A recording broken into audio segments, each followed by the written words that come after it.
Story 1. I was kicked out of my house at 18. Now that I've inherited millions from my grandfather, my parents came back acting like nothing happened, demanding all the money. Before continuing the story, let us know in the comments which city you're watching from. Don't forget to subscribe to the channel, hit the notification bell so you won't miss more stories, and leave your like on the video. I sat in the leather chair, my hands gripping the armrest so tight my knuckles turned white. The lawyer's office smelled like old books and expensive wood polish. Mr. Henderson cleared his throat and adjusted his reading glasses. The testament of my grandfather spread across his mahogany desk. I hadn't expected anyone else to be here. When the secretary called last week saying I needed to come in for the reading of Grandpa Joe's will, I assumed it would just be me. After all, I was the only one who visited him during those last 2 years. The only one who sat by his hospital bed reading him the sports section. But there they were. My mother perched on the edge of her seat, wearing a black dress I'd never seen before, probably bought specifically for this occasion. My father stood by the window, hands in his pockets, that same stern expression he always wore. And my brother, scrolling through his phone like he had somewhere better to be. 9 years. It had been 9 years since they kicked me out. My mother caught my eye and smiled. It was the kind of smile you'd give a stranger. Polite, empty, meaningless. "Sweetheart," she said, and the word felt like broken glass in my ears. "You look so grown up. We've missed you." I didn't respond. What was I supposed to say to that? That I'd missed sleeping in my car that first winter? That I'd missed eating ramen noodles for 3 months straight because I couldn't afford anything else? Mr. Henderson began reading. I tried to focus on his words, but my mind kept wandering back to that day when I was 18. The day my father told me I was a disappointment. The day my mother packed my things in garbage bags. The day my brother watched from his bedroom window as I drove away, not even bothering to wave goodbye to my granddaughter. Mr. Henderson's voice cut through my thoughts. "I leave the sum of $3,500,000 along with my investment portfolio and the property on Maple Street." The room went silent. I could hear my own heartbeat pounding in my ears. My mother's smile faltered. My father turned from the window, his face unreadable. My brother finally looked up from his phone. "There must be some mistake," my father said, his voice tight and controlled. "What about the rest of the family?" Mr. Henderson looked at him over his glasses. "There is no mistake. Mr. Joseph Carter was very clear about his wishes. He also left specific instructions that I am to handle all financial matters directly with his granddaughter. No one else has any claim to this inheritance." I watched my mother's face transform. The polite smile melted away, replaced by something harder, more calculating. She reached over and touched my arm, and I flinched. "Of course, honey. This is wonderful news. Your grandfather always had such faith in you, but this is a lot of money for someone your age. Your father and I would be happy to help you manage it. We have experience with these things." Experience. The word almost made me laugh. The last time they'd helped me with anything, I was 17 and they'd promised to co-sign for my college loans. Then they changed their minds 2 weeks before the semester started, saying they needed to focus their resources on my brother's education instead. He was getting his MBA. I was working at a diner. "That won't be necessary," I heard myself say. My voice sounded stronger than I felt. My brother finally spoke up. "Come on, don't be stupid about this. Mom's right. You don't know anything about investments or taxes. You'll blow through it in a year." The same brother who got a new car for his 16th birthday while I took the bus. The same brother who got a trip to Europe after high school while I got a suitcase and directions to the nearest homeless shelter. Mr. Henderson closed the file. "The estate is settled. I'll be in touch within the week to begin the transfer process." He looked directly at me. "Your grandfather also left you a letter. I'll have my assistant bring it." As we filed out of the office, my mother linked her arm through mine like we were old friends. "We should all have dinner tonight. There's so much to catch up on. Your father has some excellent investment advisors we could introduce you to." I pulled my arm away. "I need to think." "Of course, sweetheart. Take all the time you need." That smile again. We're just so glad to have you back in our lives. Family is everything, isn't it? I walked to my car, a used Toyota I'd bought 3 years ago after saving every spare dollar, and sat in the driver's seat with the door locked. Through the windshield, I could see them standing in a tight circle in the parking lot. My mother was gesturing animatedly. My father had his phone out. My brother was shaking his head. They were planning something. I could feel it in my bones, the same way I'd felt it 9 years ago when I sensed the storm coming, but couldn't do anything to stop it.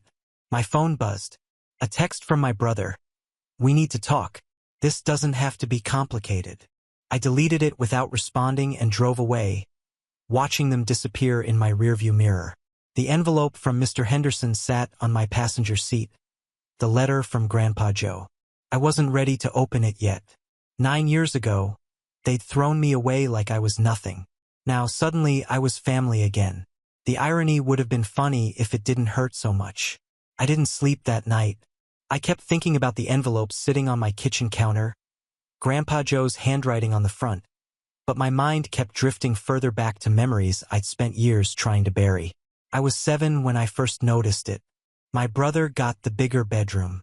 I got the converted storage room. When I asked why, my mother said he needed more space. He was older. He was more important. At 10, I made the honor roll. My parents took us out to dinner to celebrate my brother's acceptance into the gifted program. My report card sat in my backpack unseen. When I tried to show it to my father, he patted my head and turned back to discussing my brother's future. By 13, I'd stopped trying. My brother got a new laptop for his birthday. I got a card with $20. He got driving lessons from our father. I taught myself using YouTube videos in the school parking lot. The day I turned 18 started normal enough. I came downstairs for breakfast. My mother was at the kitchen table. My father was reading the newspaper. My brother was eating cereal, dressed in the designer clothes they'd bought him for college. "We need to talk," my father said without looking up. I remember my stomach dropping. I'd learned to recognize that tone. "You're an adult now," he continued. "It's time you learned to stand on your own feet. Your brother needed our support to reach his potential. You've always been more independent." My mother nodded along, not meeting my eyes. "We've done our duty. 18 years. But we can't keep supporting you when your brother still has graduate school ahead." "What are you saying?" "You need to move out," my father said. "We've packed your things. There are boxes in the garage, not suitcases." Boxes. My brother kept eating his cereal, the spoon scraping against the bowl. "But I'm still in high school," I said. "I graduate in 2 months. You can finish from wherever you end up," my mother said, her back to me. "You're resourceful." I looked at my brother, waiting for him to say something. Anything.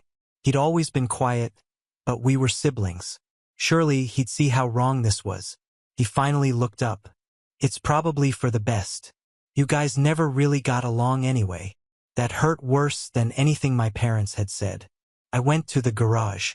8 cardboard boxes. My entire life packed away.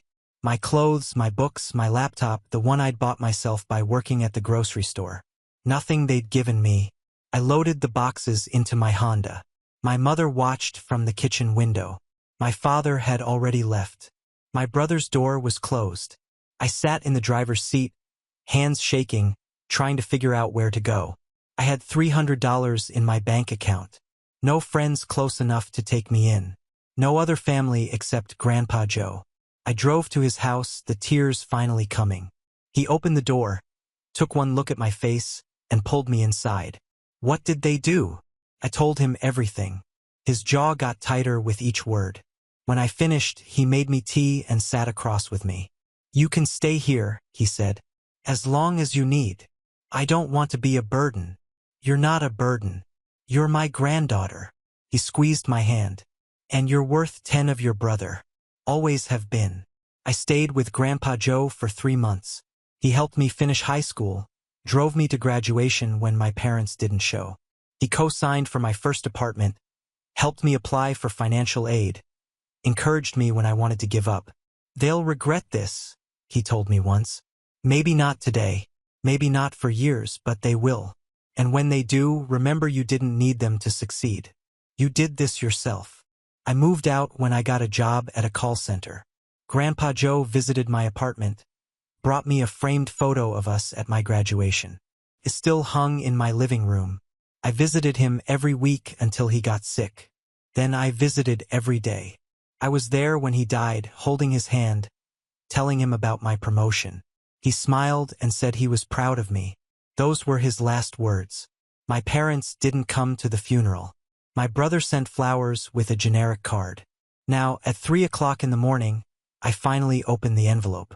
Grandpa Joe's handwriting was shaky, but clear. My dear girl, if you're reading this, I'm gone. I'm sorry I can't be there to see what comes next, but I know you're strong enough to handle it. Your parents will come back. They'll pretend the past never happened. They'll want what I've left you. Don't let them take it. You earned this not by being born into the family, but by being the only one who gave a damn. You're going to be fine. Better than fine. You're going to be extraordinary. Love, Grandpa Joe. I read it 3 times, my vision blurring. Then I folded it carefully and put it back in the envelope. My phone buzzed. Another text from my brother. Seriously, we need to talk. Call me. I turned off my phone and went to bed. Tomorrow I'd start dealing with this. Tonight, I just wanted to remember what it felt like to be loved unconditionally by the one person who never gave up on me. The calls started the next morning. 3 missed calls from my mother, 5 texts from my brother, 2 voicemails from my father. I deleted them all without listening. At work, I tried to focus, but my phone kept buzzing. Finally, I stepped outside to take my brother's call. Finally, he said, I've been trying to reach you all morning. I've been busy. Look, I know things were complicated, but that's in the past. We're family. The inheritance, $3.5 million. You're going to need help managing it. Dad knows some really good financial advisors. I leaned against the brick wall. I don't need help. Don't be stubborn. You've never dealt with this kind of money. If you screw this up, I'll handle it myself. Are you seriously still mad about what happened when you were 18? That was 9 years ago. People change, do they? Yes. Mom feels terrible. She's been saying so all week. Interesting, considering she hasn't said a word to me directly. His voice got sharper. Grandpa Joe would want us to work together. He wouldn't want you pushing the family away. That made me laugh. You didn't even go to his funeral. I sent flowers. How generous. Look, I'm trying here. The least you could do is not be a jerk about it. I hung up. That evening, I came home to find my brother sitting on the steps outside my apartment building. How did you know where I live? Mom still has your address from an old Christmas card. I tried to move past him. He blocked my path. Not aggressively, but firmly. 5 minutes. I crossed my arms. Talk. This money could change all our lives. Mom and Dad don't have much saved for retirement. I've got student loans. We could help each other. Help each other or help yourselves? Why does it have to be like that? We're family. You keep saying that word like it means something. His jaw tightened. I know you're angry, but holding on to that anger isn't going to help anyone. Grandpa Joe would want you to use this to bring the family back together. He left me that money because I was the only one who cared about him. That's not fair, is it? When was the last time you visited him before he got sick? He looked away. I was busy with work. I was busy too. I still made time. So what? You want me to apologize? Fine. I'm sorry. I should have been there more. But we can't change the past. We can only move forward. I unlocked my building door. I need to think alone. Wait. He pulled an envelope from his jacket. Mom wanted me to give you this. It's from Dad. A proposal for how we could structure things. I took the envelope but didn't open it. I'll look at it. That's all we're asking. Just consider it. Inside my apartment, I stared at the envelope. Part of me wanted to throw it away, but I opened it. The proposal was typed, professional looking. It outlined a plan where I would put the inheritance into a family trust. My father would manage investments. My mother would handle charitable giving. My brother would oversee tax planning. I would receive a monthly allowance, an allowance from my own money. The document used words like collective benefit and family unity. It was dated 3 days after Grandpa Joe's funeral. They had been planning this before they knew what was in the will. My phone rang. My mother. Against my better judgment, I answered. "Sweetheart," she said, false warmth in her voice. "Your brother said he gave you our proposal. Your father spent days working on it." "I haven't decided anything." "Of course not. Take your time. But we'd love to have you over for dinner this weekend. Just family. We could talk about everything." "I'm busy this weekend." "Next weekend then. We're flexible. We just miss you so much." 9 years, I thought. 9 years since you threw me out. "I'll think about it. That's all we ask."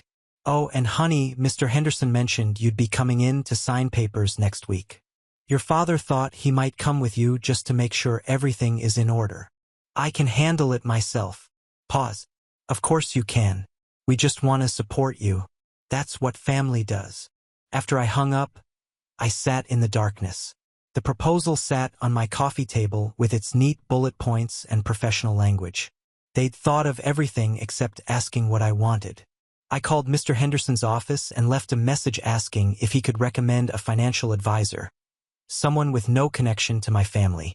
Then I threw my parents' proposal in the trash. 2 weeks later, Mr. Henderson called me at work. His voice was tight but professional. "We have a situation. Can you come to my office this afternoon?" My stomach dropped. What kind of situation? I'd rather discuss it in person. 3 o'clock. I left work early. The whole drive, my hands shook on the steering wheel. Mr. Henderson had documents spread across his desk. "Please sit down." "What happened?" "Yesterday, someone attempted to access your grandfather's estate accounts. They presented themselves as your legal representative, claiming power of attorney." The room tilted. "What?" "The bank flagged it immediately. Your grandfather's will requires your direct signature in person with ID. No exceptions." "Who was it?" "Your father. He had what appeared to be a notarized document claiming you'd granted him power of attorney due to mental incapacity and inexperience." I felt sick. "I never signed anything." "I know. The notary stamp was fake. We've reported it to the authorities." He paused. "There's more. This morning, we received a letter from an attorney representing your parents. They're claiming your grandfather was unduly influenced. They're contesting the will. My father had tried to steal from me, and when that failed, they were taking a different approach." "What do I do?" "Get your own attorney. Document everything. Every call, text, interaction, and don't engage with them directly. Everything goes through lawyers now." He slid a business card across the desk. "Patricia Chun, estate litigation attorney." "How long will this take?" "Months, probably. Your grandfather anticipated this, which is why he was so careful with documentation, but they're going to make it difficult." I left his office numb. In my car, I checked my phone. 17 missed calls from my family. I'd blocked their numbers, but they'd started using different phones. An email from my brother. "I don't know what Henderson told you, but you need to hear our side. Dad was only trying to help. We're family. We don't need lawyers between us." I deleted it. That night, I called Patricia Chen and scheduled an appointment. The next morning, my car wouldn't start. Dead battery. When the mechanic looked, he frowned. "Weird. Your battery cables are loose. Really loose. Almost like someone disconnected them partway." My brother had been here 2 weeks ago. He'd known which car was mine. At Patricia Chen's office, I told her everything. She took notes, her expression neutral. "This is a clear pattern of harassment and attempted fraud," she said. "The fake power of attorney alone is serious. Combined with the will contest and escalating behavior, we have options." "What kind of options?" "Restraining order, criminal charges for fraud, motion to dismiss there will contest as frivolous and demand they pay your legal fees." "Will that work?" "The evidence is overwhelmingly in your favor. Your grandfather left an incredible paper trail. Medical records, witness statements, security footage, written declarations. Unless they have evidence we don't know about, this won't last long. She leaned forward. But I need you prepared. This will get ugly. They'll say terrible things about you in legal documents. Can you handle that? I thought about sleeping in my car at 18, working double shifts while finishing my degree online, sitting by Grandpa Joe's hospital bed while my parents pretended I didn't exist. Yes, I said. I can handle it. Good. Let's get to work.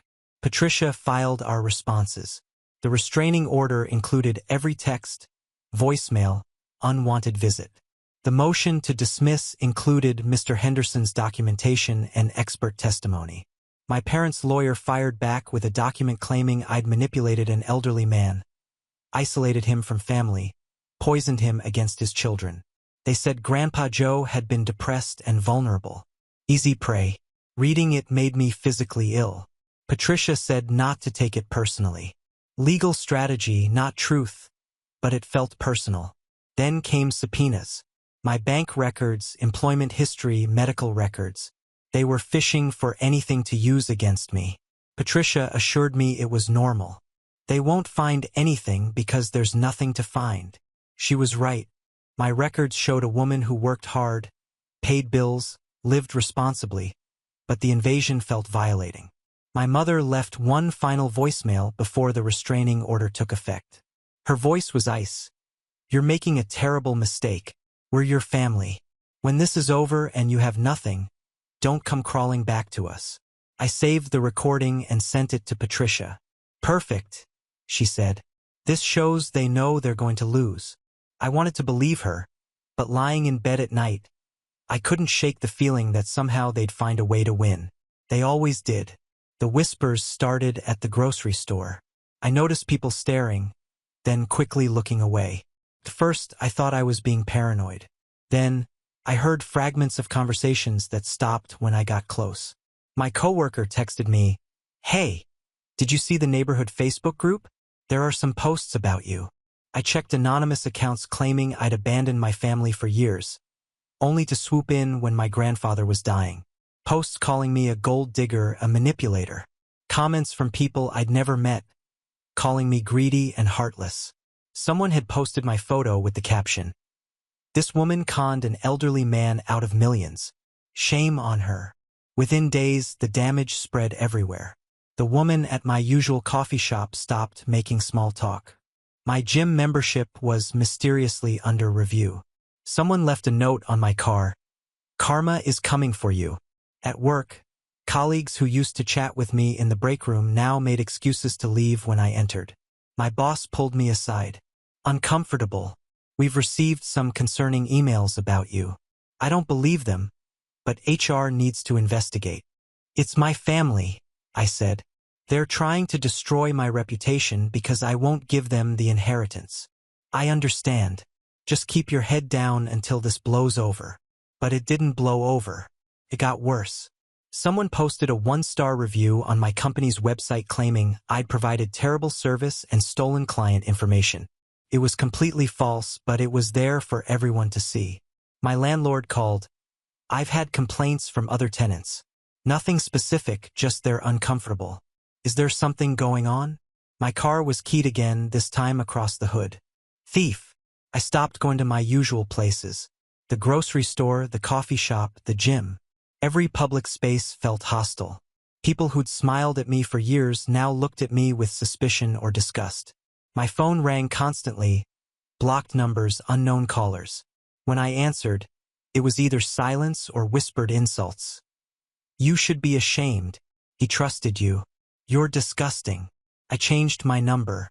Within 2 days, the calls started again. The isolation was crushing. I'd spent 9 years building a life in this community.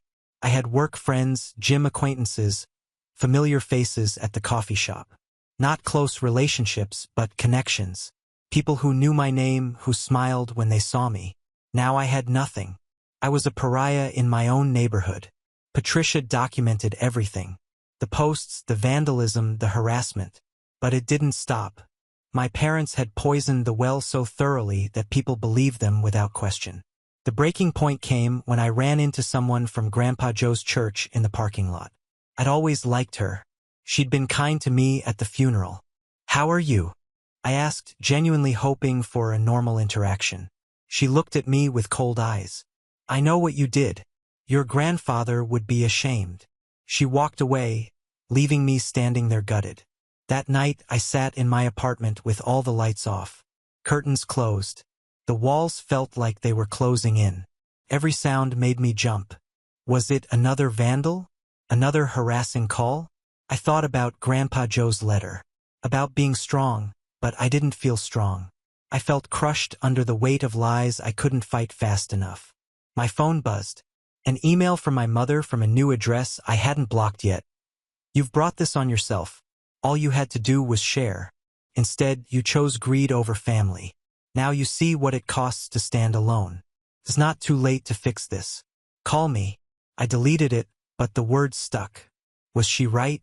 Had I brought this on myself by refusing to compromise? No. I caught myself spiraling. That's what they wanted. For me to doubt myself, to question my own worth. I pulled out Grandpa Joe's letter and read it again, my vision blurring with tears. "Don't let them take it. You earned this." But it was hard to remember why any of this mattered when I felt so completely alone. When my entire world had turned against me based on lies. I looked at my phone, at all the blocked numbers, the deleted messages, the harassment that wouldn't stop.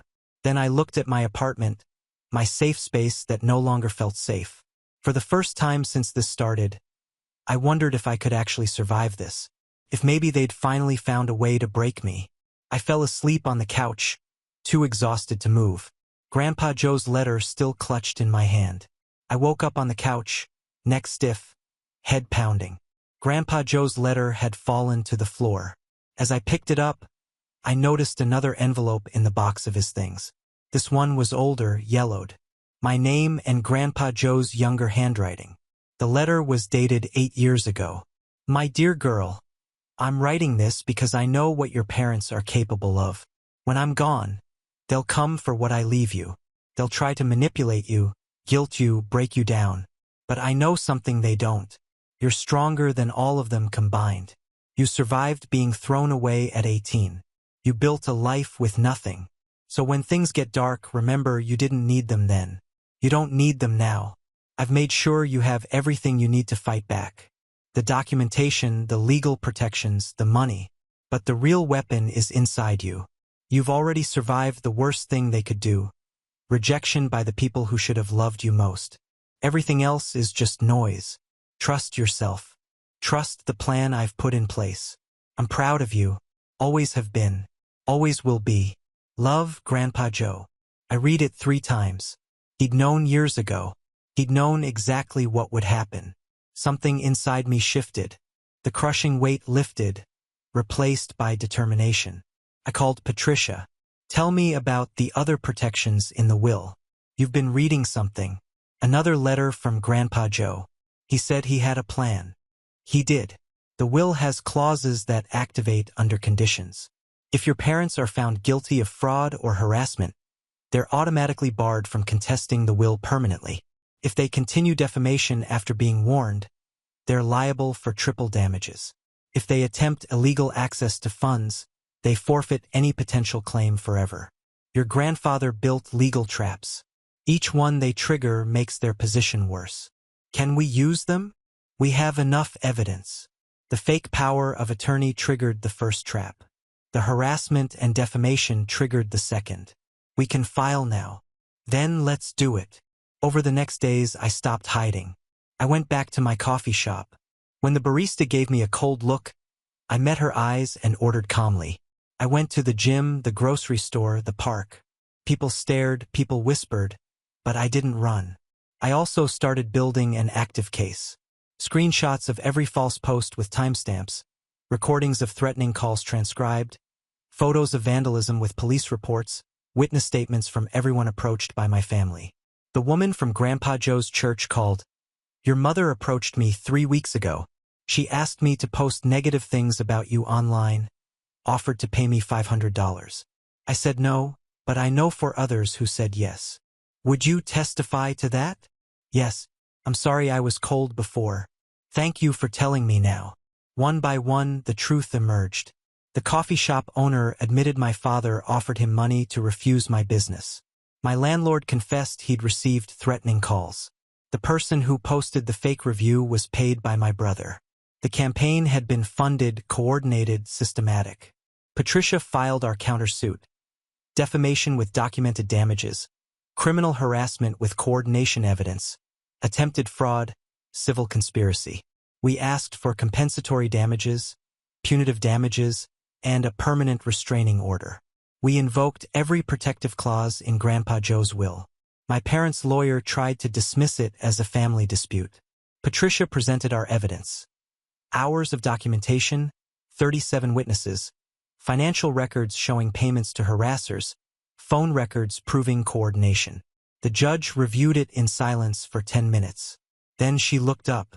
This goes beyond a family dispute. This is coordinated harassment and defamation. I'm ordering a full evidentiary hearing, and I'm granting a preliminary restraining order effective immediately. My parents' lawyer looked stunned. Walking out, Patricia was smiling. They just realized they're in real trouble. That night, I felt clear, focused.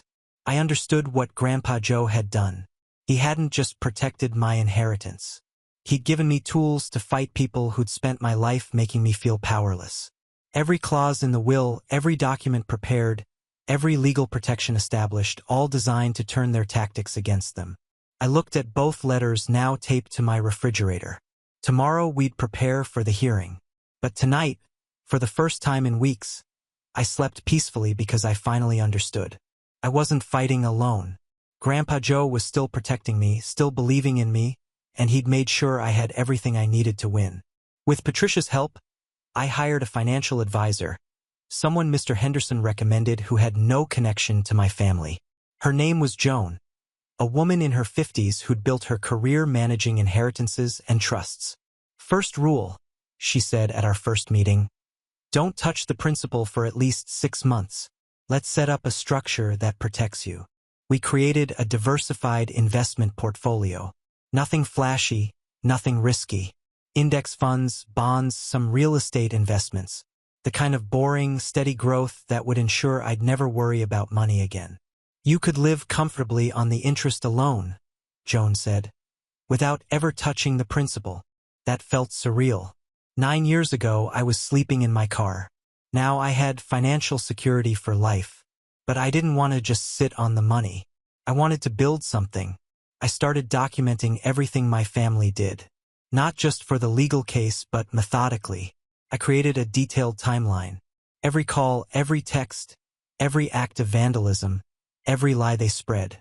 I saved screenshots, made backups, organized everything in folders. Patricia was impressed. This is better documentation than most lawyers provide. At work, after HR cleared me, I asked for more responsibility. My boss, who felt guilty about the investigation, was happy to oblige.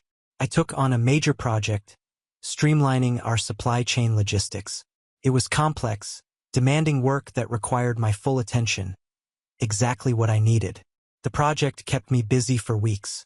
I worked late, dove into problems, proved myself all over again. When I presented the final proposal, it would save the company nearly $500,000 annually. My boss approved it immediately. I'm recommending you for senior coordinator. You've earned it. The promotion came with a significant raise.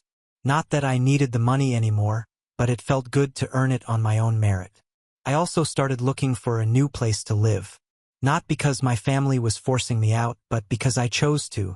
I wanted something that was entirely mine, untainted by their shadow. I found a small house in a different neighborhood. 2 bedrooms, a yard, a garage, nothing fancy, but it had good bones. I paid cash. The realtor's eyes widened when I said I didn't need a mortgage. That's unusual for someone your age.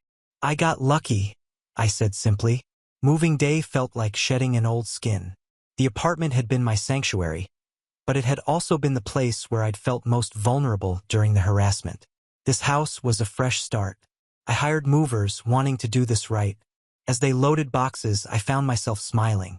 This was my choice, my life, built with my own hands and Grandpa Joe's love.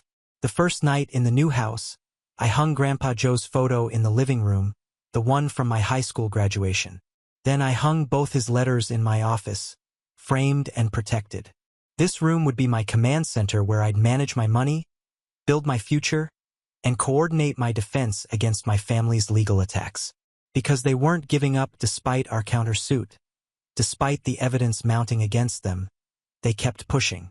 Their lawyer filed motion after motion, each one more desperate than the last. But now I was ready for them.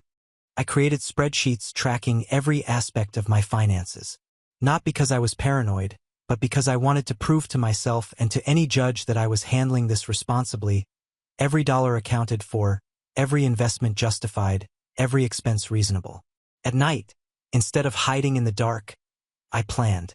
Joan helped me set up a charitable fund in Grandpa Joe's name. We'd support causes he cared about: veteran services, education scholarships, youth programs. This will also help your case, Joan said. It shows you're honoring his legacy, not just hoarding money. I didn't care about how it looked. I cared that Grandpa Joe's money would keep doing good after he was gone. My coworkers noticed the change in me. I was calmer, more focused. The harassment had been terrible, but I'd come through it stronger. Slowly, carefully, I was rebuilding. Not just my reputation, but my entire life. Brick by brick, choice by choice. The house became a home. I planted flowers in the yard. I bought furniture that I actually liked, not just what I could afford. I created a space that reflected who I was. And every morning, I woke up in my own house, looked at Grandpa Joe's photo, and reminded myself I'd earned this. Every bit of it. Not because I'd inherited money, but because I'd survived. I'd refused to break. I kept going when it would have been easier to give up. The inheritance was just money.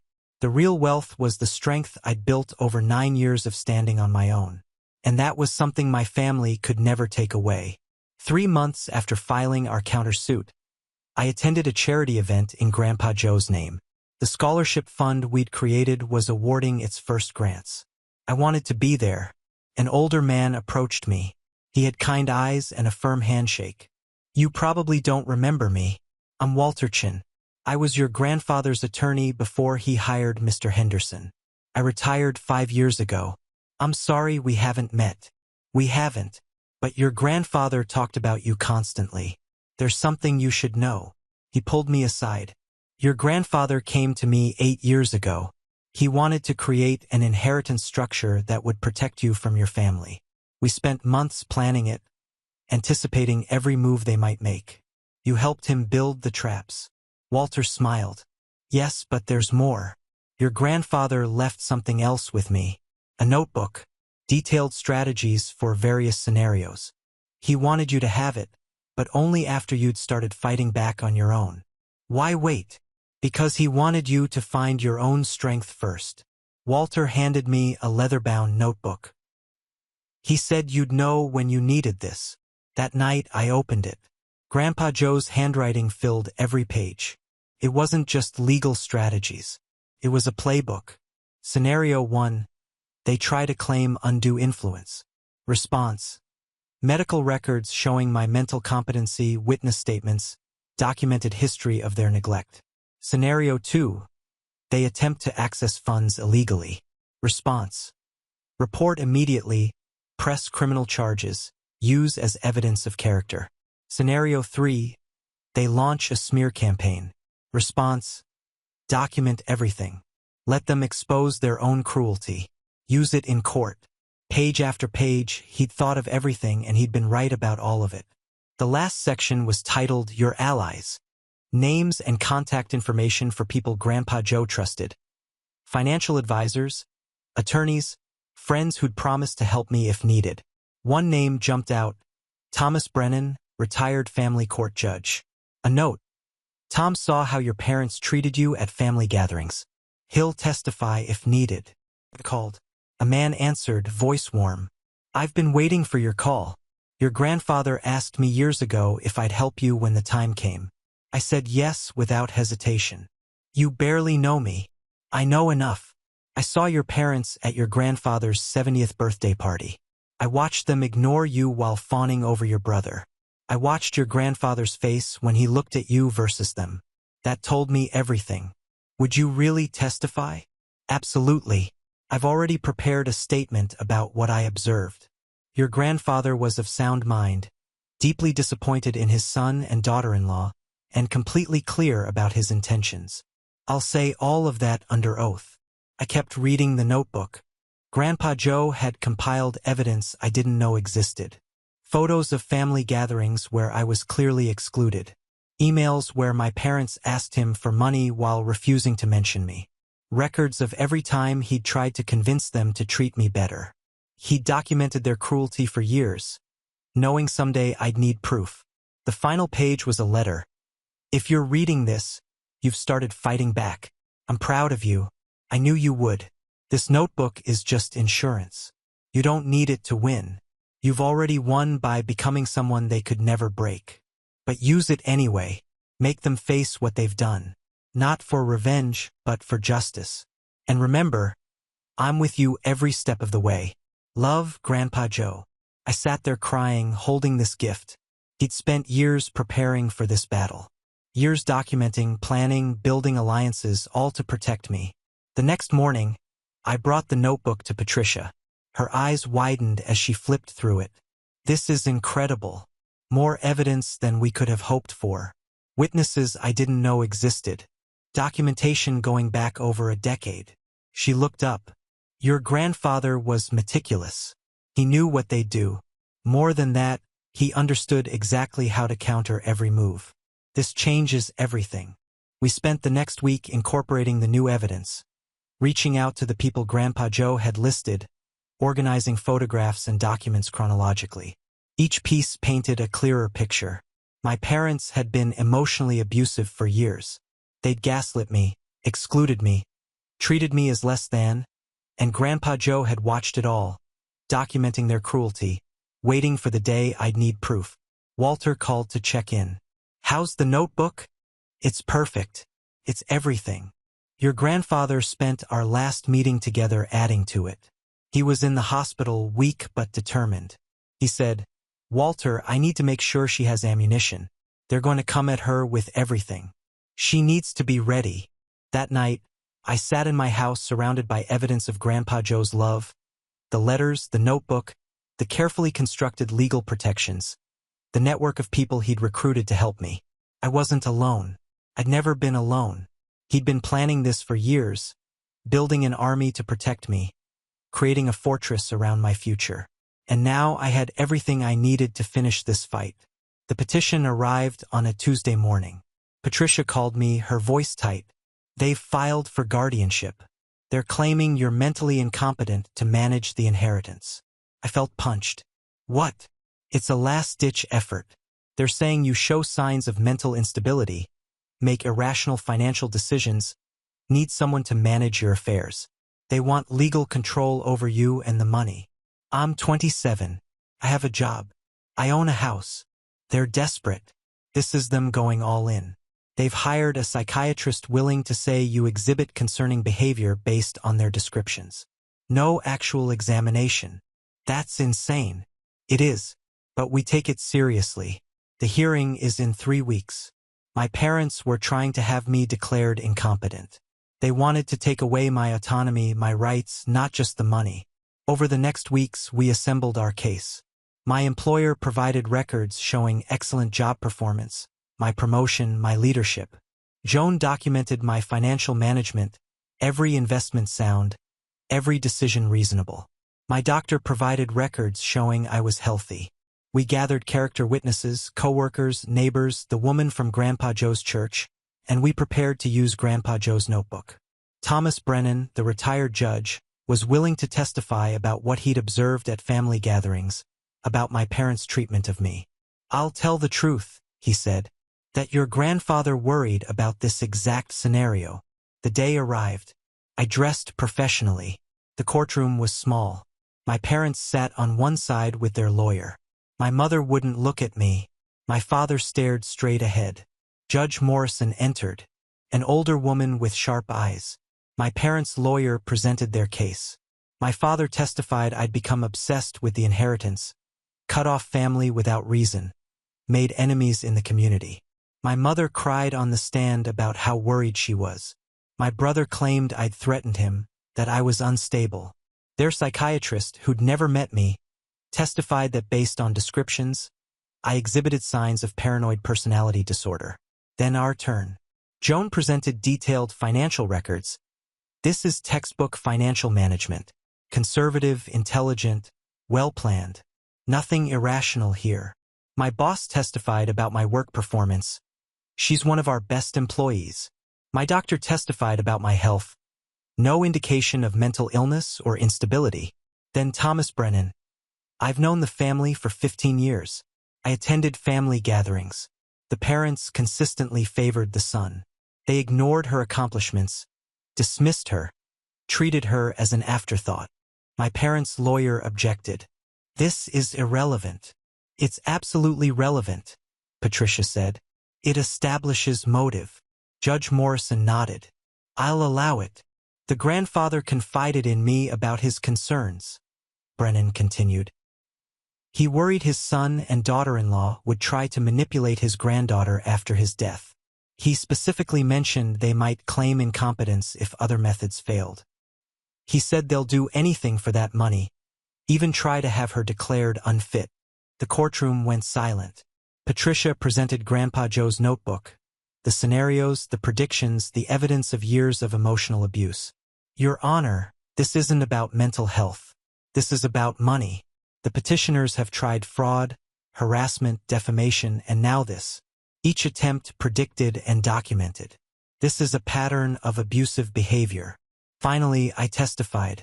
Patricia asked me questions about my life, my job, my finances.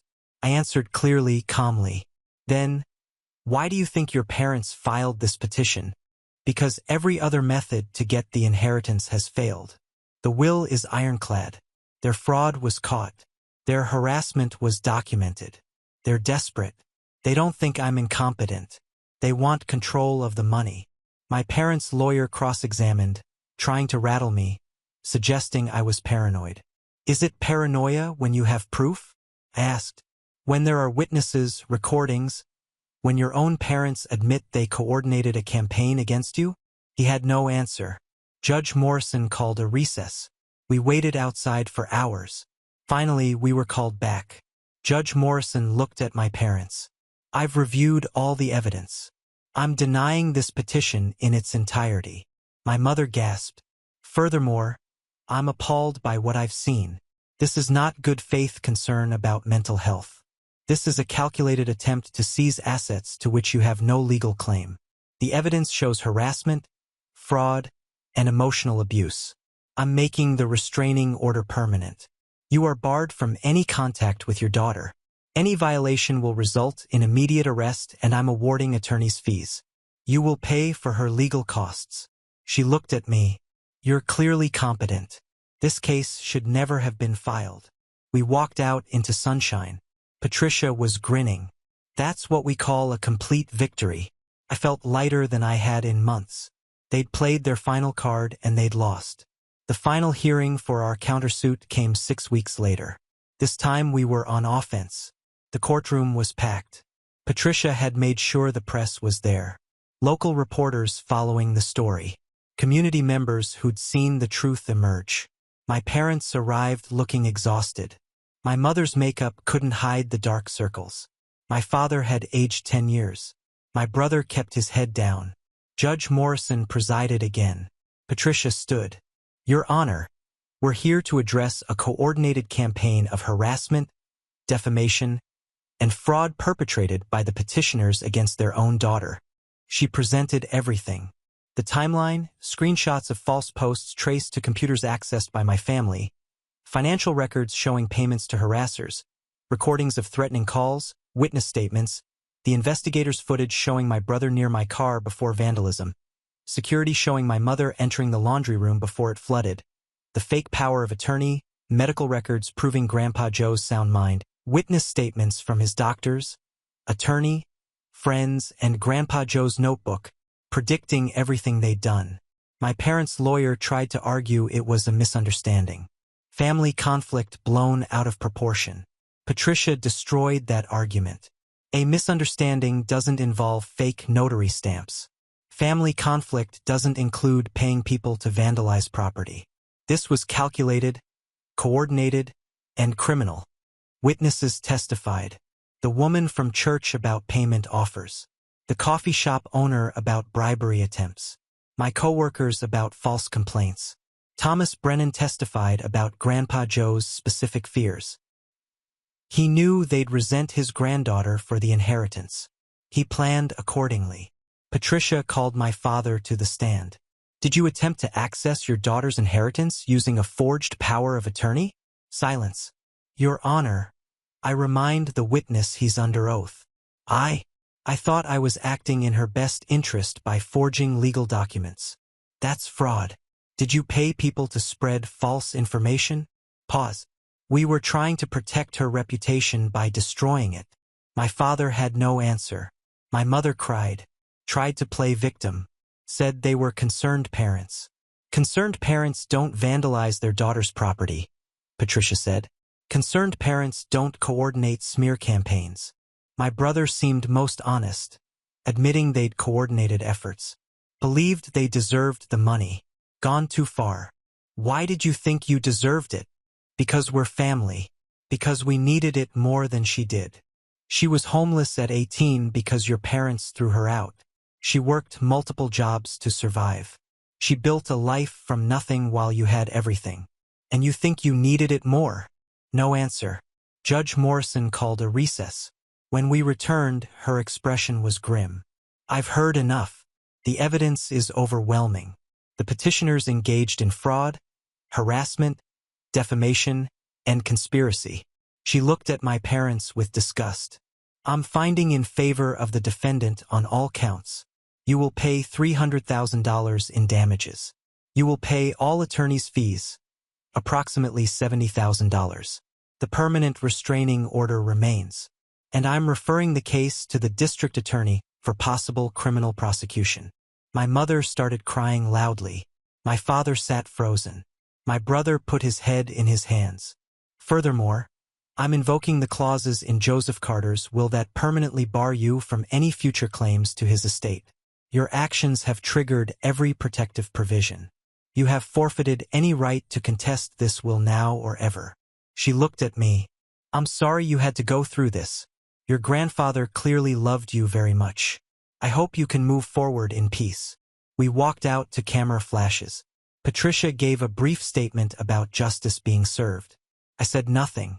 I just walked to my car and drove home. It was over. Truly over. They'd lost everything. The money, the case, their reputation, potentially their freedom. I should have felt triumphant.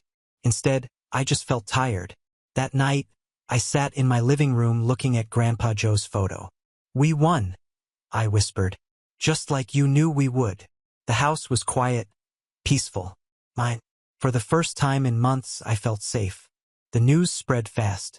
The local paper ran a front-page story. Family's coordinated harassment campaign ends in court defeat. The article detailed everything.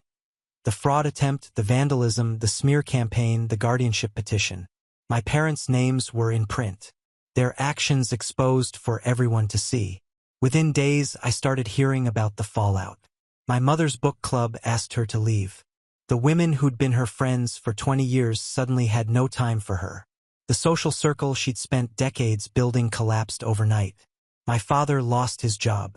His employer cited integrity concerns after the fraud conviction was made public. At 62, he'd have trouble finding another position. My brother had to move back in with them. His girlfriend had left him after seeing the news coverage. His friends stopped returning his calls. The promising career he'd been building stalled as employers Googled his name and found the court records. The house they'd been so proud of, the one I'd been kicked out of, suddenly felt too big and too expensive.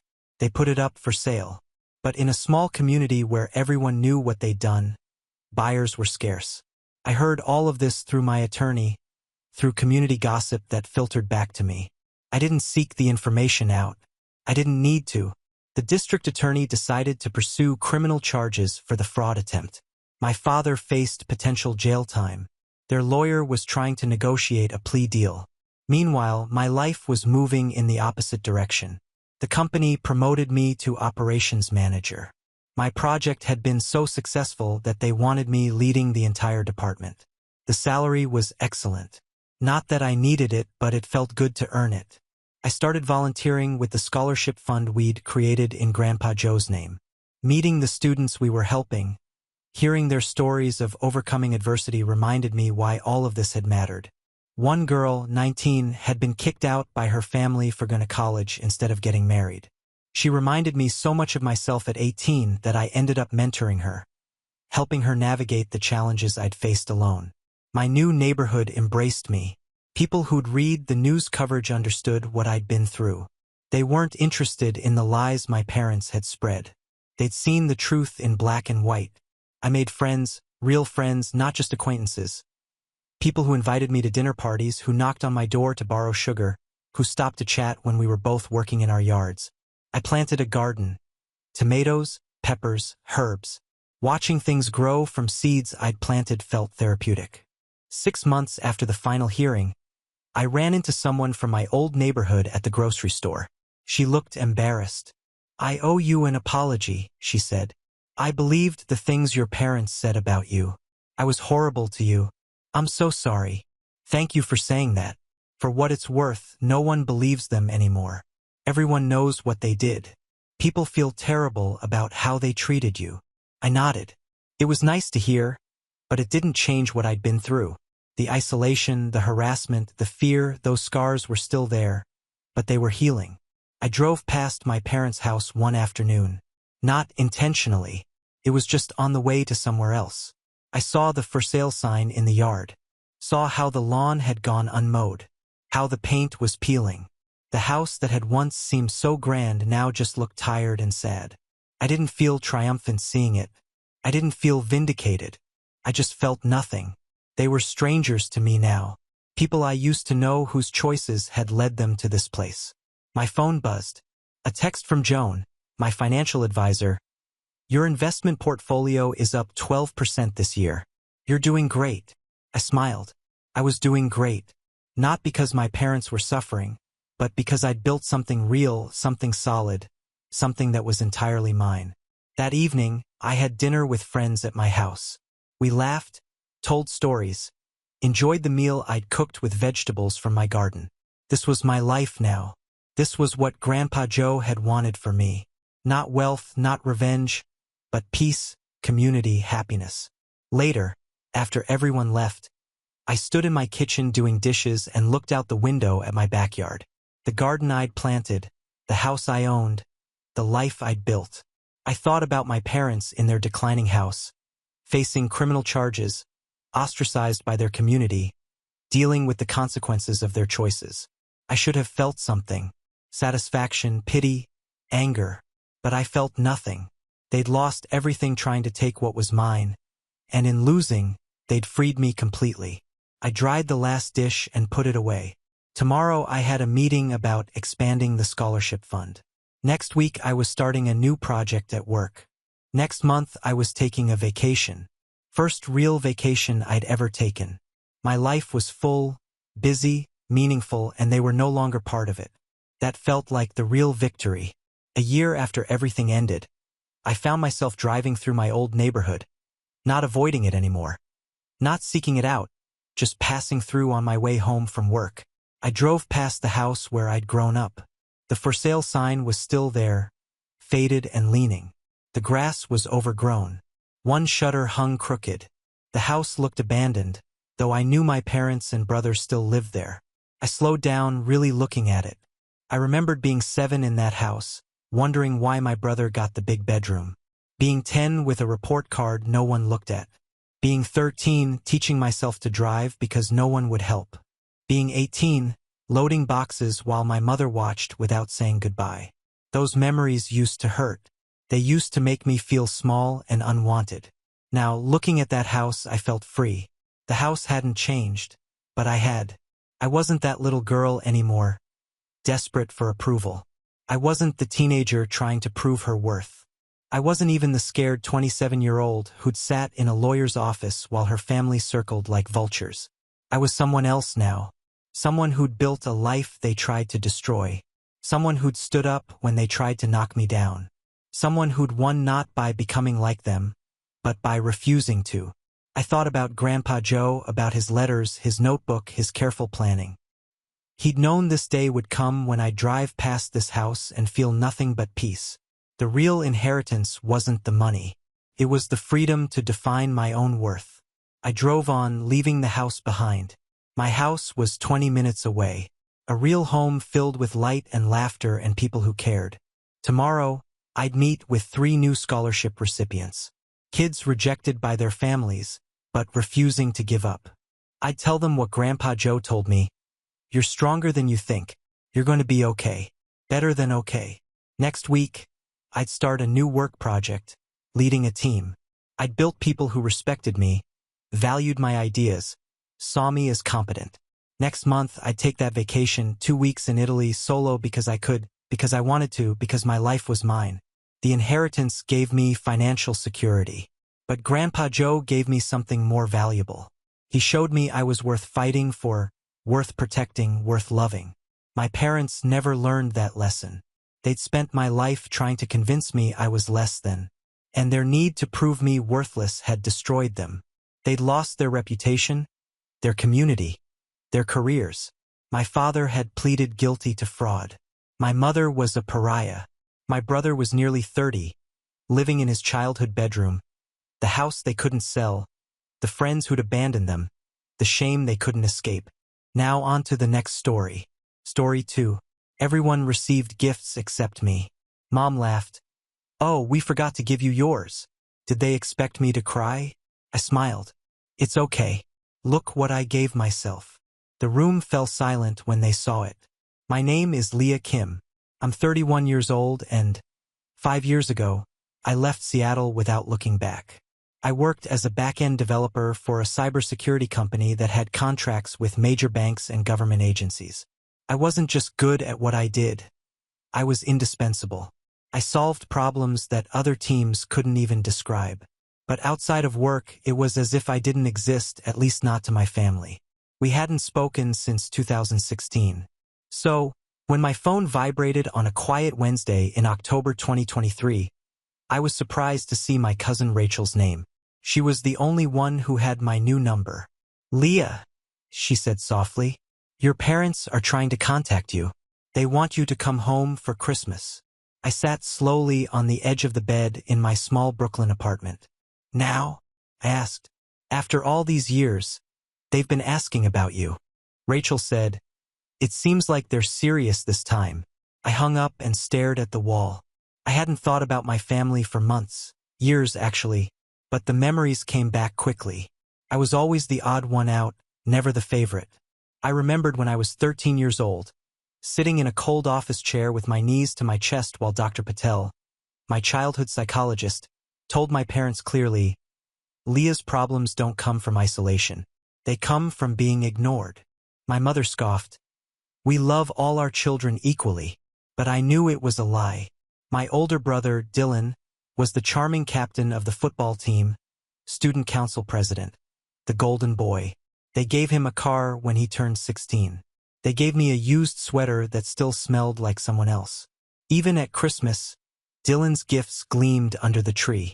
Mine looked like they were bought at the last minute. But this year, they were finally calling me back, and I had no idea who I'd become. Family gatherings had always been a nightmare. Dylan stole the spotlight. Charismatic, loud, charming. I faded into the background like another piece of furniture. No one noticed.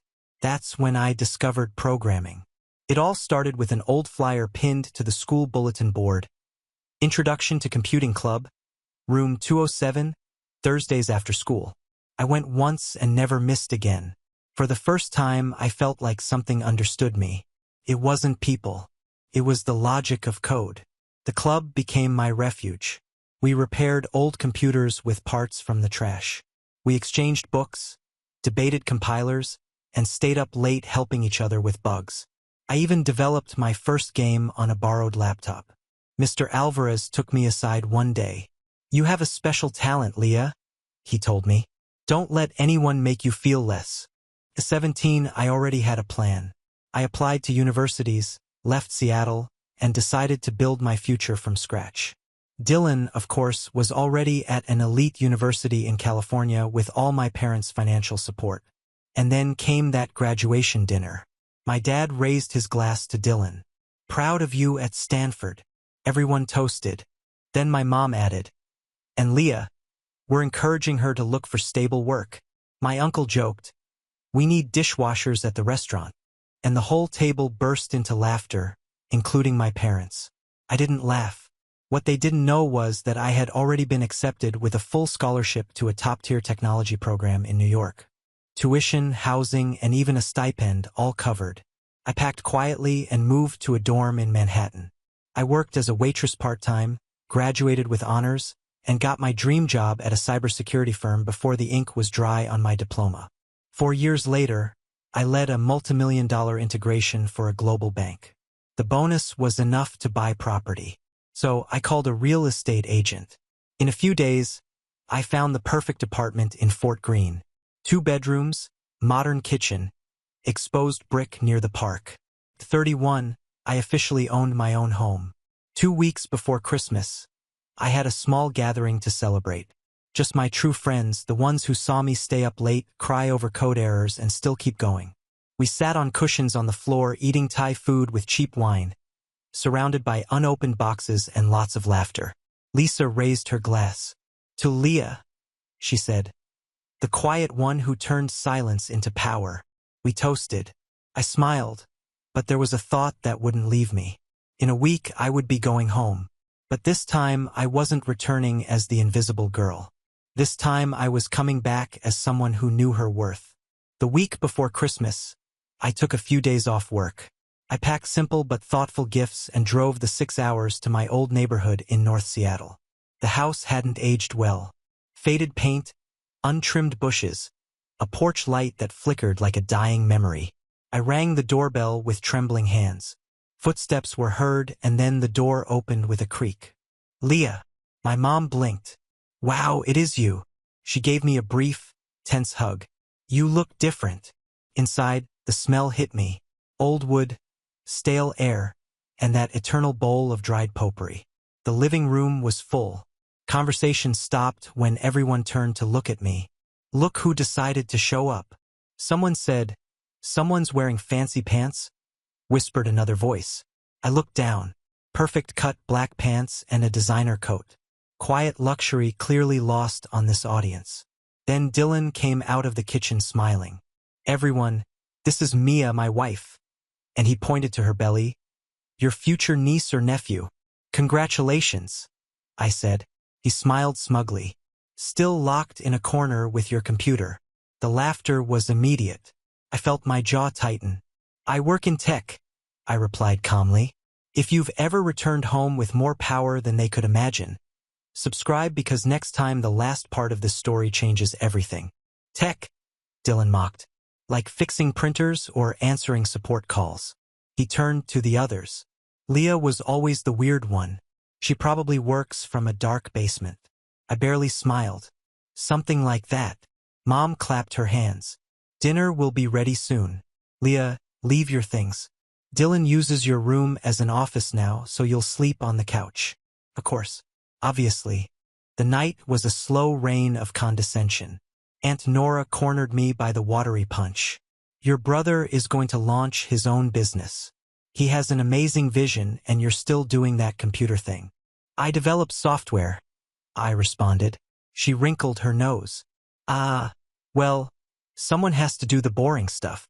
Uncle Mike leaned in while they were preparing dinner. "We still have that dishwasher position open at the restaurant. It's minimum wage, but it's honest work." "Thank you," I replied politely. "I'm fine." At dinner, they seated me at the end of the table near the kitchen door. As always, Dylan dominated the conversation. "This is going to revolutionize the market," he declared. "We just need the initial capital to get started." "How much do you need?" Dad asked. "About $150,000 to start," Dylan replied, giving me a challenging look. "It's a lot of money, but the risk is worth it." My father nodded as if he were listening to the theory of relativity explained by Einstein himself. I bit my lower lip to keep from laughing.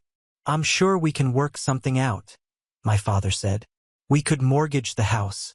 We've always believed in you, son. I felt a lump in my throat. I remembered when I asked for $500 for an advanced programming course. They told me money doesn't grow on trees. Aunt Carmen raised her glass to the future entrepreneur of the family. Everyone toasted enthusiastically. No one looked at me. After dinner, while everyone gathered in the living room to exchange gifts, I slipped away to the kitchen. I needed a break.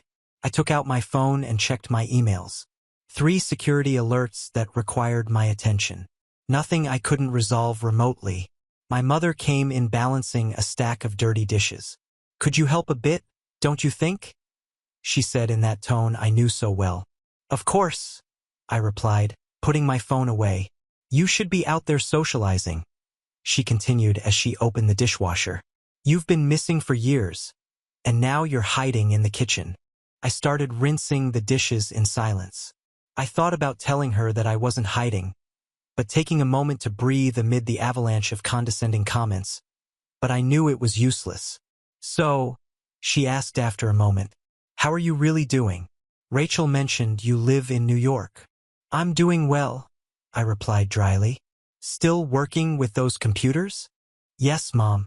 I still work with computers. She sighed as if I had confirmed a family tragedy. At least you have steady work, I suppose. At that moment, Dylan entered the kitchen with an empty wine bottle. He left it on the counter without even looking at me. Mom, we're opening the gifts. Everyone's waiting. She immediately dried her hands. Of course, honey. And then, as if remembering my existence, she added, Leah, finish with the dishes and come when you can. I watched as they left together, talking animatedly about the latest gift Dylan had bought for Mia. Something broke inside me. It wasn't the same old slight. It was the bitter confirmation that despite the years, nothing had really changed for them. I was still the same invisible girl. I finished with the dishes and slowly made my way to the living room.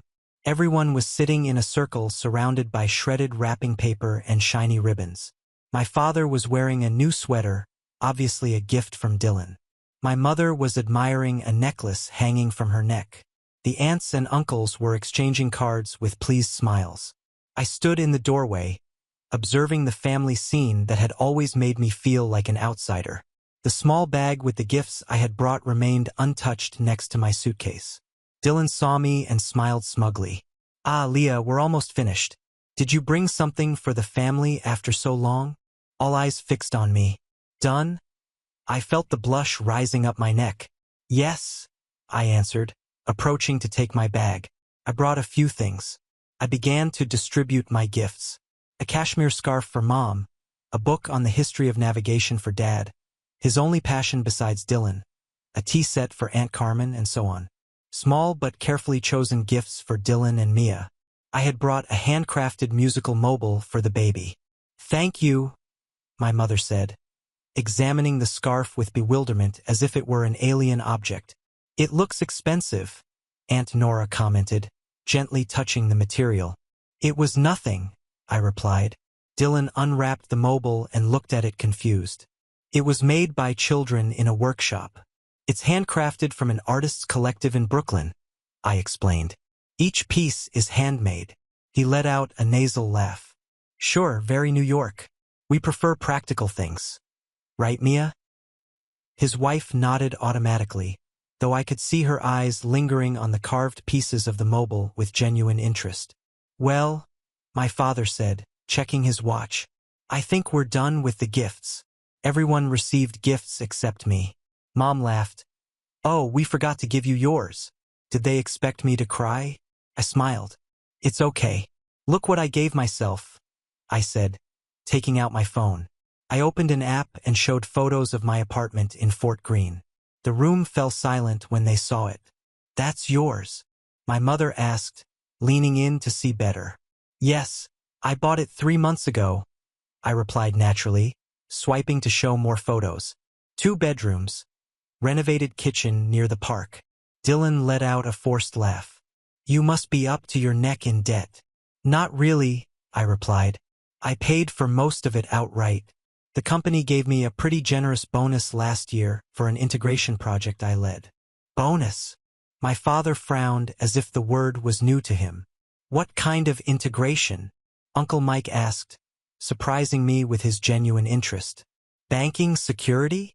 I explained. I developed an authentication protocol that's now used by several international banks.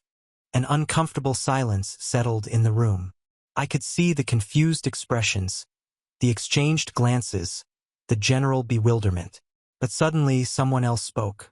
It was my Aunt Carmen, the youngest of my mother's sisters, always somewhat marginalized herself. You work for a bank? She asked. Not exactly, I replied. Our company develops security systems that banks implement. I'm the technical lead for the back-end team. Dylan snorted. And what does that really mean? It means, Uncle Roberto intervened, that your sister probably makes more money than you'll see in your lifetime. His comment surprised me. Roberto had always been the quiet one, the one who observed from the corners at family gatherings. I didn't know he understood technology. Roberto looked at me with a discreet smile. My nephew works in tech, too, he explained. He always talks about the people revolutionizing digital security. He mentioned your name once, but I never connected the dots. My name? I asked confused. Leah Kim, the architect behind the Kim Out protocol, right? The one that solved the vulnerabilities in two-factor authentication systems. I felt my heart race. Yes, that's my work. The expression of disbelief on my father's face was priceless.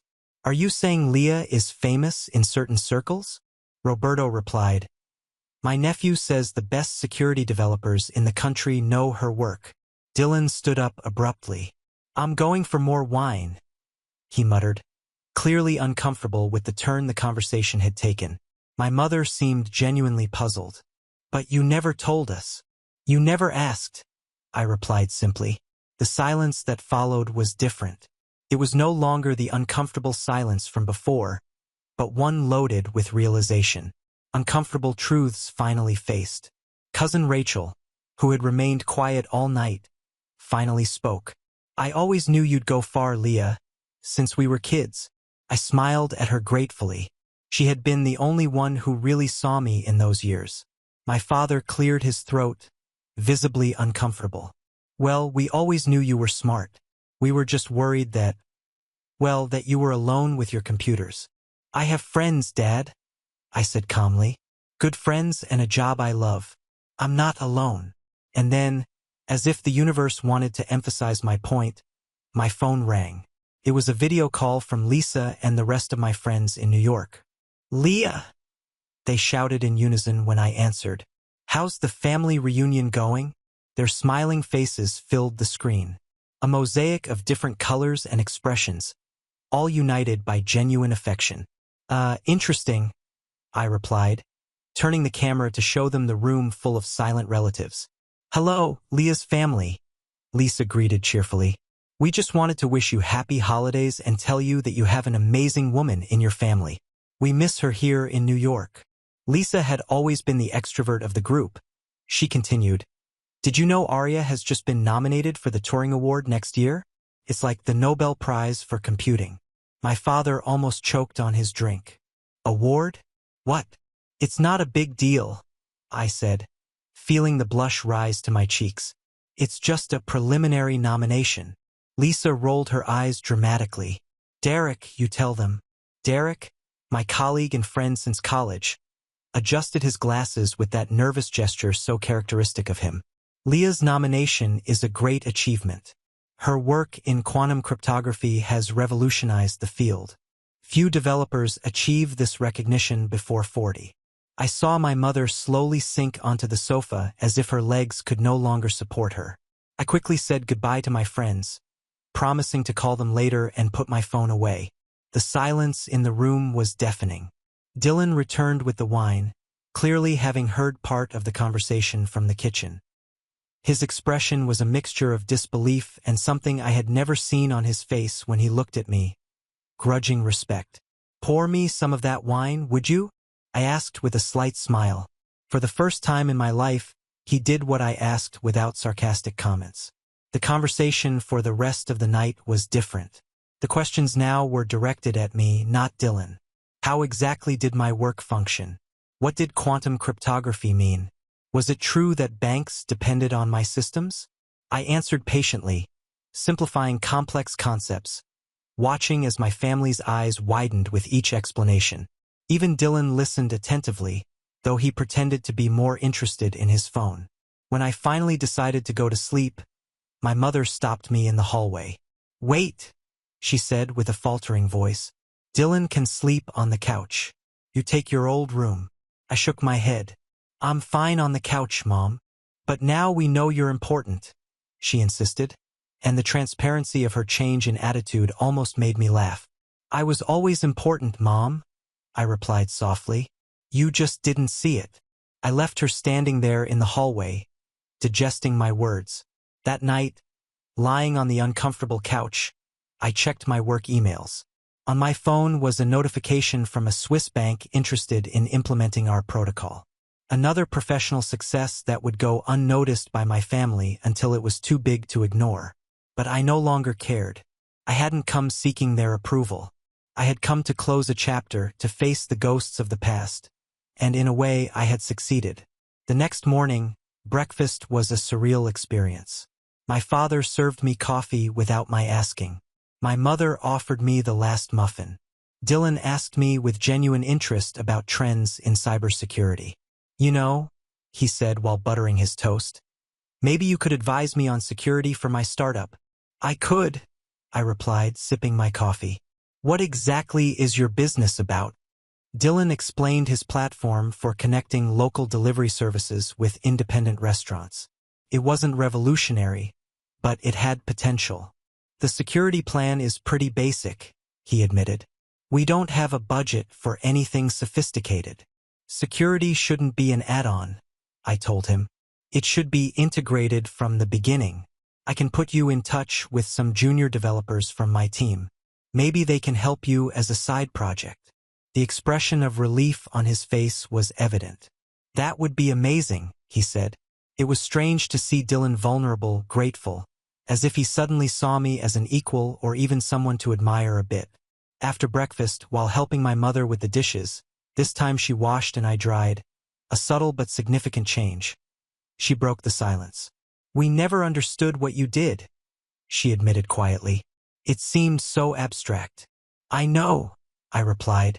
"We were proud of Dylan because we could understand his achievements. Team captain, student president. Those were tangible things." I nodded, letting her continue. "But last night when your uncle explained your work and your friends called, I realized that we've been wrong all this time." I looked at her, surprised by her honesty. "I don't expect you to forgive me," she continued, scrubbing a plate that was already clean with too much force. "I just want you to know that I'm proud of you. Late, but proud." The words I had always wanted to hear, but curiously I didn't need them as much as before. "Thank you, Mom," I replied simply. Later that day, as I was packing to return to New York, my father appeared at the door of the living room. "Your mother told me you bought your apartment," he commented casually. I nodded, folding a sweater. "And that award your friends mentioned, is it important?" "Quite," I replied. "But as I said, it's just a preliminary nomination." He nodded, processing the information. Then he took something out of his pocket. It was a small package awkwardly wrapped in crumpled gift paper. "We forgot to give you this last night," he said, holding it out to me. I took it cautiously and unwrapped it. It was an old framed photograph. Me at 16 sitting in front of a computer at the school science fair. I remembered that day. I had won second place with a pattern recognition program I had developed on my own. No one from my family had attended. "I kept it," my father said in a tone I couldn't decipher. "I always knew you were special in my way." I didn't know what to say. Years of indifference weren't erased with a late gesture, but it was a start, I guess. "Thank you, Dad," I finally said. When I finished packing, I found Dylan on the front porch sneaking a cigarette like when we were teenagers. "I didn't know you still smoked," I commented, putting my suitcase on the ground. Only when I'm nervous, he admitted. Mia would kill me if she knew. We stood in silence for a moment, contemplating the neighborhood, asleep under the weak winter light. I always envied you, you know, he said suddenly. I looked at him, sure I had misheard. What? I envied you, he repeated, exhaling a cloud of smoke. You knew what you wanted from a young age. I just did what was expected of me. But you were the favorite, I pointed out. The center of attention, he shrugged. Attention isn't always freedom, Leah. You built your own path. I just followed the path they laid out for me. I had never considered things from that perspective. To me, Dylan had always been the privileged one, the adored one, while I struggled to be seen. I never thought he might feel trapped in his own role. It's not too late to find your own path, I told him. He smiled ironically. With a baby on the way and a mortgage, maybe. But at least now I have a successful sister who can give me business advice. His tone was light, but I detected a genuine respect that had never been there before. My taxi arrived shortly after. The farewell was less awkward than I had expected. My mother hugged me longer than necessary, whispering a "come back soon" that sounded sincere. My father gave me a handshake that awkwardly turned into a brief hug. The aunts, uncles, and cousins said goodbye with a new interest in keeping in touch. Dylan walked me to the taxi. Good luck with the nomination, he said. Really? Thanks, I replied. I'll send you the contacts for your startup when I get back to New York. As the taxi drove away, I looked out the back window. My family grouped on the porch, waving. It was an image I never thought I'd see. Them watching me leave, wishing I would return. The drive back to New York was quiet. I processed everything that had happened, the subtle and dramatic changes, the words spoken and implied. My phone vibrated with a message from Rachel. You were amazing. You left them speechless. Call me when you get home. Home. The word resonated in my mind. For so long, Seattle had been a place to escape from, not a home to return to. But now maybe it could be both. When I finally arrived at my Brooklyn apartment, I felt exhausted, but at peace. I dropped my bags at the entrance and poured myself a glass of wine. My phone rang again. It was an email from the Touring Award Committee requesting additional information about my work. I would respond tomorrow. I approached the window and contemplated the city lights. I remembered that night 5 years ago when I looked at these same lights for the first time from my small shared student room. Back then they were lights of hope, of infinite possibilities, of a future I could build with my own hands. Now they were the lights of my home, of my victory. My phone rang once more. It was Lisa. Did you survive the family reunion? She asked. Barely, I answered. More than that, I replied, sipping my wine. I think they finally saw me. It was about time, she said with a warm laugh. Are you coming to our post-Christmas dinner tomorrow? Derek is making his famous rosadoo. I wouldn't miss it for anything. After hanging up, I opened my laptop and reviewed some code I had left pending before the trip. Everything seemed in order. The security system I had designed worked perfectly, protecting the data of millions of people without them even knowing it. It was strange to think that my silent work had more impact on the world than any grandiose speech or flashy title. Maybe that was the lesson. True power isn't always loud. Sometimes, like the code I wrote, it operates in the shadows, structuring the world in ways that few can see, but all experience. My apartment was quiet, but I didn't feel alone. The memories of the last few days danced in my mind like snowflakes. My father's surprised face, my mother's awkward hug, the reluctant admiration in Dylan's eyes. And for the first time, I didn't feel like the invisible girl begging to be seen. I felt like the woman I had always been, strong, capable, valuable. I opened the small package my father had given me. The science fair photograph transported me to that day. I remembered the excitement of seeing my program working perfectly, the pride when the head judge congratulated me on my innovation. I also remembered the empty chair where my family should have been and how Mr. Alvarez had taken me for ice cream afterward to celebrate my second place. I placed the photograph on my bookshelf alongside my diplomas and professional recognitions. Not as a reminder of what I had missed, but as a testament to how far I had come since then. My cell phone vibrated with a text message. It was Dylan. I talked to Mia about what you said. You're right. It's not too late to find my own path. Thanks for the advice, little sis. I smiled reading those words. Little sis. I couldn't remember the last time he had called me that without a mocking tone. I replied, anytime. The contacts for your startup will arrive tomorrow. Then I added, and hey, congratulations again on the baby. You'll be a good father. Because despite everything, I believed it. Dylan wasn't perfect, but he wasn't the villain I had built in my mind all these years. He was just a man trapped in others' expectations, just as I had been trapped in invisibility. That night, I slept deeply without the restless dreams that used to haunt me after thinking about my family. The next morning, I woke up with renewed energy and a clarity I hadn't felt in a long time. As I was preparing my coffee, I received an email from an unexpected sender. My mother. The subject simply said, your room. I opened it with curiosity. There was a brief. Leah, we're thinking of renovating your old room. It will no longer be Dylan's office. We want you to have a place here when you come to visit. What color would you like for the walls? Mom. I stared at the screen, moved by this small but significant gesture. It wasn't an elaborate apology or a grand declaration. It was something more valuable, an acknowledgement of my place in the family, a space reserved for me. I replied, mint green. That would be nice. Thank you, Mom. Then I added a postscript. I'll be in Seattle for a conference in March. I could stay a few extra days. I sent the email and stood looking out the window. Outside, New York was beginning to wake up under a gray winter sky. My phone rang with a notification from work. They had approved my proposal for the new security protocol I had been working on for months. I smiled. Life continued with its daily challenges and triumphs. But something fundamental had changed. I no longer carried the weight of the ignored child. I had left it behind along with the resentment and pain accumulated over years. It wasn't about my family finally recognizing my value. It was about me recognizing it first and building a life that reflected that truth. The rest, as a programmer would say, was just redundant code. My phone rang again.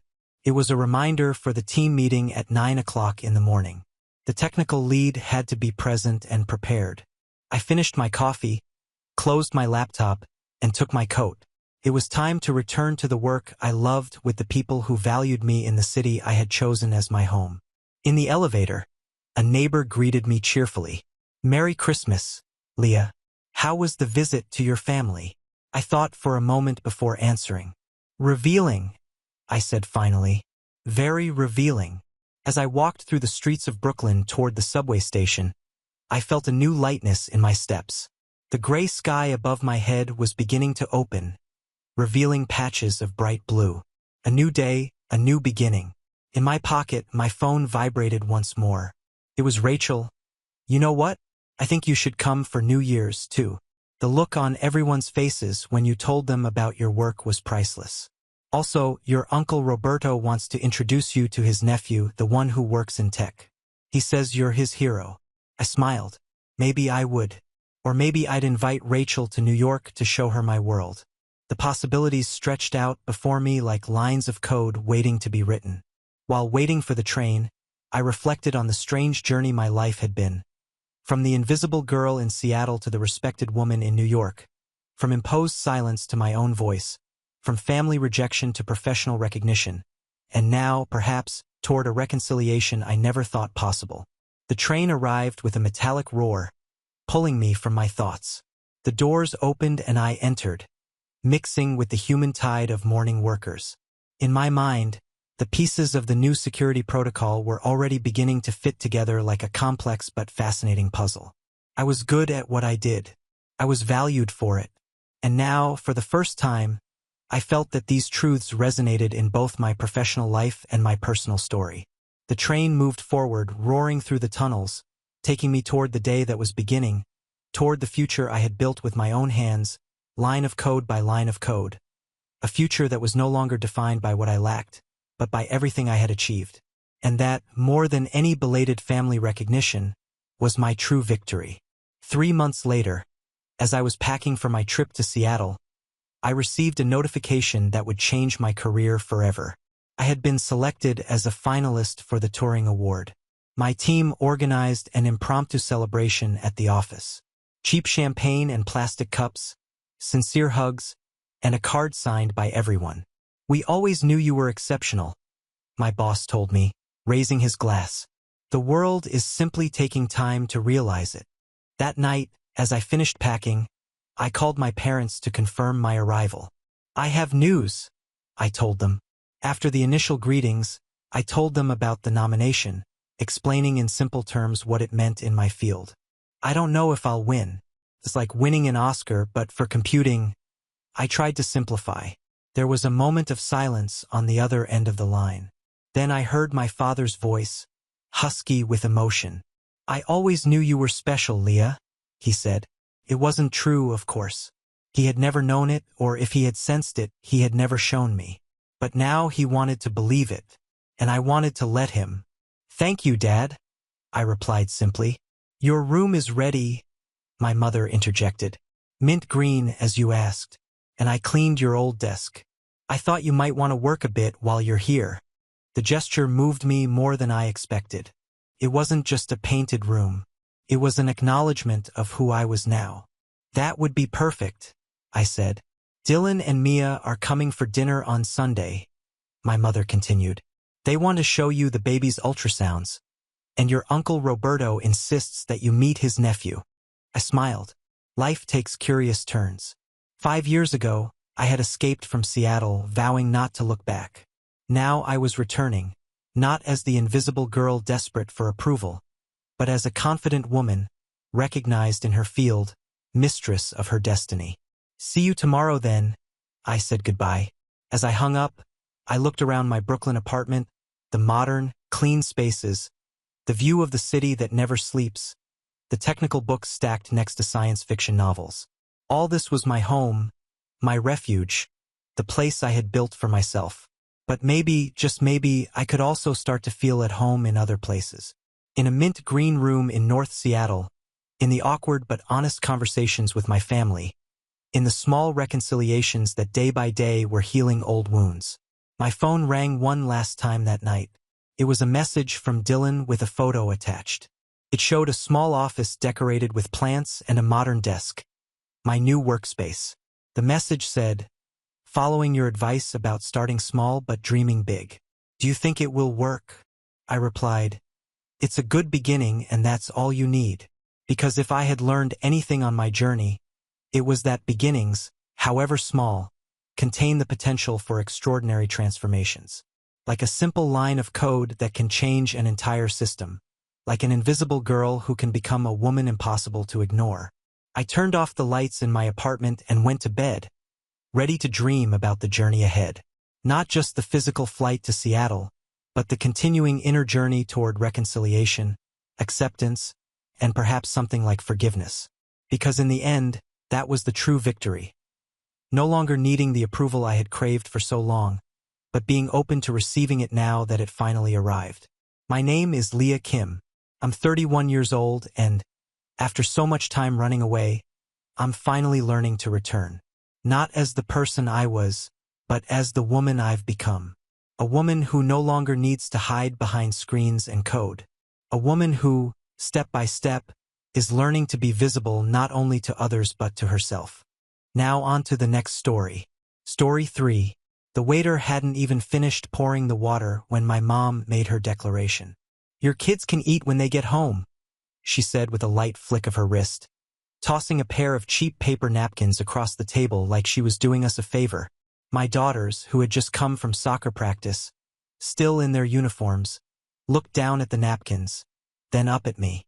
Across the table, my sister's girls were already unwrapping neat little to-go boxes with gold foil lettering, $165 pasta dishes from some boutique Italian spot and slices of tiramisu stacked like little edible towers. Her husband laughed a little too loud. "Should have fed them first," he said, not even glancing at me. I felt something cold coil in my chest, but I smiled politely, leaned down to my girls, and whispered, "Copy that." When the waiter returned with his notepad out, I stood up. But I should back up. You need to understand how we got here, how we ended up at that dinner table where two little girls were being taught a very clear lesson. That in this family there's an A-list and everyone else is supposed to clap quietly from the side. My name's Connor. I'm 36, and I've been walking on eggshells around my family since I was old enough to understand that not all kids get the same kind of love. I've got two daughters, Emma, 10, and Riley, 8, who are the best parts of me, and a wife who should have run for the hills, considering the family she married into. But she stuck around, mostly for me, sometimes for the entertainment, because my family isn't just dramatic. There is a slow-motion train wreck where the engine swears it's never derailed while the caboose is in flames. Let me tell you about my sister, Melissa. She's 38, 2 years older, and she's been the princess since birth. If Melissa spilled juice as a kid, it was, "Connor, what did you do to distract your sister?" If she forgot her homework, it was, "Connor, why didn't you remind her?" And God forbid I ever asked for anything she already wanted. She didn't just get the bigger slice of cake. She got the cake stand, too. She married well, of course. Daniel, her husband, is one of those guys who looks like he owns a yacht, even if he doesn't. They live in a 4-bedroom house in the suburbs with a dog that gets Christmas presents from my parents, while I'm still waiting for my girls to get a single birthday card. Not that I expected any more. Hope left the building years ago. Now, my mom, Elaine, is the kind of woman who could win an Olympic medal in selective generosity. She throws lavish brunches for Melissa's kids, sends them to day camps with little, just because packages, and brags to her church group about how well Melissa's raising those girls. But when it comes to mine, you should learn to budget better, Connor. As if budgeting would magically create grandparents who remember birthdays. But let's talk about the dinner. That night wasn't just a fluke. It was the culmination of years of small humiliations, tight-lipped smiles, and moments where I let things slide for the sake of keeping the peace. I used to think that being the bigger person meant staying quiet, letting things go. But the thing about swallowing your pride is that eventually it starts to taste like poison. My mom had invited us all out to dinner under the pretense of a family catch-up. She picked the restaurant, some trendy fusion place where the waiters wear aprons with leather straps, and the water comes in tiny glass bottles like they were hand-blessed in the Alps. She said it was her treat. That was the only reason we said yes. My wife, Paige, was skeptical. "You really think this is a good idea?" she asked as we were getting ready. "I think it's a chance," I said. "Maybe she's trying." She gave me a look. "Trying what?" "To keep up the streak of making your daughters feel invisible." I didn't have a good answer. I just wanted one evening, one decent, peaceful dinner where my girls weren't made to feel like they were wearing clearance rack clothes at a black tie event. We got there 5 minutes early. Paige made sure the girls looked nice. Riley had a little bow in her braid, and Emma wore the white dress she saved for special things. My mom and Melissa's family rolled in 10 minutes late, laughing about something they'd seen on a TikTok I wasn't invited to. Melissa air-kissed me and immediately turned to Paige. "Love your top," she said with a smile that was 2 parts Botox and 1 part judgment. "Didn't know they brought that brand back." We sat. Daniel ordered wine before the waiter even introduced himself. Melissa started going on about their summer plans. Some exclusive camp in Vermont, then a week in Italy. I nodded along, spooning water into Riley's glass from the tiny bottle like I was performing a ritual. And then came the food talk. My mom leaned in toward the waiter, eyes flicking toward Melissa's girls. "Oh, we've pre-ordered for them," she said with a proud little grin. "The chef knows." I glanced at my girls. They were flipping through the kids' menu, circling things with their fingers. "Mom," I said carefully, "you didn't order for Emma and Riley." She blinked, genuinely confused. "Well, I assumed you'd bring snacks or something. They're kids. They don't need a $30 meal." "That's silly." I looked at Paige. Her jaw clenched so tight I could see the muscle twitch. "They just came from practice," I said. "They're hungry." "Oh, I'm sure they'll survive," my mom said, laughing lightly as she flicked her cloth napkin onto her lap. "Besides, they can eat when they get home." And that's when she tossed the napkins. The paper kind, too thin, crumpled napkins that she pulled from her purse like she was tossing table scraps to dogs. My stomach dropped. I felt Riley's hand wrapped around mine, tiny and confused. Then Daniel laughed. Should have fed them first. He actually chuckled like it was some cosmic joke that I hadn't properly prepped my kids for a dinner they were invited to. I leaned toward the girls, squeezed their hands, and whispered just loud enough for Paige to hear. To copy that. And then the waiter came back, notepad in hand, smiling politely, ready to take orders. I stood up. The waiter looked up at me, surprised. I don't blame him. It's not every day a guy stands upright when everyone else is about to pretend nothing weird just happened. Everything all right, sir? He asked. I nodded politely. Would you mind giving us a moment? He gave a quick nod, stepped back with a waiter's well-trained discretion, and disappeared toward the kitchen. I stayed standing, trying to decide if I was going to say something right then in front of everyone or if I was just going to take my girls and walk out. I looked at Emma, who was still holding her menu like she wasn't sure if she was supposed to put it down or keep pretending she was part of this meal. Riley was whispering something to Paige, who was holding it together, barely. Her eyes had gone steely, like they do when she's one wrong word away from a full, scorched earth speech. But she kept it in for me, for the girls. Connor, sit down, my mom said with a small sigh, like I was embarrassing her in front of royalty. Melissa had already gone back to scrolling through her phone, clearly bored with the drama. Her girls were taking turns feeding each other bits of truffle mac and cheese out of a designer box like it was a game. It wasn't lost on me that those meals had been pre-ordered and boxed. Not just prepaid boxed. Like my mom knew the girls wouldn't be sharing a table with us. Like she planned it that way. I slowly sat down, but not because she told me to. I wasn't backing down. I just needed a better angle. The moment passed. The waiter came back. Everyone placed their orders. Melissa's family had apparently previewed the menu earlier and ordered like regulars. Paige and I let the girls order the only two things on the menu under $20. A margarita flatbread and a side of fries. We didn't want to make a scene. Not yet. I needed to gather my thoughts to understand if I was seeing this clearly or just letting old feelings twist a new wound. Turns out I wasn't overreacting. If anything, I was late. The meal went downhill faster than I expected. My mom spent the entire appetizer round asking Melissa's daughters about their accomplishments. One had just done a piano recital. My mom pulled out her phone to show everyone a video. It played loudly, echoing across the restaurant while Melissa beamed. My daughters leaned in, curious. My mom didn't show them, just turned the phone back to herself when the song ended and said, "She's gifted. You know, not every child has that." I opened my mouth to say something, but Paige gently tapped my hand. Later, she whispered. Then the discussion turned to school awards. Melissa's youngest apparently won a school-wide reading competition. Great, that's wonderful. But Emma was just named Student of the Month at her school for kindness, and I knew my mom had seen the picture I sent. The one where Emma's holding a little certificate, smiling ear to ear. I brought it up quietly, casually. That reminds me, I said. Emma just got Student of the Month. Her school does these monthly shout-outs. It was for kindness. My mom didn't even blink. That's nice, she said, taking a sip of her wine. Then she turned to Melissa's husband. Did you see the TikTok I sent you of the dog that barks the alphabet? Paige squeezed my hand under the table. It was that or break her wine glass. I looked at Emma. Her face fell just slightly. Not all at once. Just that slow drop of someone realizing they aren't interesting enough to be celebrated. I knew that look. I'd worn it myself for most of my childhood. The entree came.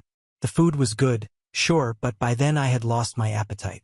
The waiter set the girls' plates down, flatbread and fries, and I saw the way he glanced at the boxed meals in front of Melissa's daughters. I could tell he was putting it together, too. One of those subtle moments where someone outside the family notices, just for a second, that something feels off. Halfway through the meal, my mom leaned toward Melissa. Should we tell them? She asked with a sly smile. I set down my fork. Tell us what? Melissa beamed. We're taking the girls to Disneyland this fall. Surprise trip. Just the four of us. My stomach flipped. Paige straightened in her seat. You're taking your girls? Paige asked slowly. Melissa shrugged like it was no big deal. Yeah, Mom and I planned it last week. Flights are already booked. I looked at my mom. She was already nodding. I figured it would be too expensive for you guys, she said, not unkindly, just matter of fact. And with your work schedule and everything else.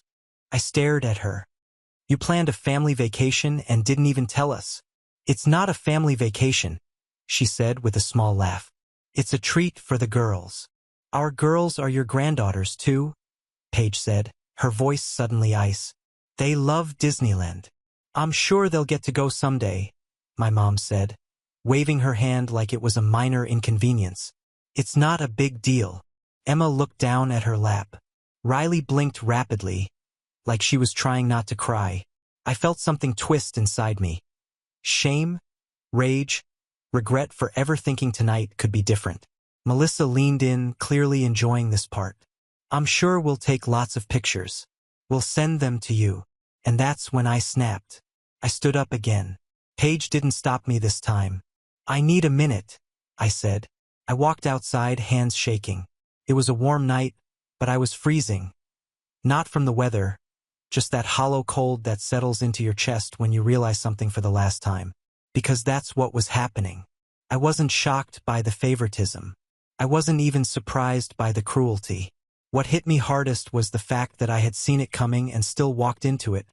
Still let my girls believe they were going to be part of something they were never invited to. And the worst part?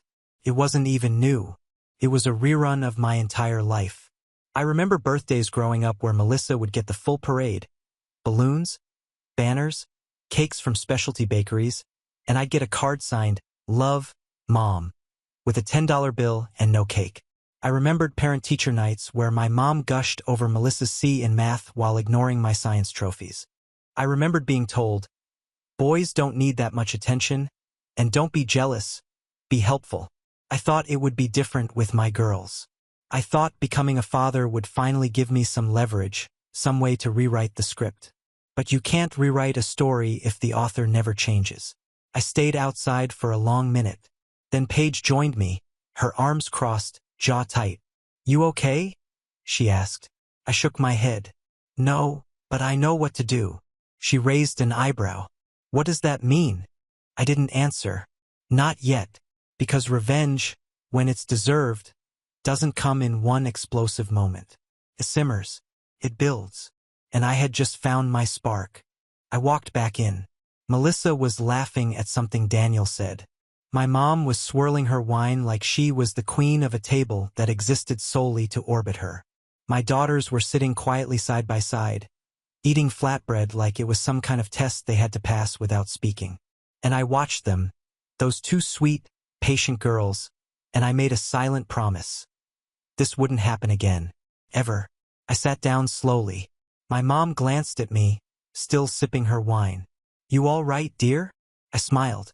More than all right. And that's when the waiter returned to ask about dessert. And that's when I said something that would turn the entire night upside down. The waiter hovered near our table, still waiting for someone to confirm the dessert order. Melissa's kids were bouncing in their seats, loudly requesting the chocolate dome with the caramel explosion like they'd been rehearsing the moment. My mom leaned in again with that signature smirk that always accompanied her worst behavior, like she was starring in a sitcom that only she found funny. I didn't break eye contact with her when I said, Actually, we're going to hold off on dessert. The waiter nodded and glanced at my mom, who waved him away like a servant in an old movie. She didn't even bother to hide it anymore. Suit yourself, she said. But don't be surprised when the girls regret missing the best part. I smiled, but it didn't reach my eyes. I was too focused on what was coming because I could feel it. This wasn't just going to be another dinner where I swallowed my frustration and paid for it in silence later.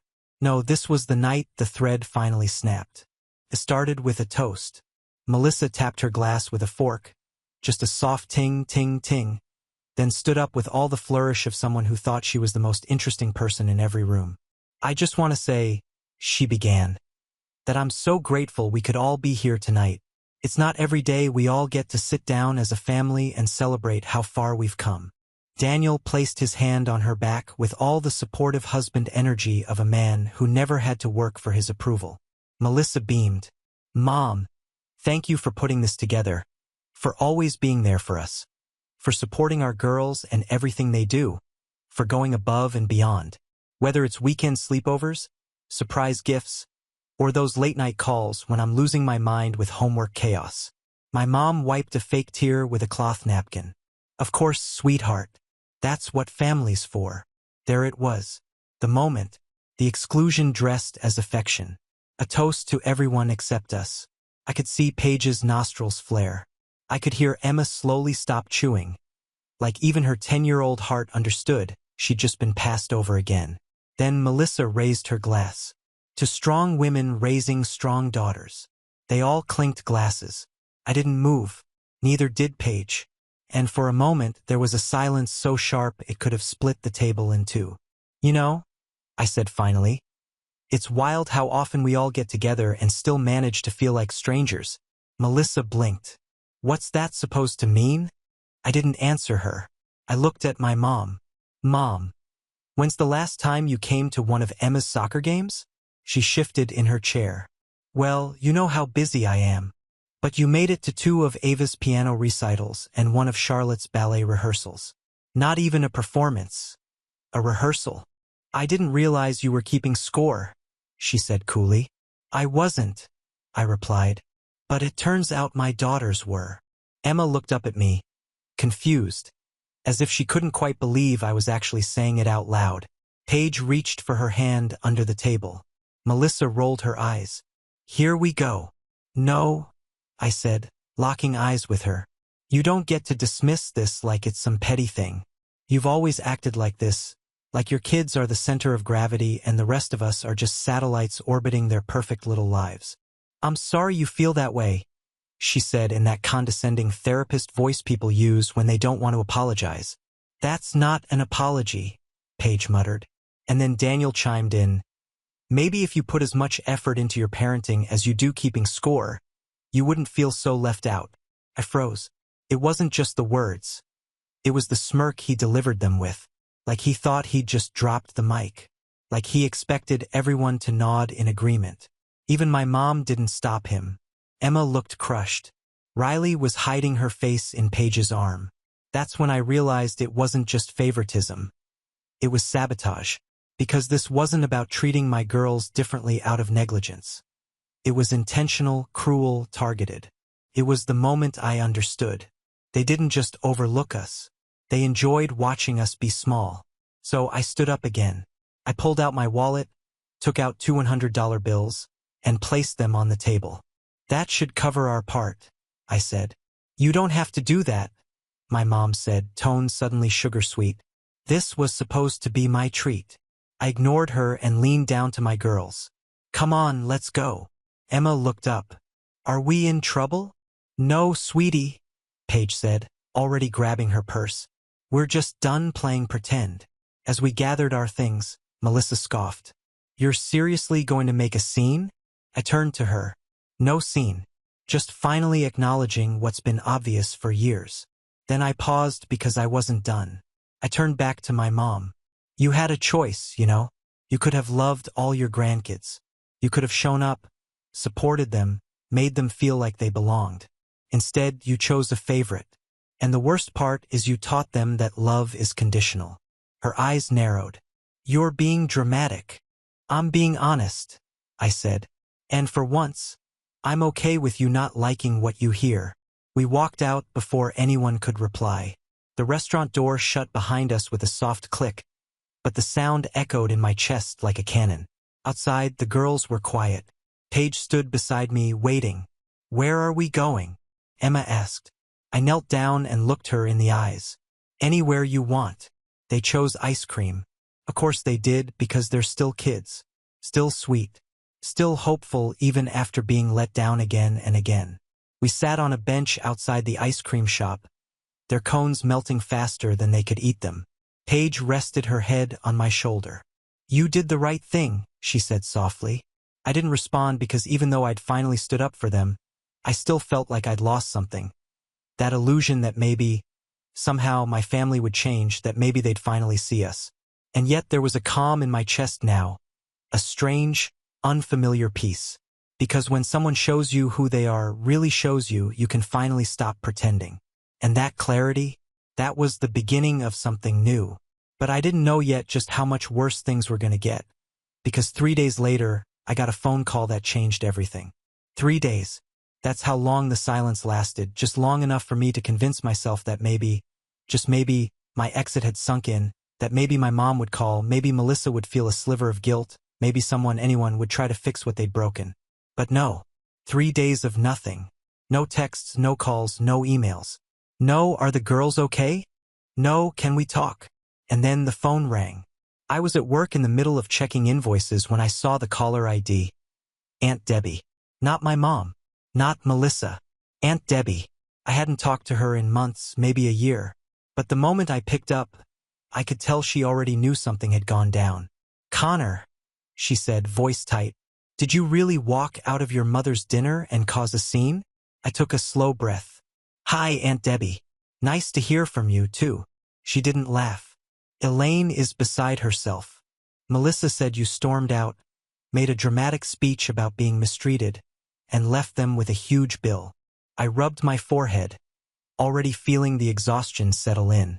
I paid our share, left $200, and Paige and I took the girls out for ice cream. That's not what your mother said. Of course it's not, I said. Connor, she said in that voice only older relatives have. Part scolding, part pleading. I know things aren't always fair, but do you really think this is the way to handle it? And there it was. The phrase that makes every adult child of emotional neglect want to scream. Things aren't always fair. As if fairness were the goal. As if we were fighting over the last cookie and not decades of favoritism, gaslighting, and emotional manipulation. I'm not asking for things to be fair, I said slowly. I'm asking for them to stop treating my kids like second-class citizens. There was a pause. I understand, she said, quieter now. But your mom is... She's proud and she feels hurt. She says you embarrassed her. I nearly laughed. She felt embarrassed? She tossed napkins at my daughters and told them to eat at home while serving Melissa's kids catered meals. Then told us they were going to Disneyland without even mentioning it beforehand? If she's embarrassed, maybe she should ask herself why. Debbie sighed. I hate seeing the family fall apart. Then maybe the family shouldn't have built itself around a golden pedestal with Melissa's name on it. We ended the call soon after, politely, but cold. That night, I told Paige about the conversation. She didn't say anything at first, just shook her head and folded laundry in silence. Do you think I overreacted? I asked. She looked up. No, but I think they'll never see it that way. I nodded, already knowing she was right. And that's when it really started to sink in. This wasn't going to be one of those arguments that blows over. This wasn't a misunderstanding to be cleared up over coffee. This was a fracture long overdue and finally split wide open. And like any earthquake, the aftershocks kept coming. A week later, we found out Melissa had posted a Facebook status. Family doesn't always mean blood. Some people just like playing the victim. Underneath were a dozen likes from her friends. Vague comments like, I know this feeling too well. And a sea of passive-aggressive validation. My mom commented a heart emoji. Emma saw it. She was sitting next to me on the couch, flipping through my phone because she was showing me a meme from her school's parent group. When the notification popped up, she read it, blinked, and asked, Is that about us? I froze. What do you think? She was quiet for a long moment. Then she handed the phone back and said, I don't want to go to Grandma's anymore. I nodded. You don't have to. Later that night, Paige and I sat on the porch after the girls went to bed. It was early fall, just starting to get cold, and we had blankets over our laps like we were an old couple waiting out a storm. I don't want them growing up like I did, I told her, walking on eggshells, wondering what version of love they'd get that day. She reached over and squeezed my hand. Then don't let them. That's when I started to plan. Not revenge. Not yet. I wasn't ready for that. But distance. Real distance. No more holidays by default. No more driving an hour just to sit at a table where my daughters were ignored while Melissa's kids opened surprise gift bags. No more passive-aggressive texts. No more guilt trips wrapped in polite language. I started small. First, I pulled out of the group chat. The one where my mom sent daily memes, Melissa shared vacation photos, and no one ever responded when I posted anything about my kids. Left the chat. No announcement. Just Connor has left the conversation. Next, I started politely declining invitations. Baby showers, cousin birthdays, cookouts. Everyone came with the same copy-paste excuse. Sorry, we've got plans that day. Sometimes we didn't, but sometimes peace was the plan. Then I blocked Melissa on social media. Paige did too. Not out of spite, just preservation. But none of it stopped the next big blow. Because even when you walk away, they find new ways to pull you back in. It came in the form of an envelope, a formal invitation to Melissa's pre-divorce rebirth party. Yes, you read that right. Apparently, she and Daniel were separating. And instead of mourning the end of her marriage, Melissa decided to host a party celebrating her new chapter with a full theme. There was a printed itinerary, a guest list, a dress code, Beyoncé lemonade chic, and a note at the bottom that said, "No kids. This is an adult glow-up celebration. Family support is expected." Attached was a handwritten note from my mom. "It would mean the world if you came to show her some love. She's really hurting. Let's put the past behind us." I read it twice, then slid the envelope across the table to Paige. She stared at it, blinked slowly, then asked, "Are you being punked?" "I wish." Emma, sitting at the counter doing homework, looked over. "What's a rebirth party?" "It's when people throw a party for themselves to pretend everything's fine," Paige said flatly. I almost smiled. Almost, but something inside me snapped again. Because not only were we being invited to support the same woman who treated my kids like trash, they expected us to forget everything just like that. Pretend nothing happened. Pretend there wasn't a long list of slights and silences and cruel little choices. But I wasn't pretending anymore. That night I didn't sleep. Not really. I kept thinking of Emma's face when she saw that Facebook post. Of Riley asking me if she did something wrong when she didn't get a birthday call last year. Of Paige holding my hand in that restaurant as I finally said all the things I'd swallowed for too long. I stared at the ceiling and made a decision. Not just to walk away, but to make it permanent. Not out of anger, out of love. Because real love doesn't have terms and conditions. It doesn't pick favorites. It doesn't vanish when things get uncomfortable. The next day, I started making quiet moves, small, intentional steps. I took Emma and Riley to open junior savings accounts under my name. Not that Melissa's kids needed the money, but because I wanted my girls to know they were seen, valued, planned for. I called a therapist, booked a session for myself, then one for Paige and me, then asked the girls if they'd like to talk to someone, too. We started talking, really talking, around the dinner table about feelings, about family, about how sometimes people who are supposed to love you the most don't know how. And slowly, I started building something my kids had never truly had before. A family without conditions. A home without guilt. But even as I pulled away from the toxicity, something kept tugging at me. Not for reconciliation, but for closure. Because walking away is powerful. But sometimes justice is better. And when I found out what my mom had done with the trust fund my late father left behind, that's when the line between walking away and fighting back disappeared completely. The first time I felt real peace again was on a Sunday afternoon, 6 weeks after we walked out of that restaurant.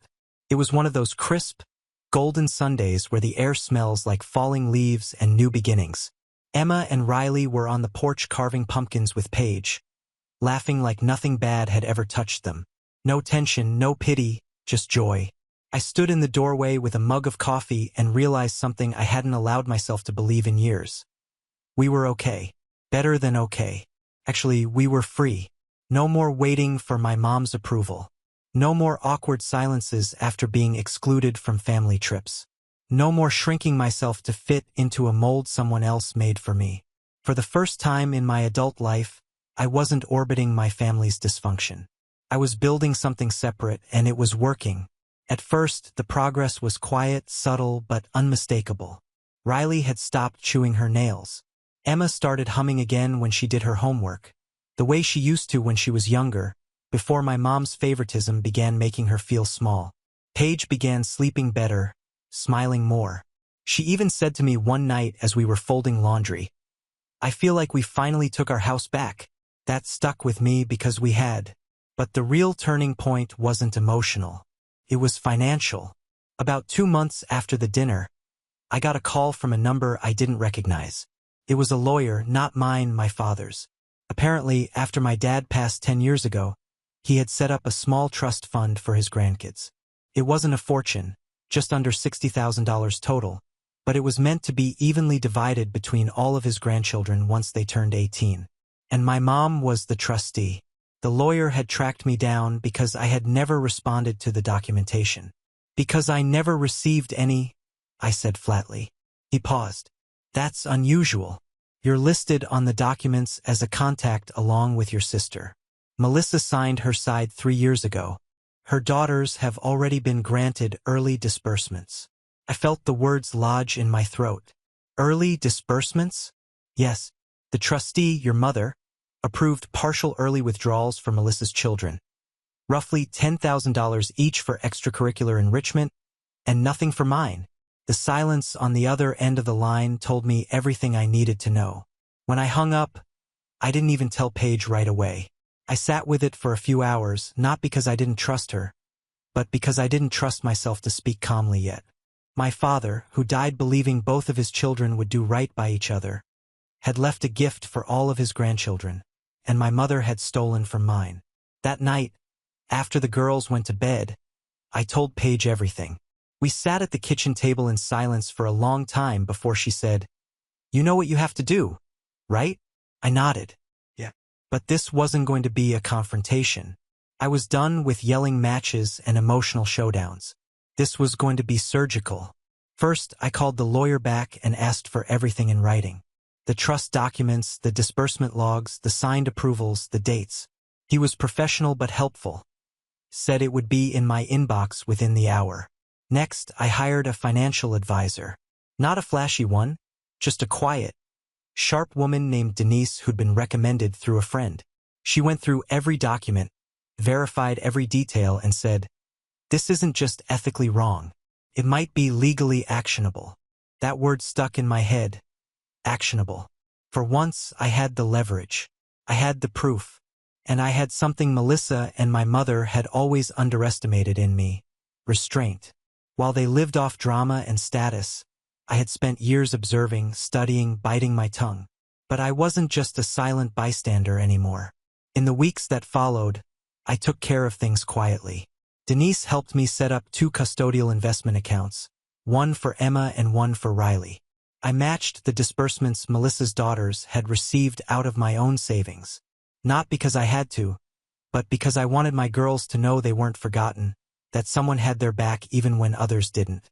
Then I started documenting everything. Every slight, every exclusion, every passive-aggressive message, every financial decision my mom had made as trustee. I wasn't sure yet what I was going to do with it, but I knew I was going to be ready when the time came. And something strange happened during all this. I started winning, not just emotionally, professionally, too. Maybe it was the clarity. Maybe it was the fact that I wasn't carrying the weight of old wounds anymore. But my performance at work skyrocketed. I landed a new client that doubled my quarterly commission. I was offered a leadership training spot I'd been passed over for last year. For the first time, I felt like I was moving through life on purpose. And then, about 3 months into our break from the family, I got a text. "Mom, Thanksgiving dinner at Melissa's this year. Hope you can make it. Girls too." No apology, no acknowledgement, no olive branch, just an expectation. Like we'd all reset. I didn't respond. She texted again the next day, "Mom, we're doing a gratitude circle. Melissa's making that spinach dip you like. Don't be dramatic. Family's all we have." I showed the text to Paige. She shook her head. She still thinks she's the victim. "I know," I said. "But I'm not giving her what she wants." What does she want? To pretend nothing happened. To act like this is just another year where we play along. I'm not playing. And we didn't. Thanksgiving came and went. We cooked dinner at home, played board games. Emma made a centerpiece out of construction paper and glue. Riley set the table with mismatched plates and a paper napkin for every guest, even the dog. It was one of the happiest Thanksgivings I'd had in years. We didn't hear from my mom again until Christmas. This time, she sent Paige an email. Not me. In it, she wrote, "I know Connor is still upset, but I miss the girls. It's been months. Maybe we can arrange something just for them? I'll take them for ice cream. Bring them presents. No pressure on him to come. Let's not punish the kids over grown-up issues." Paige showed me the email without a word. Her face was unreadable. "Do you want to respond?" I asked. She blinked. "I don't think I should, because if I do, I might say something I regret." So I responded. Just one sentence. "They're not available to be taught that affection is conditional." She didn't reply, but Melissa did. 2 days later, she tagged Paige on Instagram. A story post. A photo of her daughters opening presents under a perfect tree, captioned, "When you teach your kids the true meaning of family, some of us get it, some never will." I didn't comment. I didn't react because I was already planning something bigger. See, the thing about people like my mom and Melissa is they live for the performance. They need the audience, the praise, the illusion. So I decided to take away their stage. Not with a public takedown, not with screaming or gossip, but with something far more powerful: truth. That January, I submitted a formal petition to the court requesting a change in trustee management for my father's trust, citing breach of fiduciary duty, unequal disbursement, and lack of communication. It wasn't flashy. It wasn't dramatic. But it was loud in all the ways that mattered. I didn't tell them I was doing it. I let the paperwork speak for me, because by then I wasn't looking for justice just for my daughters. I was building proof that love isn't shown in grand gestures, but in consistency, accountability, and showing up. And for the first time, I was doing exactly that. Not just for my girls, for me. And just as I was settling into that peace, just when life started to feel steady again, I got a letter. Certified legal envelope, return address. My mother's lawyer. And when I opened it, I realized she wasn't just refusing to change. She was going to fight. And that's where everything turned again. When the envelope arrived, I thought it might have been confirmation from the court that my trustee petition had been received. I'd been expecting that, but the heavy, cream-colored paper and the sharp, embossed logo on the upper left corner told a different story. This wasn't an acknowledgement. It was a warning shot. Inside was a letter from my mother's attorney, some gray-haired estate lawyer named Richard D. Marks. Very official, very polite, and very clear. "Dear Mr. Walker, our client, Mrs. Elaine Walker, has received notification of your recent motion to remove her as the trustee of the family trust established by your late father, Thomas Walker. This correspondence is to inform you that Mrs. Walker disputes the characterization of her conduct as negligent or unethical. She has administered the trust in good faith and within the bounds of her legal discretion as trustee. We are prepared to defend against any petition suggesting otherwise. Further, any implication of wrongdoing or mismanagement will be treated as defamatory and responded to accordingly. Should you choose to proceed with legal action, we will seek full recovery of legal expenses from the trust assets." I reread it 3 times. No apology, no explanation, no acknowledgement that my daughters were entitled to anything. Just legal posturing and a thinly veiled threat. They'd used the trust money to fight me. The money my father left for his grandkids, including mine. Paige sat across the table, her eyes scanning the letter as I slid it over. "She's going to burn the whole thing down before she admits she was wrong," she muttered. "She thinks I'll back off." Paige looked at me. "Are you going to?" "No," I said. "I'm going to dig." And that's when the gears started turning. See, up to that point, I'd been playing defense, pulling back from the family, protecting my kids, documenting the slights. But this was a shift. This was a declaration of war. And I had no intention of sitting quietly while they used my dad's legacy as a weapon against the very people it was meant to protect. I took a week off work, not for stress, for strategy. I spent the first 2 days reviewing everything Denise, the financial advisor, had helped me compile. Records of the trust fund, statements, deposit logs, and disbursement approvals. The trail of Melissa's withdrawals was crystal clear. 4 separate educational enrichment checks signed by my mom and deposited into Melissa's joint custodial account. But it was the 5th check that caught my attention. Smaller than the others. Only $1,500. Listed as travel reimbursement for beneficiary liaison. I highlighted it. What does that mean? I asked Denise. She raised an eyebrow. That's vague and sketchy. Can you trace where it went? She called me back 2 days later. I couldn't find the end recipient, but I did find the bank. It was deposited into a personal checking account at Kensington Credit Union.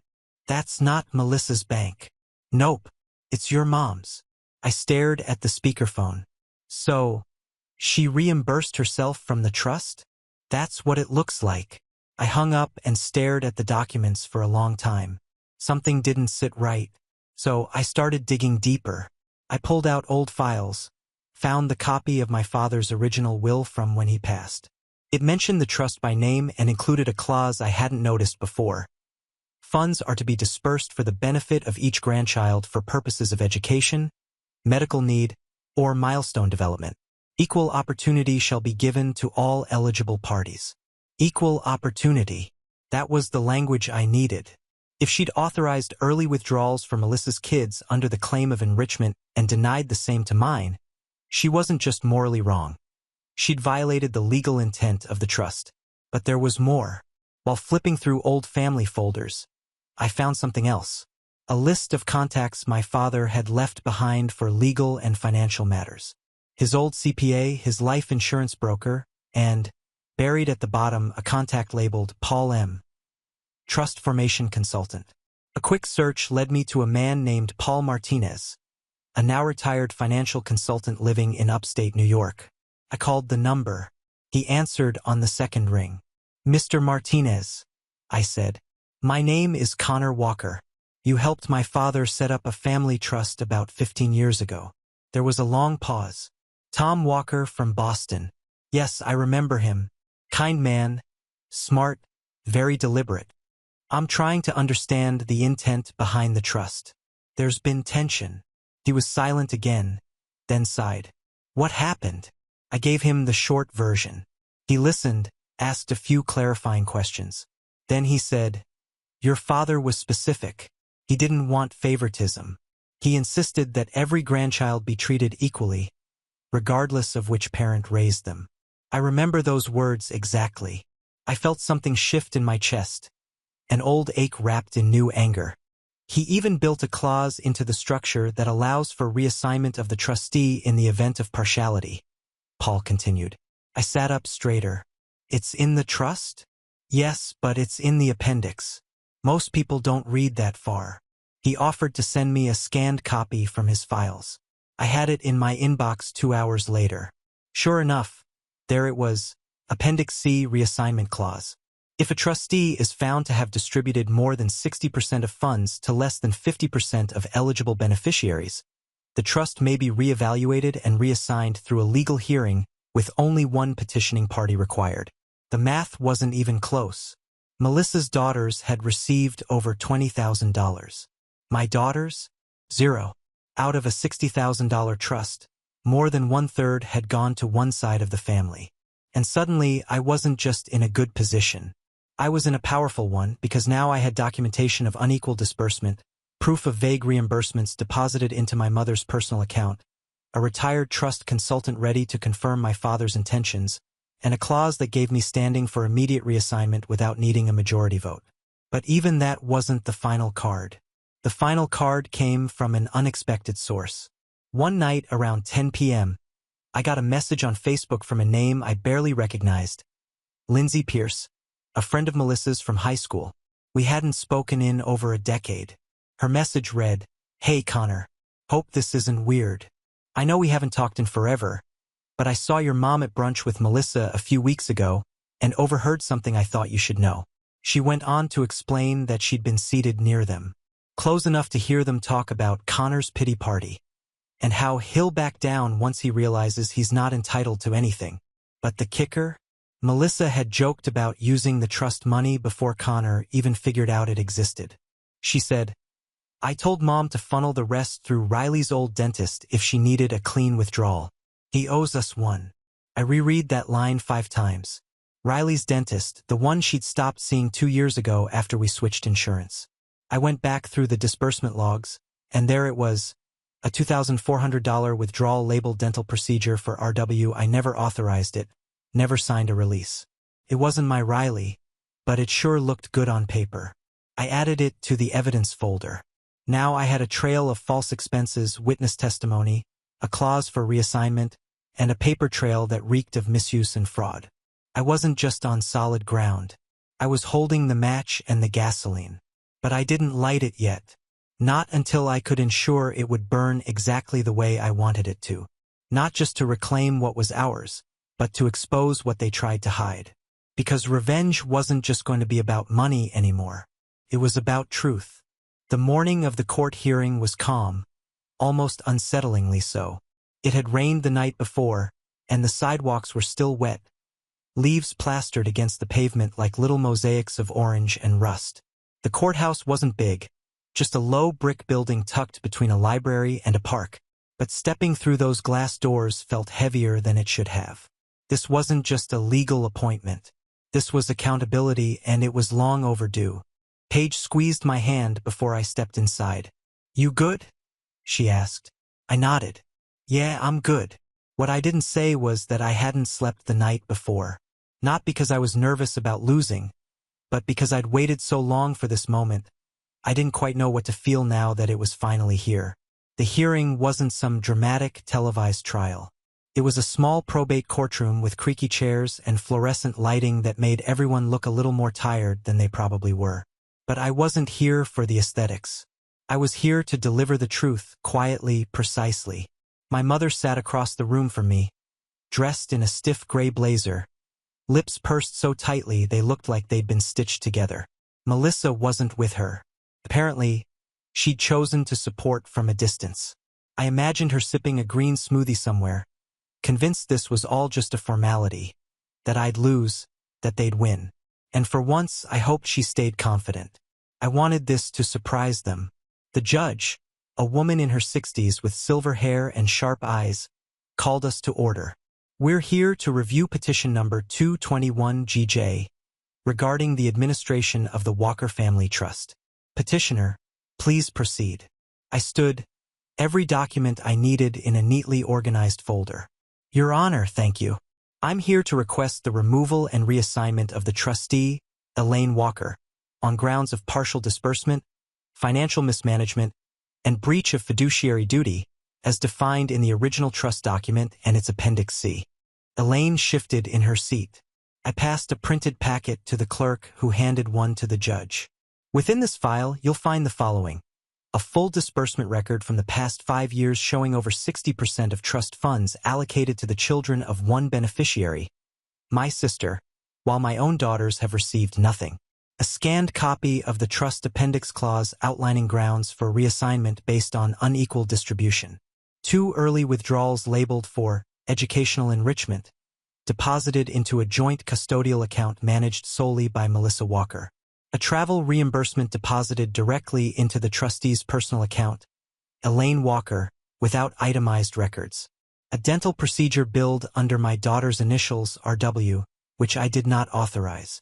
I've included a notarized affidavit from our current dentist confirming that no procedures were performed during that period. The judge's eyebrows lifted at that one, but I wasn't finished.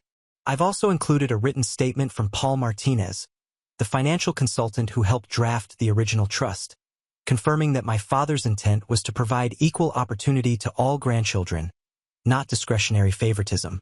I sat back down. Elaine didn't stand right away.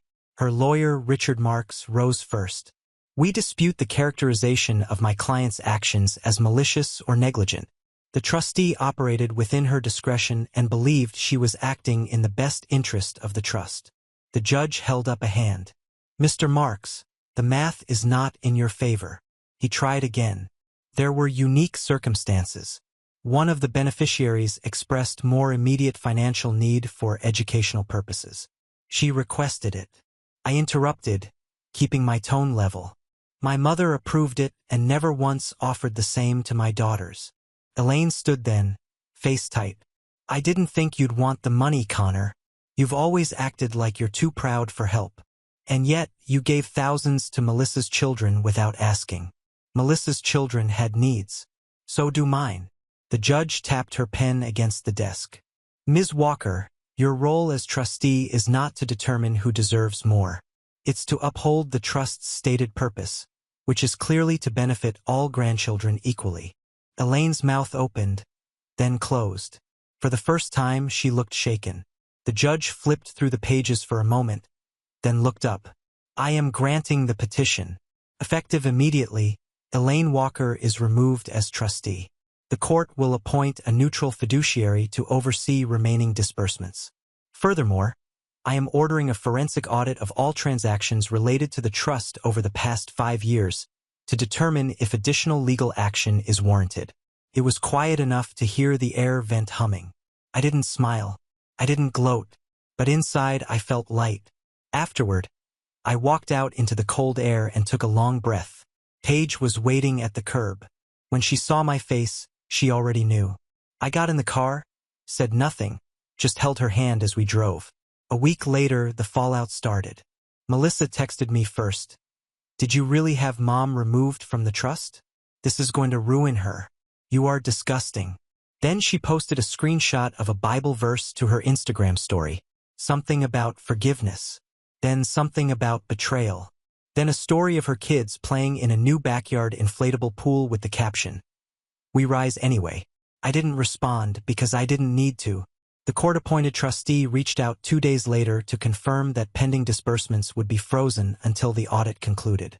Paige and I sat down with the girls and explained what happened carefully. We didn't use words like stolen or corrupt. We told them that their grandpa had left something behind for them and now it would finally be shared fairly. Emma asked, "Did Grandma know that before?" I nodded. She thought for a second, then said, "Then I don't want her presence anymore." Riley added, "Me neither. But can we still do ice cream?" We laughed, said yes. And just like that chapter closed, but something else opened, something better. A few weeks later, I got a check in the mail, not from the trust, but from a client I'd helped months earlier who had closed a major deal. Attached was a note. "Connor, your clarity and honesty changed how we approached everything. I know you didn't ask for anything in return, but I wanted you to know how much that meant. Please use this however you'd like, for your family, for their future." It was for $12,000.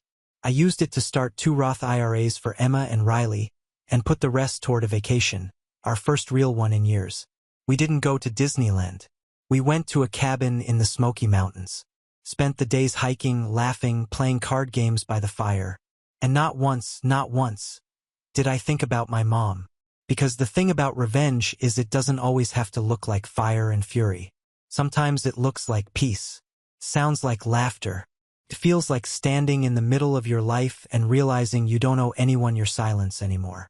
And I wasn't done because there was still one more card I hadn't played. The one that would finally expose exactly who Elaine Walker really was. And once I played it, she'd never be able to hide behind family again. The final card I held wasn't forged in court or bank statements. It was truth. Plain, unvarnished, and brutal. And it came from a place my mother had never expected, her own past. A few weeks after the court removed her as trustee, the audit began. It was out of my hands by then, managed by a neutral fiduciary just like the judge ordered. But I'd submitted everything I had, copies of shady transactions, the misappropriated dental payment, the travel reimbursement, and, of course, the statement from Paul Martinez, the trust consultant. I thought that would be the end of it until Paul called me again. "I was going through some of the old records," he said, "and I found something I think you should see. Your father left a letter. It wasn't meant to be opened unless there was a dispute over the trust." "A letter?" I asked. "Yeah. It was addressed to the trustee, Elaine, but with a note that said, 'Open only if the kids fight.' I figured, given recent events, well, you have a right to see it now." He sent it by express mail. It arrived 2 days later, sealed in a plain envelope with my father's unmistakable handwriting across the front. To Elaine. If you're reading this, something went wrong, and I'm not surprised. That's how it began. The rest of the letter was a gut punch. Not angry, not cruel, just devastatingly honest. He went on to explain how he feared favoritism would tear the family apart. How he'd seen it forming even before he got sick. How Melissa's constant demands and Elaine's blind indulgence made him worry for my future relationship with her and with my children. How he'd set up the trust to be fair on purpose because he feared that when he was gone, fairness would die with him. He ended it with this: if you cannot bring yourself to treat Connor's children the way you treat Melissa's, if you cannot offer them the same time, attention, and generosity, then step aside. Let someone else do what you want. Do not dishonor their names. Do not dishonor mine. That was the nail in the coffin. I forwarded the letter to the fiduciary auditor, who immediately added it to the case file. Within a month, the audit report came back with findings of misuse of funds, unequal distribution, and ethical misconduct. It was worse than I thought. Elaine had authorized over $28,000 in disbursements to Melissa's daughters. Meanwhile, not a single dollar had been allocated to Emma or Riley. Not only that, she'd claimed another $3,800 in trustee expenses for spa visits, travel meals, and consulting calls with Melissa, none of which were documented. The new trustee filed a civil complaint for restitution. Elaine would either return the misused funds to the trust or face a lawsuit. She chose silence for weeks until, eventually, she cracked. It started with an email from Elaine Walker. Subject: I hope you're happy.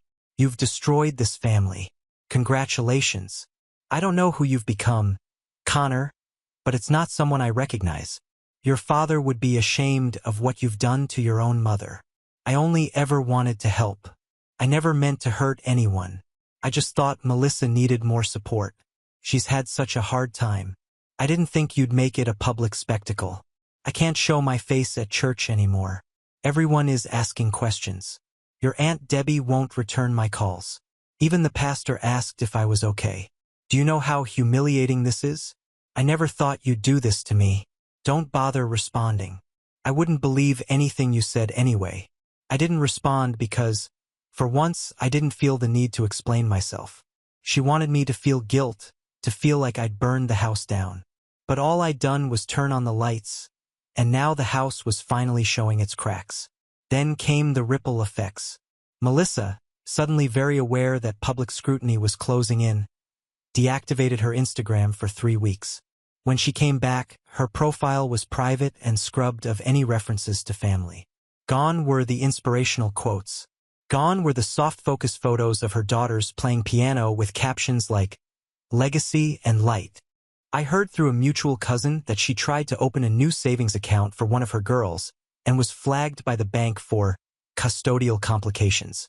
Apparently, once the new trustee was in charge, all the enrichment accounts Melissa had used were shut down and the money was recalled. She had to pay back nearly $11,000. Melissa sent Paige a text that simply said, "Was it worth it? You've turned Connor into someone I don't even recognize." Paige didn't respond either. Not because she didn't want to, but because we were on a plane headed to Colorado for a week-long winter trip. The girls' first time seeing snow. We'd saved up for it after the audit closed, and the trust officially allocated new equal distributions.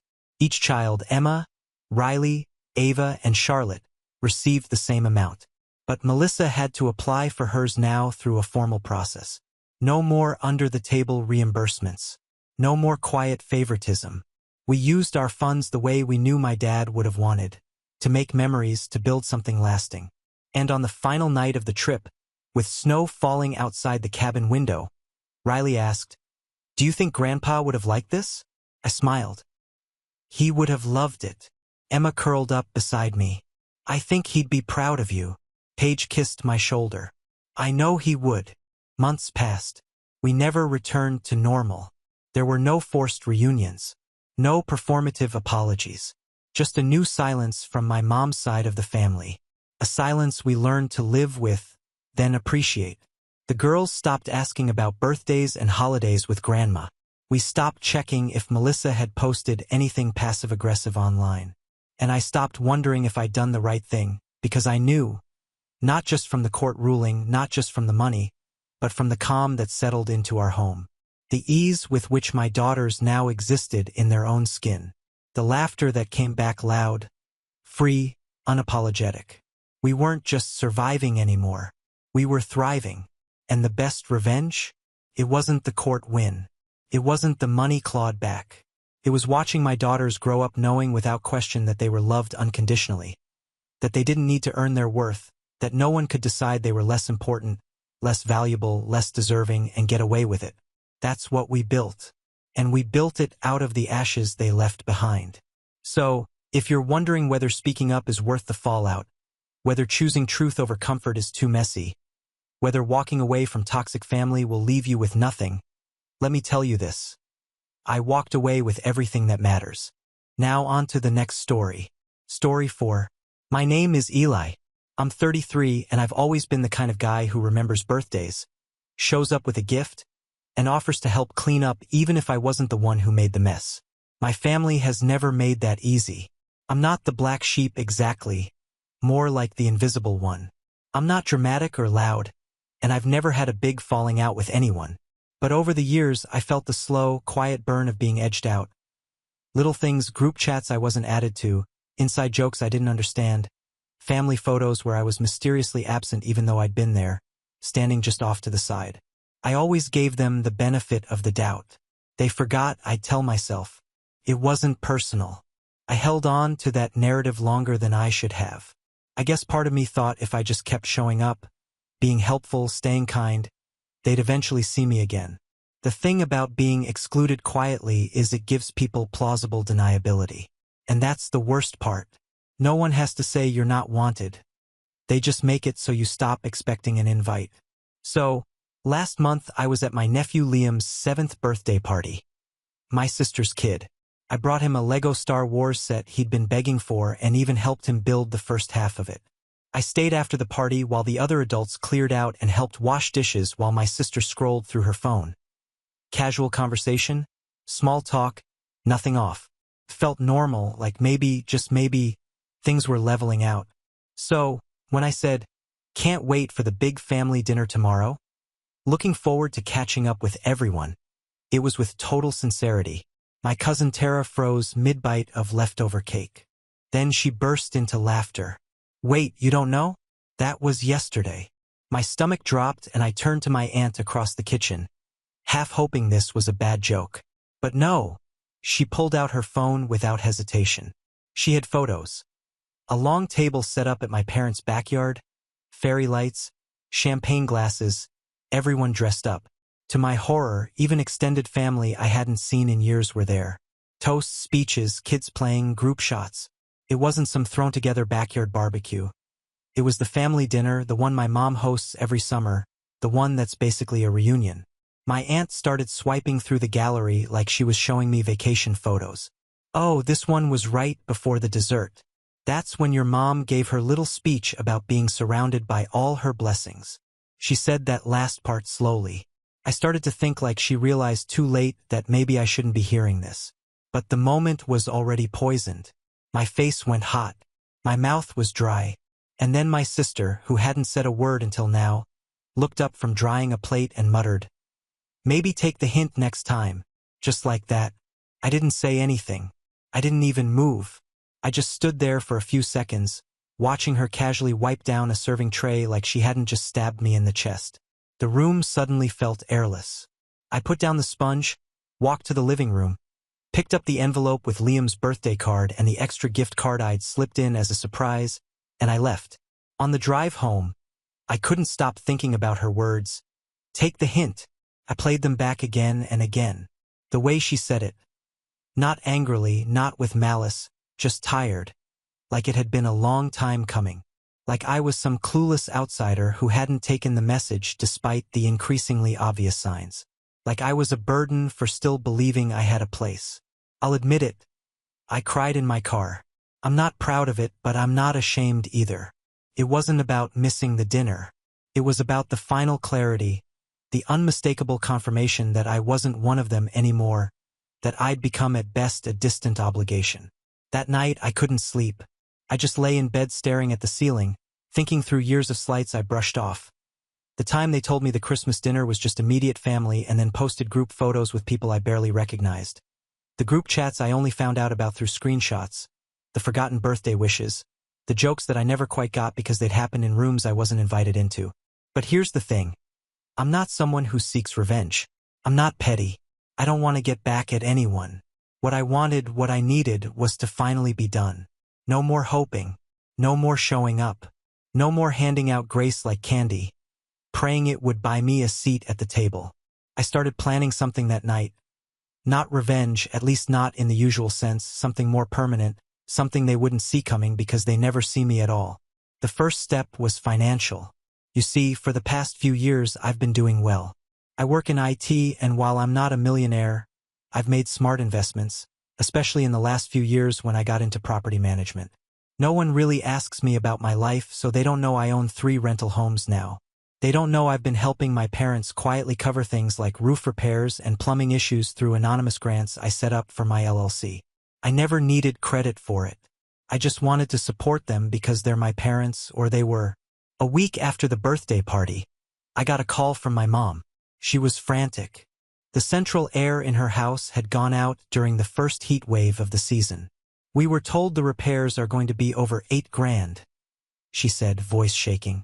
The guy you usually work with said he didn't get the usual maintenance retainer this year. Did something happen with the fund? I calmly told her I had dissolved the grant program. She was confused at first, but I didn't elaborate. I'm sure you and everyone who was at the dinner can figure something out, I said. Silence on her end. I could almost hear her thoughts racing. I didn't wait for her to respond. I just ended the call politely. That same day, I called my lawyer. There were other things I'd funded over the years. College savings for my niece, emergency dental work for my uncle, a part-time assistant my sister used to help with her Etsy business. I had receipts for all of it. None of them knew I'd tied those funds to clauses and agreements, and none of them knew those clauses could be canceled with a single signature. I signed, sent the letters, froze the accounts. It took about 2 weeks for the ripple to hit. My inbox flooded. Calls, messages, missed FaceTimes. One from my cousin that just said, "What is going on?" But I didn't respond. And then came the family group chat, not the one I'd been excluded from, but the old one, the one I had created 5 years ago when Grandpa passed and everyone wanted to coordinate funeral logistics. I still had admin rights. I renamed the chat to Maybe Take the Hint, and then one by one removed every single member. I didn't say a word, just silence. But that was only the beginning, because there was still one thing I hadn't taken back. And once I did, it changed everything. The thing I hadn't taken back yet, the one thread still tethering me to them, was the lake house. It wasn't technically mine, not fully. It belonged to my grandparents, then passed down jointly to my mom and her sister, my Aunt Val. After Val passed, her half went to my cousin Tara, the same cousin who laughed at me about missing the family dinner. Years ago, when my mom fell behind on some payments, I quietly bought out her share. Legally, I owned 50%. But no one ever updated the family's mental scorecard. They still treated it like grandma's place. Everyone used it freely, weekends, holidays, even full summers. And I let them for years. I never booked it for myself. Never once said no when someone wanted to use it. I even paid for the new dock last summer quietly, without credit. But now the lake house was a stage and I had the script. I waited for Memorial Day weekend when the whole family usually flooded in. It had been tradition for over a decade. Barbecues, bonfires, the kids fishing off the pier, while the adults got tipsy on cheap drinks and louder as the sun set. I used to love it, but I hadn't been invited the last 3 years. This time, though, I didn't need an invite. I just needed to show up. 3 days before the weekend, I filed the paperwork to restrict shared access to my half of the property, thanks to a little-known clause in the deed that allowed either owner to petition use if conflict arose. My lawyer made it airtight. I wasn't blocking them from using the house. I was just requiring a co-owner agreement to do so. Tara, of course, hadn't been paying attention to any of the legal mail, Too used to me being nice, Eli. Friday morning, I drove up early, unlocked the house, parked my truck sideways in the driveway so no one could pull in behind me. Then I waited. It didn't take long. Around noon, 3 cars rolled up. My sister, Tara, and my mom, plus the kids and spouses. They were laughing until they saw me. Tara stepped out first. "You're here?" she said, voice tight. I smiled. "It's Memorial Day. Thought I'd enjoy the lake." She walked right up to me, arms crossed. "Well, we plan to stay the weekend." I told Mom she could have the master. "That's going to be a problem," I said, not unkindly. "The house is locked for co-owner review. You would have seen the notice if you opened your mail." She blinked, confused. "What notice?" My sister chimed in, already irritated. "Eli, don't be dramatic. We've been coming here forever just because you weren't invited to one dinner." I held up a hand. "Calm. It wasn't one dinner, and it wasn't about the dinner. It's about respect. Something this family stopped giving a long time ago." My mom finally approached, her voice quiet. "Eli, honey, we didn't mean to hurt you. It was just things got busy. You know how it is." I looked at her and for a second I almost softened. Almost. But then I remembered every time she defended my sister's cruelty, laughed off exclusion like it was a misunderstanding, or played peacemaker by asking me to be the bigger person again and again. "I know exactly how it is," I said, "which is why I'm here now. This house isn't a shared vacation spot anymore. If you want access, we draft a new agreement. We split maintenance. We rotate usage. Or," I shrugged, "we sell." "You wouldn't dare," Tara said, voice rising. "You'd destroy the family tradition over what? Hurt feelings." I met her gaze. Steady. "No, you already destroyed the family part. I'm just handling the paperwork." They tried yelling, pleading, guilt-tripping. My mom teared up. My sister called me selfish. Tara threatened to sue, but it didn't matter. I had everything documented. The messages, the receipts, the clause in the deed, and the silence I'd been drowning in for years. That was finally gone. In its place was clarity. Cold, clear, and necessary. Eventually, they left, not without a few final words thrown at my back. But I didn't flinch. I stood on that porch until the cars disappeared down the gravel road. Then I went inside, opened a beer, and sat in the old rocking chair Graham used to use. That night, I lit a fire in the pit out back, watched the embers rise into the sky like sparks from some forgotten 4th of July, and for the first time in a long, long while, I felt like I belonged somewhere. But the final part, that came the next morning because I wasn't done. I had something else to send. And once they opened it, they'd realized the real consequences hadn't even started yet. The next morning, I woke up to the sound of birds and nothing else. No kids screaming on the dock. No blaring Bluetooth speakers from the porch. No smell of my sister's always overcooked bacon. Just stillness. It was almost eerie how peaceful it was, and I liked it. I brewed myself a cup of coffee, walked barefoot down to the water, and watched the early mist curl off the surface like steam from a boiling secret. I had a lot on my mind, but I wasn't sad, just focused, resolved. The night before had been a line in the sand. But now it was time to make it permanent. Before I left for the city, I stopped by the post office in town and handed over a thick manila envelope addressed to my family lawyer. Inside was the final piece of the puzzle. My formal decision to sell my half of the lake house. Not just to anyone, but to a buyer I'd already vetted. A private couple from out of state. No kids, no drama, just retirees who wanted a quiet escape for the summer months. I'd even offered them a slightly better deal if they agreed to one condition. They put up a gate. Not a huge one, just enough to clearly mark their half and legally prevent any accidental visits from extended family members who had once treated the house like their personal vacation hub. But the envelope didn't just include the sale contract. It also contained my exit letter, a single page folded on top of the documents addressed to my entire family. I wrote it slowly, carefully over 2 nights. I didn't want to be cruel. I just wanted to be honest, brutally, surgically honest. Here's a part of what it said. To everyone who forgot me, you may not have realized it, But over the years, I became a ghost in this family. Not because I drifted away, but because you quietly pushed me there with your exclusions, your silence, your smug smirks. When I'd show up, still believing I mattered, I was the helper, the giver, the quiet one, that extra at the table. I never asked for much, just a chair and a little kindness. But your message has been clear. I'm not family. I'm a resource, a wallet, an afterthought, a punchline. So now I'm taking the hint. You won't have to forget to invite me anymore. You won't have to roll your eyes when I show up or whisper in the kitchen when I leave the room. I'm done with all of it. I'm not angry. I'm not vengeful. I'm simply done. This house, it was the last place where I still felt tethered to any kind of belonging. And now I've let it go. The buyers are sweet. They'll take care of it.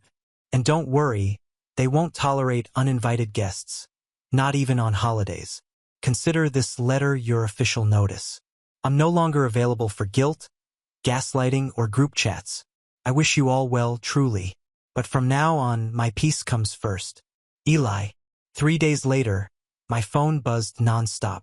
Missed calls, voicemails, a flurry of texts that went from confused to panicked to furious in the span of hours. My sister, who hadn't said a kind word to me in over a year, suddenly had a lot to say.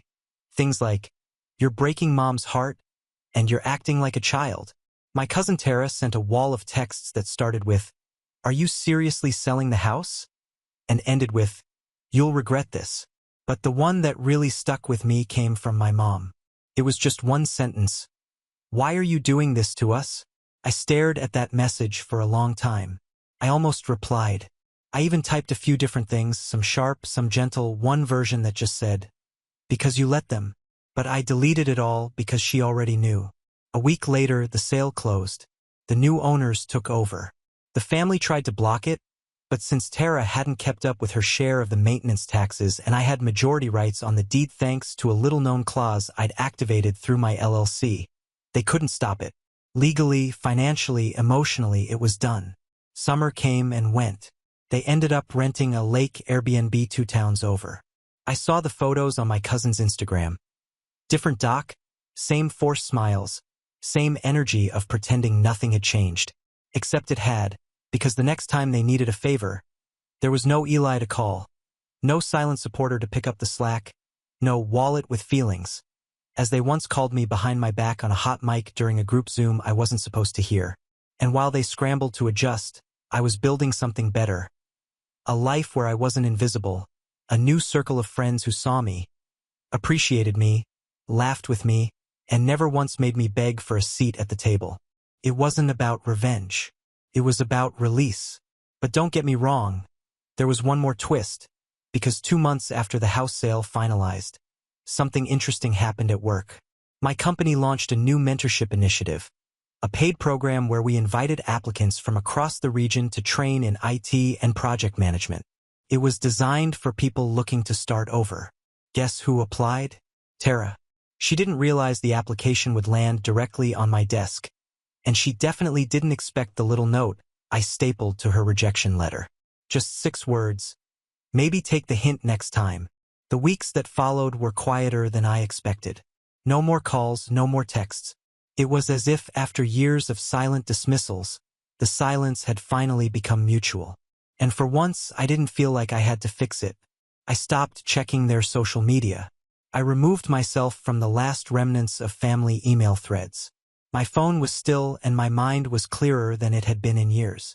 But clarity doesn't mean peace comes easy. There were nights I lay awake wondering if I'd gone too far, if I should have just kept being the quiet one, the dependable one, the one who bit his tongue for the sake of keeping a fragile family illusion intact. That internal guilt had been a well-worn jacket, familiar, even comforting in its own twisted way. But guilt, I realized, is a tool manipulators use when outright control doesn't work anymore. It was hard to let it go. But I did because something else started growing in its place. Something stronger. Dignity, a sense of boundaries, a strange but welcome pride in the fact that I had, for the first time, chosen myself over people who had proven again and again that they wouldn't have chosen me. Work got better, too. I got promoted. Turns out, when you're not constantly drained by toxic family dynamics, your brain has more room to thrive. I finally took that trip to Kyoto I'd been putting off for years. Went solo. Spent 2 weeks wandering through bamboo forests and sipping matcha on quiet balconies. I didn't post about it. Didn't announce it to the world. I just lived it fully, quietly, for myself. The final thread unraveled on Thanksgiving. Traditionally, it was hosted at my parents' house. A big production, stuffing recipes copied from Grandma's old notes, my dad's dry turkey, the usual arguments over who got to sit closest to the fireplace. And me, of course, if I was invited, usually stuck at the far end of the kids' table or in the folding chair by the door. No one really noticed when I stopped coming a few years ago. But this year, things were different. That morning, I got a knock at my door. It was my father. I hadn't seen him in nearly a year. He looked older, a little thinner. His once jet-black hair was grayer than I remembered. He was holding a foil-covered dish. His eyes were bloodshot. Not from crying, I don't think, just the kind of long, slow where that happens when life finally forces a man to sit with his choices. "Can I come in?" he asked. I didn't answer. I just stepped aside.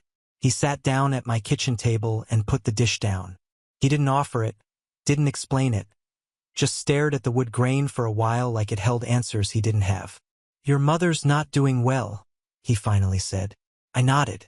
That tends to happen when you lose control over people. He flinched. Whether it was the words or the calm way I said them, I'm not sure. "She's sorry, Eli. She says it every day." I poured him a glass of water and sat across from him. She had years to say it to my face. He looked like he wanted to argue.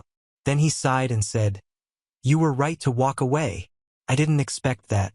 He continued, "I told her we should have handled things differently, that we shouldn't have treated you like some outsider in your own bloodline. I tried to talk to your sister about it. She says you're being dramatic, that you're holding a grudge." I laughed softly, not out of amusement, just disbelief. Of course she does. She's not doing so well either. Her Etsy shop folded. She's staying with us now. Your mother's under a lot of stress. He looked up at me finally, really looked. "I'm not here to guilt you. I'm here because I realized something. You weren't the one who abandoned the family. We abandoned you, and we just got used to the idea that you'd never push back." The silence between us sat heavy. Then he added, "I read your letter." I raised an eyebrow. "The one you sent to the lawyer." He forwarded a copy to me after the house was sold. I read it 3 times. I cried each time. I didn't know what to say. "You're a better man than I ever gave you credit for." He said, "I'm sorry it took losing the house and losing you to see it." I believed him. I don't know why, but I did. There was something raw about his voice, not performative, just worn out. I stood, walked to the fridge, and pulled out a small pumpkin pie I had picked up the day before. I sliced 2 pieces, placed one in front of him. "No turkey," I said, "but it's real whipped cream." He smiled a little. We didn't talk much after that. Just ate, 2 men with too much history between them and no real map forward. But it was something. Not a full repair, not a reconciliation, but a start. And I made it clear if things were to ever be different, it would be on my terms now. No more appeasement, no more backseat in my own story. A few days later, I got a letter in the mail, handwritten, from my mom. I read it twice, then I put it away. I wasn't ready to respond. Maybe I never would. Forgiveness doesn't come on cue, and it certainly doesn't come without change. Weeks passed. I was moving into winter with a kind of peace I hadn't known in years. Real peace. Earned peace. Then, just before Christmas, I got a text. Not from my sister, not from Tara, but from Liam, my nephew. It was a video message. "Hey, Uncle Eli," he said, grinning toothlessly into the camera. "Mom says we're not supposed to talk to you, but I miss you." I told her that's dumb. "I hope you're okay. I'm building another Lego spaceship. It's got 3 engines this time." Behind him, I heard my sister's voice yell, "Liam, give me that phone." The video cut off. I watched it again and again. My chest hurt in a way that had nothing to do with anger, just sadness. Not for myself, for him, for what he was being dragged into. The cycle of exclusion, the weaponization of silence. He didn't deserve that. So I sent back a video. "Hey, bud, I said, smiling. That sounds like an awesome spaceship. I bet it's the fastest one in the galaxy. I miss you, too, and I'm always here, no matter what anyone says. Okay? I never heard back. But that was okay because I meant it. The revenge was never really about hurting them. It was about stopping the hurt they caused me, about putting up walls not to punish but to protect. And maybe, just maybe, someone in the next generation won't grow up feeling invisible. Maybe they'll learn it's okay to say no, to draw lines, to walk away from people who only love you when it's convenient. As for me, I'm good. I bought a new place, smaller, cozier, with a real fireplace and a wide front porch. I host game nights with friends, cook dinners that aren't critiques in disguise. I laugh more, sleep better, and when I see old photos pop up on my phone from family gatherings where I stood off to the side, half smiling, half hoping, I swipe past them. Not because I'm bitter. Now on to the next story. Story 5. My name's Ryan, and I'm 33 years old. Christmas used to be my favorite time of the year. Lights on the porch, cinnamon in the air, and for a few hours the world felt softer. Or at least it used to. Things started shifting in my family about 3 years ago, but last Christmas was when the dam finally broke. And yeah, it broke right over my head. I pulled into the driveway just before 6 o'clock, a little nervous but hopeful. I had a wrapped bottle of wine under one arm, something nice, something aged, not the grocery store kind, and a batch of homemade cookies I'd stayed up until 2 a.m. baking. I even wore the red sweater my mom used to love, the one she said made me look like someone who'd host a Hallmark special. It was supposed to be a warm gesture, a peace offering, maybe. I hadn't been around as much the past couple of years. Not since Mom passed, and truth be told, things with the family had gotten tense. My sister, Melanie, blamed me for not coming to visit enough. My Aunt Doreen always had a bone to pick, usually about how I thought I was better than the rest of us since I moved out of town for work. But I figured Christmas is Christmas. We could all set our egos aside for one night, right? Apparently not. I rang the doorbell. Through the frosted glass, I saw movement, shadows, laughter. Someone peeked through the curtains and then quickly shut them again. A second later, the door swung open. There stood Aunt Doreen in all her passive-aggressive glory, glittery reindeer sweater, wine glass in hand, and that unmistakable look of disdain she reserved just for me. "Oh," she said flatly, not even trying to hide her annoyance. "You actually showed up." I gave her a polite smile. "Merry Christmas, Aunt D." She looked over her shoulder, then back at me with a sigh, like I had tracked mud across her white carpet. "We don't want you here. Go ruin someone else's holiday." Her voice was low but sharp, like a whisper that still managed to cut through bone. I blinked. "What?" She leaned in closer, her expression not changing. "This is a family gathering. You made it pretty clear the last few years that you're not part of this family anymore." I tried to peer past her into the living room. There they were, my cousins, my uncles, even my dad. They were all sitting around the long table, golden and warm under the chandelier. Melanie was pouring gravy onto her plate, laughing at something Uncle Joe said. Dad was carving the turkey like nothing was wrong. No one had looked up. No one had come to greet me. They all knew I was out here. I don't know how long I stood there, stunned. I opened my mouth to say something, anything, but all that came out was a short breath. "I see," I said finally, and I meant it. I saw everything. I turned, walked down the steps, and didn't look back. My cookies slipped a little in the tray, but I steadied them. I didn't run, didn't slam the gate, just walked back to my car. The snow started falling in fat, wet flakes, the kind that melted instantly but still carried that quiet hush, like the world itself was holding its breath. I sat in the car for a second, gripping the steering wheel. It wasn't anger yet, not sadness either, just a kind of hollow weight in my chest. I'd driven 2 hours. I'd rehearsed what I'd say to Dad. I even brought a gift for Melanie's newborn, even though she never responded to my message when I congratulated her. It would have been easy to cry, easier still to rage, but I didn't do either. I just whispered, "Got it," and started the engine. I was barely 5 minutes down the road when my phone started buzzing. First one call, then another. I ignored them, let them go to voicemail. I didn't want to hear it. Whatever excuse, whatever lie, none of it would change the look on Doreen's face when she said what she said. None of it would erase the image of my whole family gathered in the warm glow, acting like I never existed. Then came the 10th call.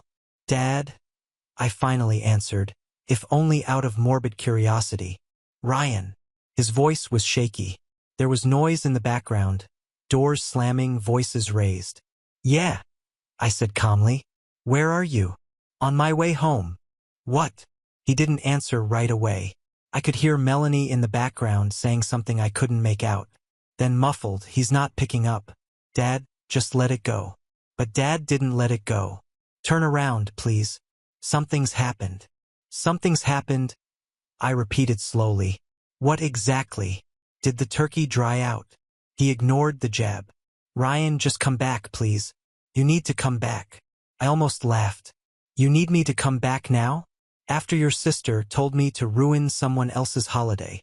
Dad exhaled heavily, like he was wrestling with himself. I didn't know. I swear to God, I didn't know she said that. I didn't even know you were at the door until 10 minutes ago. There was a thud, like he was moving fast. Maybe grabbing a coat. I heard wind, then footsteps. Where are you now? He asked. About 10 minutes away. Why? I'm coming to get you, he said. Just stay where you are. Please, Ryan, don't hang up. I didn't answer right away. Then I saw headlights behind me in the rearview mirror.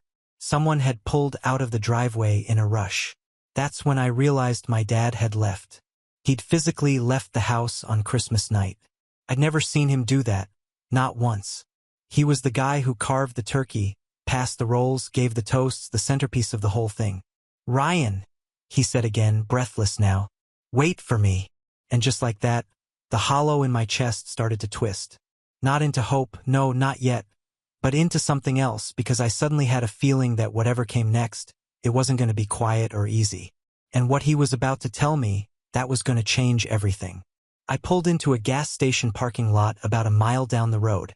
The place was mostly dark, just the flickering buzz of one overhead light and the glowing red numbers of a lottery sign that hadn't been updated since Halloween. I parked near the edge, right beside an old dumpster, and cut the engine. Snow was settling on the windshield, forming delicate outlines like frostbite lace. I didn't turn on the heat. A minute later, a car swerved into the lot. My dad's silver Subaru. It screeched slightly as it came to a stop beside me. The door flew open and there he was, jacket barely zipped, one glove on, the other clenched in his fist. He didn't say anything at first, just stood there outside my car, chest heaving. His face was red from the cold, or maybe something else. He looked older, smaller somehow under the parking lot lights. I cracked my window. You okay? He nodded, then gestured frantically. Get out, please. I need to talk to you. Not through glass. I hesitated, but finally stepped out. The wind bit hard. Snow stuck in my hair, melted on my neck. He looked at me like he hadn't seen me in years. And maybe, in a way, he hadn't. She told you we didn't want you there? He asked. His voice was tight, controlled fury, like every word was holding back a wave. She said to go ruin someone else's holiday, I replied. He flinched, just barely. That wasn't us. That wasn't me. I didn't even know you were at the door. I was carving the stupid turkey when Melanie leaned over and whispered, Don't worry. Aunt Doreen handled Ryan. I didn't understand what she meant until it clicked. Until I saw the empty seat at the end of the table. I crossed my arms. Handled. Huh. He looked sick. Ryan, you have to understand. Ever since your mom passed, Doreen's wormed her way into everything. Holidays, decisions. She's got this twisted idea that Melanie's the golden child. And you? The embarrassment. I finished for him, I said. Dad didn't argue, which was almost worse. I should have stopped it years ago, he muttered. After your mom died, I let people feel the silence. Doreen filled it the loudest. I could see it in his face. The guilt, the regret. But it didn't erase the years I'd sat alone on Christmas mornings. The birthdays they forgot. the family group chats I was quietly removed from. Why now? I asked. Why chase after me this time? He swallowed hard. Because it's gone too far. And because... He paused, suddenly unsure. Because I found something in the kitchen drawer tonight, after you left. He reached into his coat pocket and pulled out a folded piece of paper. Carefully, like it was sacred, I took it with numb fingers. It was a letter from my mother to my son, Ryan.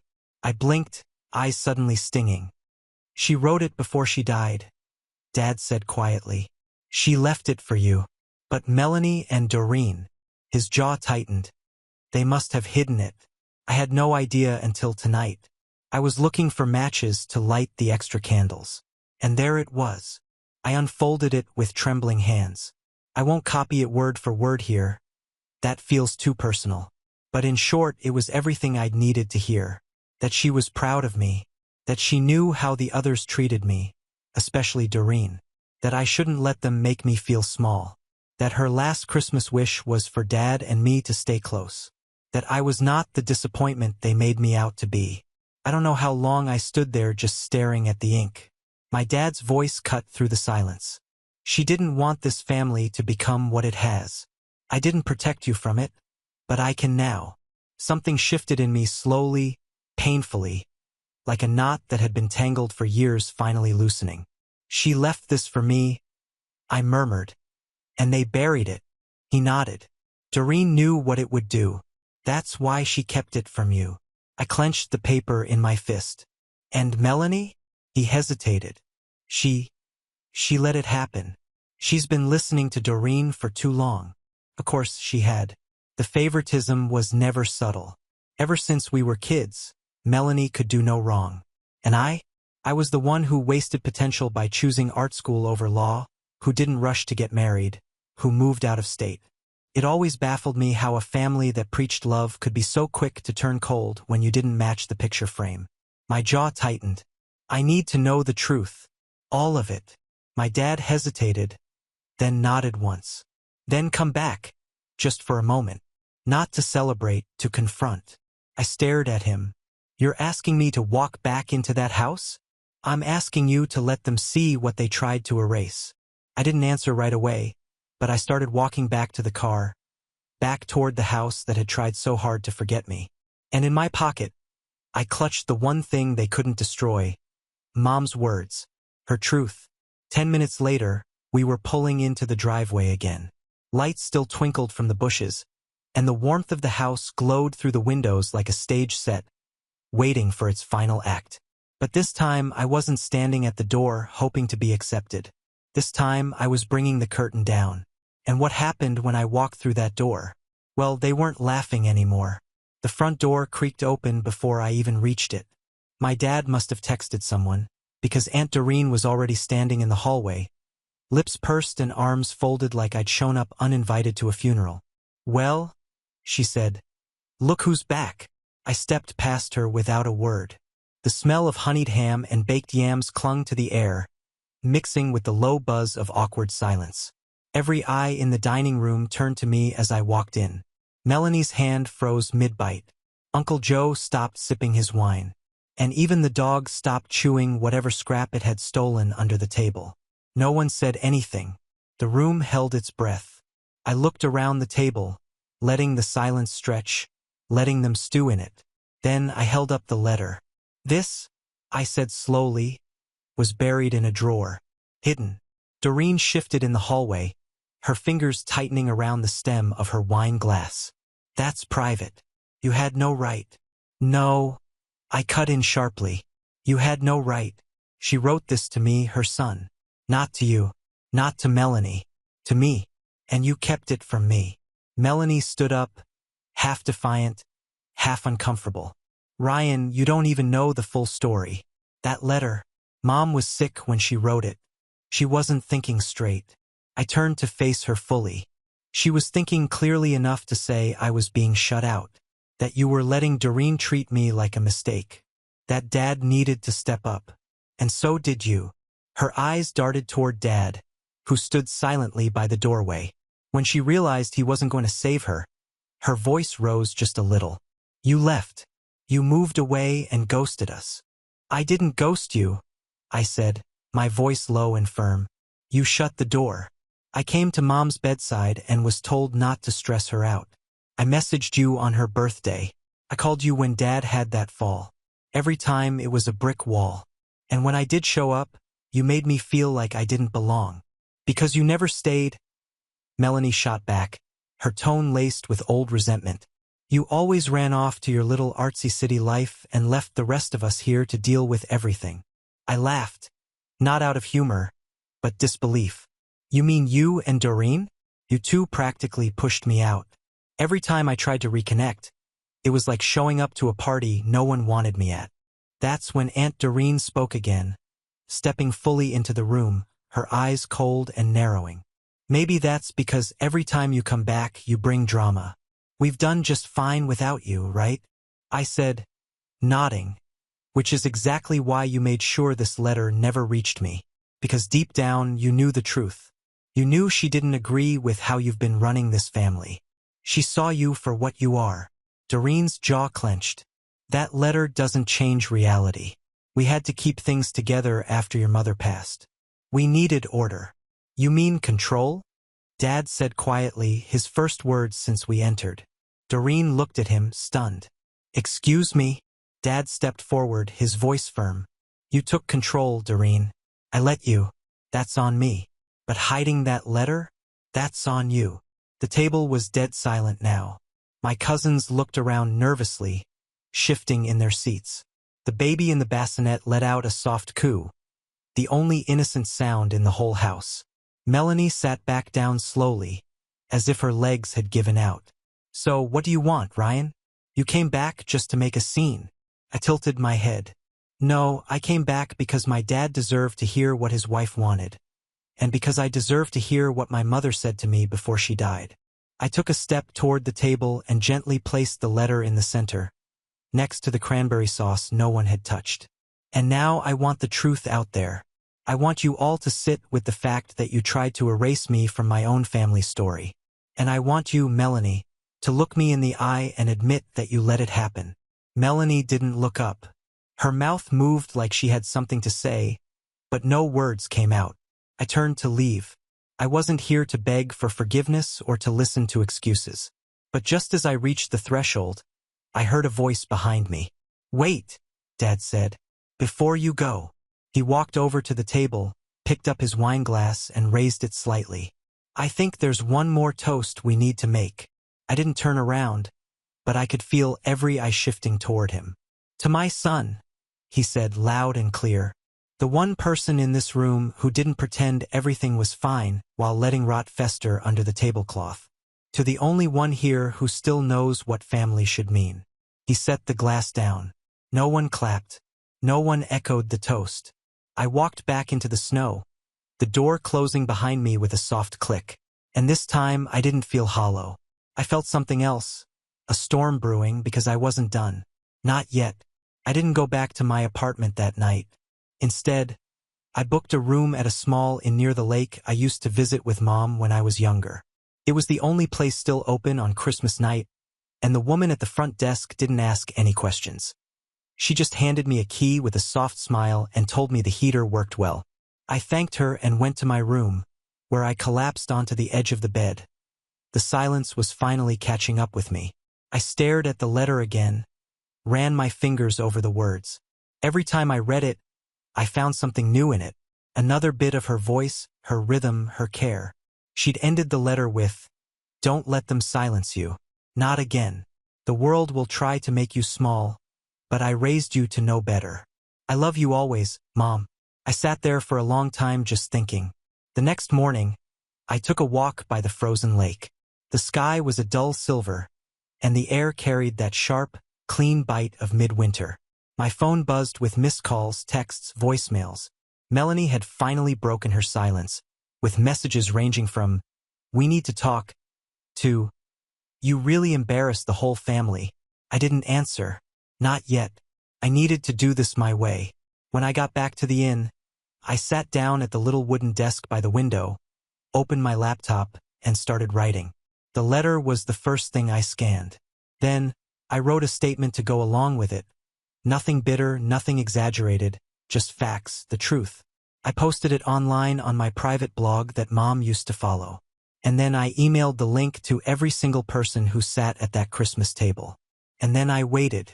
The fallout started about 4 hours later. The first person to reach out was my cousin Liam.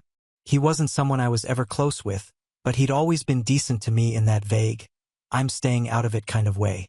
His message was short. Ryan, I didn't know. I'm sorry. That letter broke me. I should have stood up for you. We all should have. It was the first apology I'd received from anyone in years. The second message came from Aunt Doreen. Unlike Liam's, hers was venom disguised as concern. You're making a mistake airing dirty laundry like this. Family matters should stay private. Do you really want to cause a rift that can't be healed? I read it, then deleted it. Because the rift wasn't caused by me.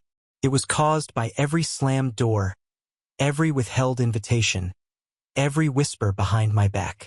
I wasn't creating a divide. I was acknowledging the one that had been there all along. By that evening, Melanie called. I almost didn't pick up, but curiosity got the better of me. Her voice was cautious, not angry yet. Ryan, look, I saw what you posted. That letter. I didn't read the whole thing. But what? I asked. I think we should talk in person, not online. This is a family matter. You had years to talk, I said. You had opportunities to call me, invite me to birthdays, thank me for the gifts I sent. You didn't. You buried the one thing Mom left me. And now that people are finally seeing who you are, now you want to talk. There was silence on the other end. You really want to fix this? I asked. Then tell the truth publicly. Own it. Own what you and Doreen did. I can't just... you know how this looks, Ryan. Everyone's judging us now. Good, I said flatly. Maybe now you'll understand how I felt every holiday when you all made me feel like a stranger. She didn't call back after that, but others did, more than I expected. My mom's old friend, Clara, messaged me. She hadn't spoken to our family in years. She said the letter moved her to tears, that my mom had always worried about how Doreen treated me even before she got sick. Apparently, she had begged Clara to stay close to me after her death. But Doreen had intercepted that too. Told Clara I wanted space. Told everyone I wanted space. They'd rewritten the narrative, and I'd let them because I didn't know until now. A few days later, I returned to the house. Not for Christmas, not to reconcile. I came with a purpose. Dad met me at the front steps. He looked tired but clear-headed, like a man who'd finally opened his eyes after a long sleep. They're inside, he said. Melanie, Doreen, everyone else left. I nodded. Let's do this. We walked in together. Doreen was pacing the living room, a drink in her hand, like she'd been rehearsing some big speech.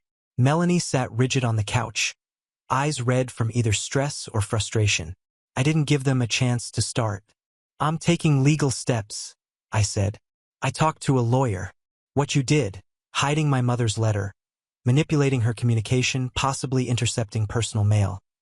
It may not be criminal, but it's unethical, and it is grounds for cutting you out of any say in family decisions going forward. Doreen blinked, then laughed once. Family decisions? You're barely part of this family. That's funny, I said, because I just reconnected with 10 relatives who think otherwise, including Aunt Celeste. You remember her? She's flying out next month to see me. First time in 10 years, apparently. She thought I cut her off. Wonder where she got that idea. Melanie looked away. Dad stepped forward.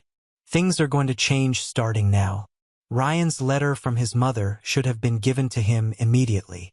The fact that you both kept it from him after everything means you've lost my trust. Charles, be reasonable, Doreen said. He shook his head. No, you manipulated us. You convinced me that my son didn't care, that he was distant by choice. I let you fill that void after we lost her, and I regret it every day. He turned to me. I'm rewriting the will effective immediately. Melanie's head snapped up. What? I don't trust you with anything related to this family's legacy anymore, he said, voice cold. Ryan's the one who honored your mother's memory. He's the one who told the truth. Doreen sputtered. You're letting one letter undo everything. No, I said. You did that. I handed her a copy of the letter. Read it. Really read it. Then ask yourself how someone could ever justify hiding it. I didn't stay for the rest. I walked out of that house for the last time with my head high, the wind crisp against my face and the sun finally starting to peek out from behind the gray. Weeks passed. True to his word, Dad rewrote the will. We started meeting every Sunday, just the two of us. Slowly, we began repairing the bond that had been strained for far too long.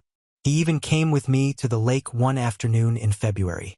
We talked about Mom, about who she really was, not the edited version that Doreen had filtered over the years. As for Melanie and Doreen, they tried damage control, a few weak attempts at reconciliation, a public post from Melanie about forgiveness that didn't mention my name once. But most people saw through it, and I didn't care because I finally understood something. Family isn't about blood. It's not about who shows up to dinner or shares your last name.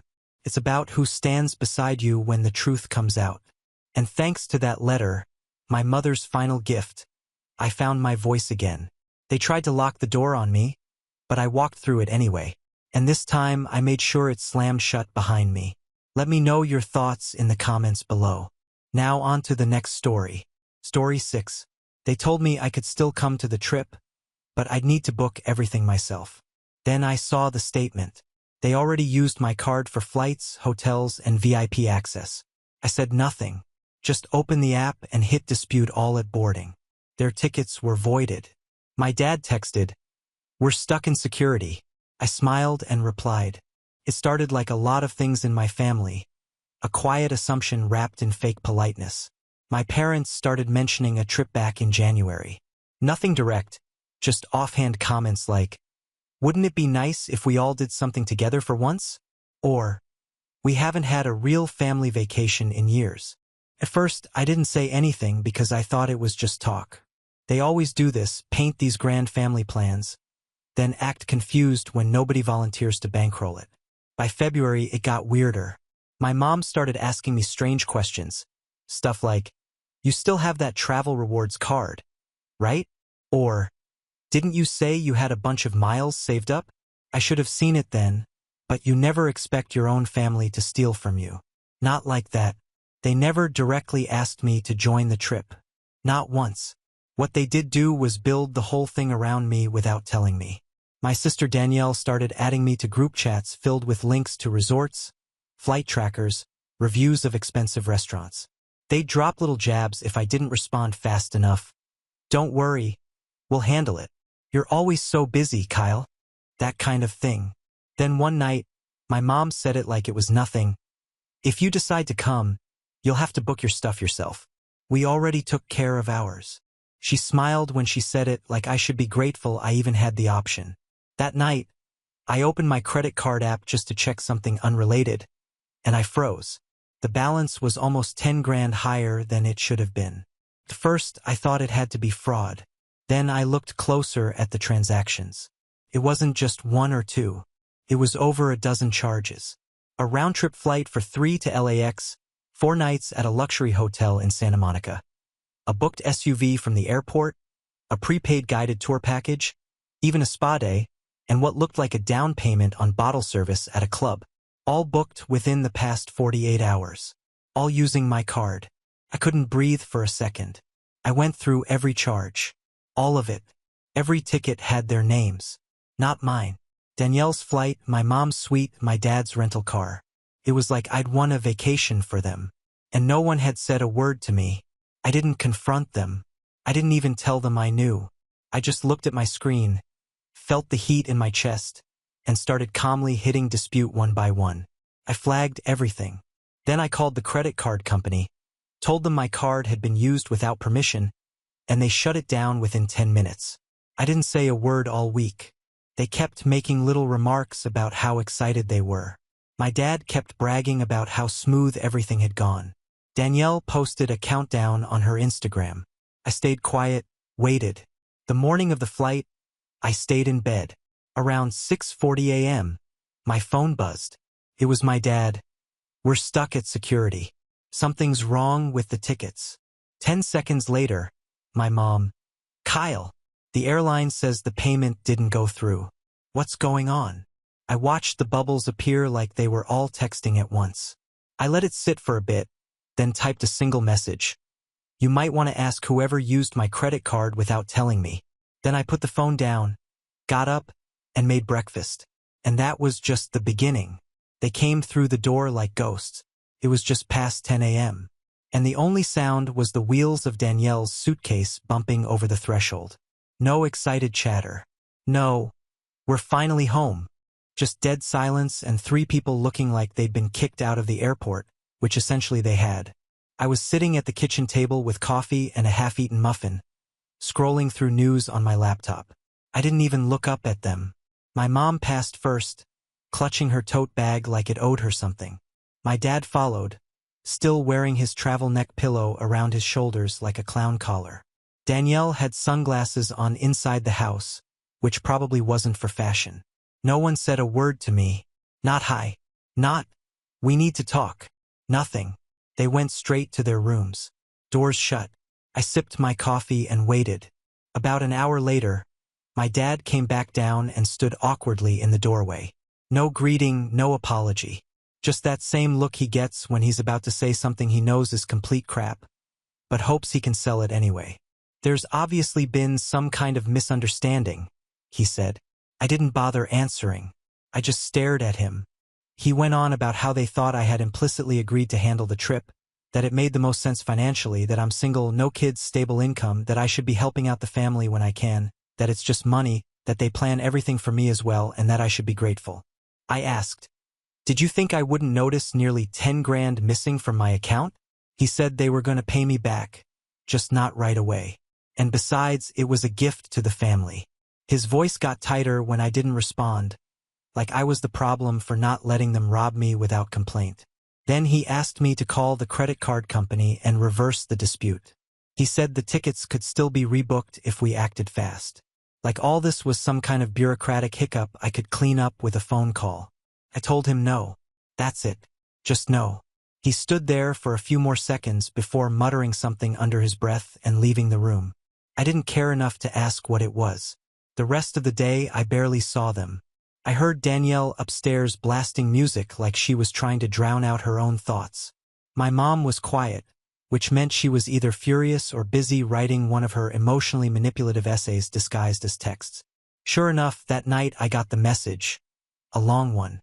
It started with, "We're just disappointed," moved into, "You've changed," and ended with, "After everything we've done for you." No mention of the theft, no acknowledgement of what actually happened. Just guilt and drama, the usual combo. I didn't respond. By the next morning, they had announced they were postponing the trip. My dad returned the luggage to Target. Danielle deleted her countdown post and replaced it with a vague quote about fake people. My mom cleaned the kitchen like she was scrubbing out her feelings. I saved nearly $10,000. But even more than that, I saw them clearly for the first time. This wasn't just a one-time scam. This was how they operated. This was who they were. But they weren't done. I knew they wouldn't let it end like that. They felt humiliated, exposed, and they were going to try to get back at me for it. They just didn't know that their revenge plan was going to blow up in their faces. And this time, there wouldn't be a second chance. It didn't take long for the revenge phase to start. They were too proud to apologize, too self-righteous to admit what they did. So, the next best thing in their minds was to turn the heat up on me and make me feel like the bad guy. At first, it was all passive-aggressive stuff. My mom accidentally threw out a padded envelope from my desk, claiming she thought it was garbage. Inside was a replacement key fob from my apartment building. $70 gone. Danielle left her laundry in the washer for 2 days and then snapped at me when I moved it to dry mine. My dad started vacuuming loudly outside my door during Zoom meetings, like that just happened to be the one time he needed to do it. It was like living in a sitcom except not funny. Just tense and weird. Kept my cool. I didn't bite. That was probably what frustrated them most. Then it started getting more deliberate. One morning, I went outside and my car was missing. I was seconds away from reporting it stolen when I got a text from Danielle. "Chill. I just needed it for a Target run." She had a nest. She'd taken my keys from the dish in the hallway. I found the car parked illegally 2 blocks away with a $113 parking ticket stuck to the windshield. When I brought it up, she laughed and said, "Well, maybe if you didn't act like a stranger in your own house." That week, my groceries went missing from the front porch. I checked the delivery app, and to my surprise, the order had been canceled halfway through, then reordered with a cart full of junk food and energy drinks. The delivery name? Danielle. She didn't even deny it. "You said we needed more snacks," she said like it was a joke. I knew exactly what they were doing. They couldn't outright scream at me, not without admitting they were wrong. So, they were trying to wear me down with inconvenience. But I wasn't a kid anymore. I didn't lose my temper. I just wrote it all down, screenshotted the app changes, took pictures of the car, kept emails, quietly started building a record, and then things got darker. I got an email from my bank saying there had been a suspicious inquiry into a new credit card application. I hadn't applied for anything. I called immediately. Someone had submitted an online application using my full name, birthday, and social security number. The billing address, my parents' house. The email, a Gmail address with my dad's initials. It had been flagged for potential fraud and denied, but the inquiry still hit my credit report. My score dropped. I sat there staring at the screen, realizing this wasn't just payback anymore. This was identity theft. I didn't confront them. I didn't walk downstairs and yell. I filed a report with the FTC, froze my credit, and submitted everything to the local police. The logs, the screenshots, the confirmation emails. I used every piece of evidence I had been collecting. I didn't even tell them I'd done it. 2 weeks later, a plainclothes detective rang the doorbell. I stayed upstairs, listened from the hallway. He asked for my dad, said there had been a report of attempted fraud linked to the household. They spoke for about 10 minutes, no handcuffs, no yelling, just paperwork, a formal warning. But the mood after that changed completely. Danielle stopped using my stuff. My mom avoided me entirely. My dad didn't say a word to me for 3 days. I heard him on the phone later that night whispering, probably calling someone to ask what a fraud investigation meant for his precious image.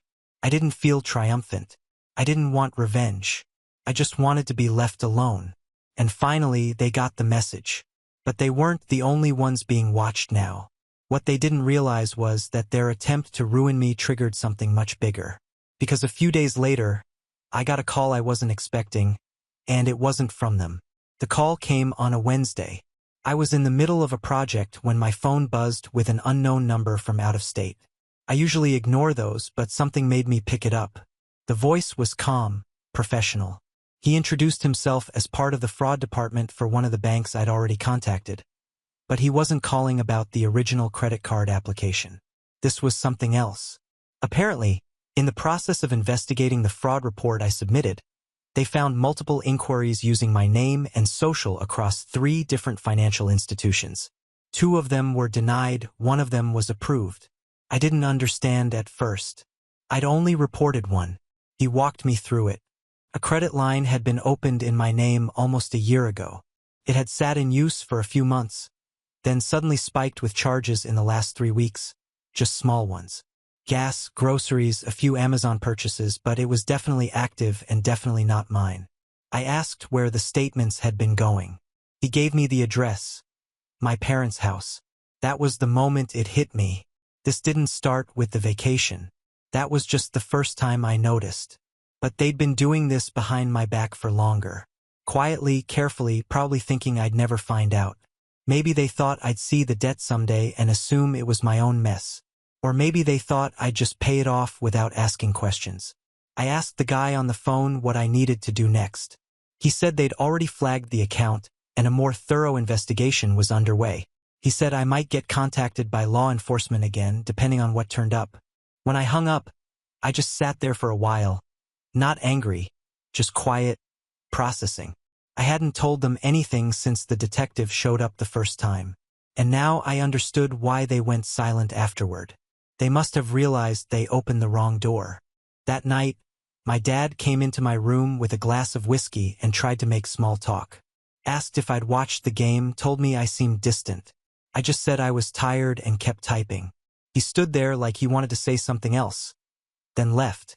My mom was different. She didn't try to talk at all, just kept the TV low and the lights dim. Danielle had stopped even making eye contact. It was like they were all holding their breath. I didn't change anything about my routine. I still worked from home, made my own food, kept to myself. But inside I was done. Not just with the fraud, with them, with all of it, the manipulation, the guilt, the idea that I owed them just because we shared DNA. Then a few days later, something happened that pushed it all to the edge. A letter arrived. Not for me, for Danielle. But I saw the name of the sender on the envelope. The bank that had opened the fraudulent card. She'd used her real address. Her name was now tied to the account. And that was the final thread. Because what they did next wasn't just desperate. It was reckless. The letter sat on the hallway table for 2 days. White envelope, clean font, that familiar bank logo in the corner. I didn't open it. I didn't have to. The account was in my name, but Danielle had clearly tied herself to it. Probably by listing her address or even trying to use it online. Maybe she thought no one would ever trace it back. They still didn't know I'd received that call. Still didn't know how much I knew. By the 3rd day, it disappeared from the table. I didn't see who took it, but I didn't need to. That night, Danielle was quieter than usual. Not sulking, nervous. Like someone who just realized their name was on paperwork they didn't understand. The next day, I came home from a grocery run and found my room open. They never went in my room. Everything looked the same until I checked my laptop. The browser history had been cleared. I never clear it. The tabs I'd left open were gone. My backpack, which I always zip, was half open. Nothing missing, just disturbed. I didn't say a word. I just turned my room into a vault. Replaced the doorknob with one that locked from the inside. Started keeping my devices with me at all times. I even set up a webcam that streamed to a cloud folder just in case. That weekend, my dad made an announcement over dinner that they were reorganizing the house finances and asked if I'd be willing to sign a few things to help with a refinance on the mortgage. I nearly laughed. I asked, why would my name be on the house? He said it was just a technicality, some equity thing, no risk, nothing major. I got up, didn't touch my plate, didn't say another word. I knew what they were doing. They were cornered, and instead of stopping, they were trying to leverage the only thing left. Paperwork, debt, ownership. If they could tie my name to something big, they'd have something to hold over me, something to blame me for if it all came crashing down. That night, I sent an email to my boss and requested a remote work transfer out of state. I had a cousin in Arizona who had been offering me his spare room for months. I told him I was finally ready to take it. He didn't even ask why, just said the door was open. I planned it quietly, booked a one-way ticket, scheduled a moving truck for the essentials. I didn't give them a chance to sabotage it. The night before I left, I sat them down, all three. I laid out everything. The charges, the credit inquiry, the second account, the fraud reports. I showed Danielle the letter with her name on it and watched her face go white. My dad tried to bluster through it. My mom didn't speak, not once. I told them the police might follow up again, and if they did, I'd cooperate fully. I told them I'd be taking my name off everything. No cosigns, no shared bills, no family. Emergencies. I was out. Then I walked upstairs and packed my last bag. They didn't try to stop me. They didn't say goodbye. And they still didn't understand that the saddest part wasn't what they did. It was that I'd stopped caring. Kyle's story, part 6, final part. I left before sunrise. No goodbyes, no second glances. Just slid my last bag into the back of the rental car, started the engine, and drove. My phone was on airplane mode. I didn't want texts. I didn't want one last desperate plea. I didn't want to hear anything. By the time I crossed into Arizona, my cousin had already cleared out the spare room and left a key under the mat. I let myself in, dropped my stuff, and stood in the quiet for a long time.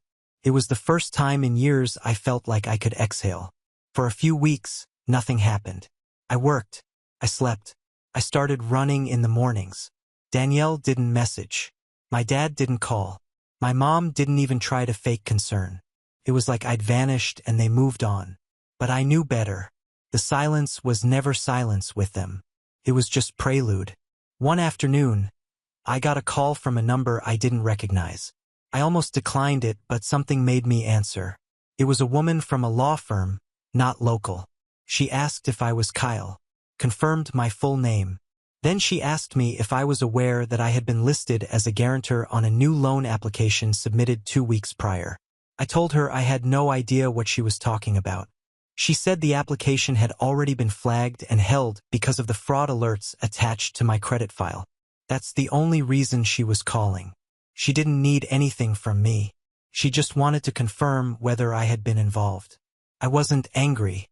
I wasn't even shocked anymore. I just asked, was the loan for a car or a house? She said it was for a business. The name of the business? Danielle's. They tried again. Even after everything, they tried again. I told her to forward me all the documentation, and I made one last call to my lawyer. I explained everything. The fraud, the previous police report, the attempt to open credit in my name again. He told me something I hadn't thought of. Because this was the second attempt tied to the same people, it qualified as patterned intent, which in our state opened the door to civil litigation and possibly criminal charges. That's when the full picture clicked. They weren't just reckless. They were desperate. The failed trip, the fraud reports, the loan. It wasn't about punishing me. It was about survival. My parents had buried themselves in debt, and I was the only financial lifeline they ever had. Danielle probably thought she could launch a business with stolen credit and keep it hidden until it either succeeded or collapsed. But now it was public. The investigation widened. The detective contacted me again. This time, he asked if I wanted to press formal charges. I hesitated for a while. I wasn't sure. It wasn't about revenge. Then I remembered something. Back when I was a kid, my mom once told me, family means never turning your back, even when you're angry. But they turned their backs on me the second I said, no. So I signed the paperwork. Months later, the fallout was quiet but complete. The loan attempt stopped. My name was cleared. Danielle's credit took the hit. My parents had to refinance the house in their own names, which they could barely do. And then it was silence. Real this time. They don't call. They don't text. There are no more fake holidays, no guilt-tripping messages, no surprise family updates. It's like I never existed in that house. And honestly, I prefer it that way. Update 1. I thought it was over. After I moved to Arizona, I blocked their numbers. I changed my email. I even filed a change of address with USPS so nothing from that house would ever land in my mailbox again. I did everything I could to draw a hard line, thinking that once the legal dust settled, they'd finally let go. For a while, it worked. 6 months passed with total silence. No letters, no late-night emails, no fake emergencies. I started feeling something that had been missing for years. Quiet. I focused on work, started dating again, reconnected with a few old friends who knew nothing about my family, which was exactly how I liked it. Then the letter came. Plain white envelope, no return address, postmarked from their state. I opened it cautiously, already bracing for drama. But what I found was worse. A legal notice from a bankruptcy court. My name appeared in the middle of the second paragraph, listed as a cosigner on multiple personal loans, some over a year-old loans I'd never applied for, never even heard of. At first, I thought it was a clerical mistake, some glitch. But the letter came with attachments, scanned documents filled out in handwriting I recognized too well. My signature was there, forged on at least 3 separate contracts. My parents had kept going even after the detective, even after the warnings, even after I walked out and shut the door behind me. They hadn't stopped. They just got more careful. They probably thought bankruptcy would hide everything. That by including me as a cosigner, they could shift responsibility or maybe just use my name to prop themselves up long enough to dig the hole deeper. I didn't even hesitate. I called my lawyer, forwarded everything, and within 2 days we had filed a formal fraud response with the court. I submitted my previous police report, the documents from the detective's visit, and the flagged accounts. Everything lined up. Pattern behavior, multiple attempts, and now forged documents filed in federal bankruptcy court. That's when things went from civil to criminal. The court removed my name from the filings and referred the case to the district attorney's office. Within a month, An investigation was opened. I didn't know the details, just what my lawyer shared, but I know subpoenas were issued. My parents were questioned. Danielle too. Then the bank statements started coming in. Apparently, they'd been living off loans for over a year. Not just the failed vacation. They maxed out cards in my name, refinanced the house 3 times, opened lines of credit with fake documents, and even used one of my old pay stubs as proof of income for a loan Danielle tried to take out for a clothing store that never launched. They weren't just reckless. They were desperate. And this time, there was no backing out. The court case is ongoing, but the weight of it landed fast. Their assets were frozen. Their house was flagged. They've been cut off from every angle. No more tricks. No more stolen identities. And none of this is private now. Word spread. Friends, neighbors, employers. They haven't contacted me since the investigation began. Not to deny anything, not to apologize, not to beg, nothing. And that's how I know this was never about family. Now on to the next story. Story 7. I came for Easter, but my dad said, "Don't interfere with a real family spending time together." Then I said, "Okay, just don't wait for my $12,300 to pay your mortgage." Dad didn't believe me. Mom laughed. I canceled everything, even bills. But 6 days later, when it was time to pay, they came and begged me. I slammed the door in front of them. And then it started with a text from my mom 2 weeks before Easter. Something generic like, "Hope you're doing well. Let us know if you're coming down for Easter this year." No warmth, no real curiosity. Just obligation. I almost ignored it. Almost. But for some reason, I thought maybe, just maybe, things might be different this time. Maybe they'd grown a little. Maybe they'd finally learned how to treat people with respect.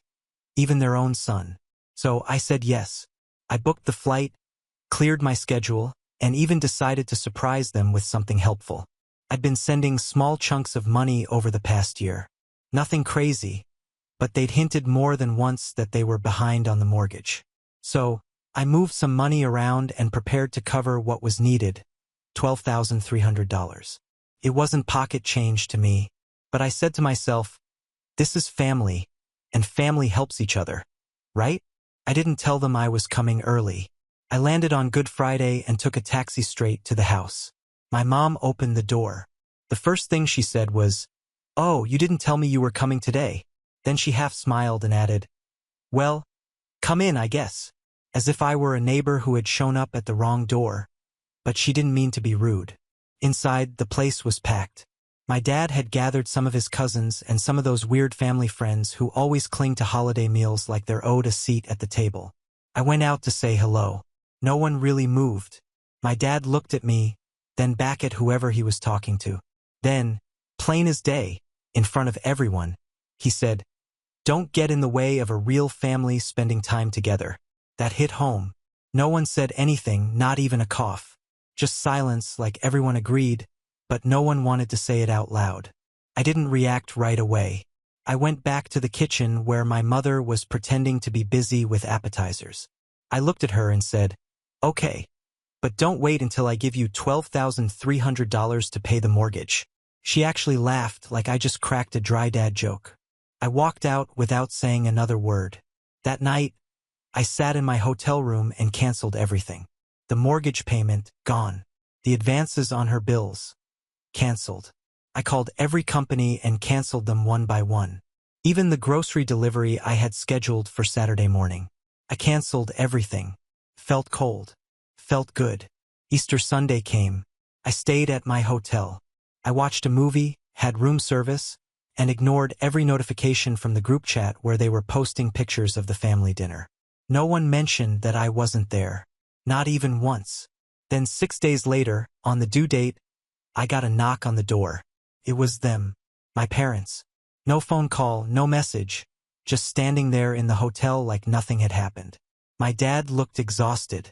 My mom had that desperate cheerfulness people wear when they know they screwed up but don't want to admit it yet. He asked if I had sent the money. I didn't answer. I closed the door. Not quickly, not loudly. Just closed it. I stood there for a second, breathing. And then I realized this wasn't just about a vacation. It wasn't just about money. It was about all the years of disrespect, of acting like I owed them something just because I made it, like my success was theirs to cash in on, but my presence wasn't worth the space it took up. I thought that was the end of it. I was wrong. That was just a match. The fire hadn't even started. The next morning, I woke up to 6 missed calls from my mother and 4 from my father. The last voicemail was the one that stuck with me. My dad, trying to sound calm but clearly nervous, said, "We're in a bit of a situation, Luke. We need to talk. Don't be immature." Immature. I played it 3 times just to make sure I heard him right. After being humiliated in front of his friends, after offering to help, after being laughed at, now I was immature. I didn't react. I got dressed, went downstairs for breakfast, and tried to enjoy my coffee without thinking about them. It almost worked until my phone buzzed again. This time it was a cousin, Jason. We hadn't been that close growing up, but we'd kept in touch here and there. "Hey man, just checking in. Uncle Bill says you made a payment right before the bank called. Everything okay?" That's when it hit me. They weren't just in trouble. They were in real trouble. I knew they'd been skipping payments for months, but they must have told everyone I had them covered. And when the money didn't show up, the narrative flipped. I was now the villain. I was the reason the house was in jeopardy.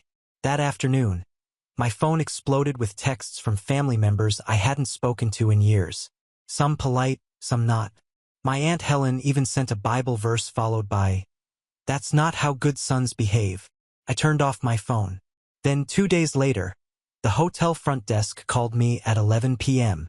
A disturbance in the parking lot. I looked out the window and there they were, my parents by my car. I was on the 3rd floor and, from where I was standing, I saw my dad take a crowbar to my rearview mirror. I didn't even change my clothes. I just grabbed my key card and went downstairs. By the time I got there, he'd already cracked the windshield. My mom was crying, not stopping him, just watching. I didn't say a word. I walked right past her and into the lobby. The cops arrived 8 minutes later. I filed a report, gave them my parents' names, showed them the front desk camera footage, and then I stood at the window as they were both handcuffed and quietly led into the back of the police car. I didn't feel good about it. I didn't feel bad either. Just neutral, like I was finally out of the loop. Watching from a distance, they were released 2 hours later. Jason texted me at 3 a.m. "Dude, you got booked. Are you serious?" I replied, "Dead serious." What I didn't expect was what happened next. Jason showed up at the hotel the next day. Not to defend them, but to ask me what really happened. And when I told him everything, including the mortgage money, the canceled bills, the crowbar, he sat there in silence for a long time. Then he said, "You know what? Screw them." That's when the shift started. One by one, the relatives began to reach out again. But this time it was different. They weren't blaming. They were apologizing. As it turned out, this wasn't the first time my parents had played the victim. It was just the first time someone had called their bluff. Jason didn't just listen. He took action. He called his sister, who called her father, and within 24 hours, half the family knew the real story. People who had been guilt-tripping me 3 days earlier were now sending long, guilt-ridden texts of their own. Even my Aunt Helen tried to pivot, saying she had no idea and was just trying to encourage prayer. But it wasn't enough. I was done with apologies. I wanted change. I wanted consequences. I wanted them to feel something, anything close to what I'd felt standing on that porch while my dad humiliated me in front of strangers. So, I went back inside, not to talk, not to forgive, but to make it official. They didn't know I was listed as a co-owner on the deed. When they fell behind years ago, they begged me to co-sign the refinancing. They said they just needed a temporary boost and they'd take care of everything else. I was stupid then. I thought I was helping, but it gave me something valuable: leverage. I went to the county clerk's office and filed the paperwork. I started the process of taking away their right to live in the house. With proof of property damage, unpaid debts, and my name on the paperwork, it wasn't hard. The clerk looked at me and said, "This will take about a week to go through. Once it's done, you can have them legally removed." I thanked her and left. No hesitation. 3 nights later, the latch was kicked in. I was asleep at the hotel when I got a call from a neighbor who lived across the street from my parents. He said he heard something crashing around midnight. I went right over and knew exactly who it was before I even pulled into the driveway. The basement door was open. The lock smashed. They'd broken into the house I was about to take over, trying to reclaim it before it was gone. I walked into the living room and there they were. My father in a drunken haze pacing, my mother crying again. Boxes were everywhere, like they were trying to move out before I pushed them. He looked up at me and yelled, "You think this is your house? You're just a kid who made some money. You owe us everything." That was it. I took out my cell phone and called the cops again. When they got there, he tried to lie, said he had every right to be there, that I was being dramatic, but now I had the paperwork. The officer looked over everything, then looked back at him and said, "Sir, you need to leave the premises." It took 2 more patrol cars to get him in the back seat. My mother didn't say a word. She just sat on the curb shaking. By morning, the story was all over the family. Jason posted a long rant on Facebook, tagging every relative and exposing every lie they'd ever told. Screenshots of texts, voice recordings, even an old email in which my dad asked me for money to buy a motorcycle after telling everyone he needed it for dental work. The comments section became a war zone. Relatives quickly picked sides. Some blocked me. Others offered to help me clean the house. But it was too late to clean. This wasn't spring cleaning anymore. This was war. I had no intention of sleeping that night. Not after the locksmith finished changing every lock on the property. Every door, every window, even the mailbox got a new key. I didn't trust anything they could touch. I sat on the hardwood floor with a camping lantern beside me, and the house was dead silent, except for the occasional creak that made me tense every time. This wasn't a house anymore. It was a war zone. 2 days after the break-in, I officially moved in. Just me, a cot, and a duffel bag. No furniture, no comforts. I wasn't there to live. I was there to hold the line. Then came Thursday afternoon. I heard a truck pull up. Loud, rusty suspension, engine coughing like it was held together with duct tape and stubbornness. I looked through the blinds and there they were, my parents, back as if it were just another day at the office. My mom had her arms crossed and was talking with her head tilted, as if she was still trying to look like the victim. My dad was standing next to a guy I recognized right away. Benny. Benny was one of those city leftovers, the kind of guy who peaked in high school and never left, drifting between part-time mechanic jobs and sketchy pawn shops. He used to hang out with my dad when I was a kid, usually when something illegal was about to happen. Benny had a crowbar. I didn't move. I just pulled out my phone and started recording. They didn't try the front door this time. Benny walked up to the porch and started smashing the railing. First one post, then another. My dad just stood back and let him work, like he thought it was some kind of protest. My mom looked away, like if she didn't see it, it didn't count. Then the crowbar went through the front window. I ducked as glass rained down on the floor. My ears were ringing. I didn't scream. I just kept filming. I called the police again. No hesitation. I gave them my name and address like I'd done it 100 times before. Maybe I had. By the time the first cruiser rolled up, Benny had made it to the porch and was yanking on the new lock like he could rip the whole door off its hinges. My dad yelled something about, "No son of mine is going to kick me out of my house." 2 more cruisers followed, lights flashing. Benny ran. He really ran, hopped the neighbor's fence, and tried to disappear into the backyard. He didn't make it 5 steps before an officer tackled him face first into a pile of leaves. My mom didn't say a word. She just sat on the curb with her arms crossed.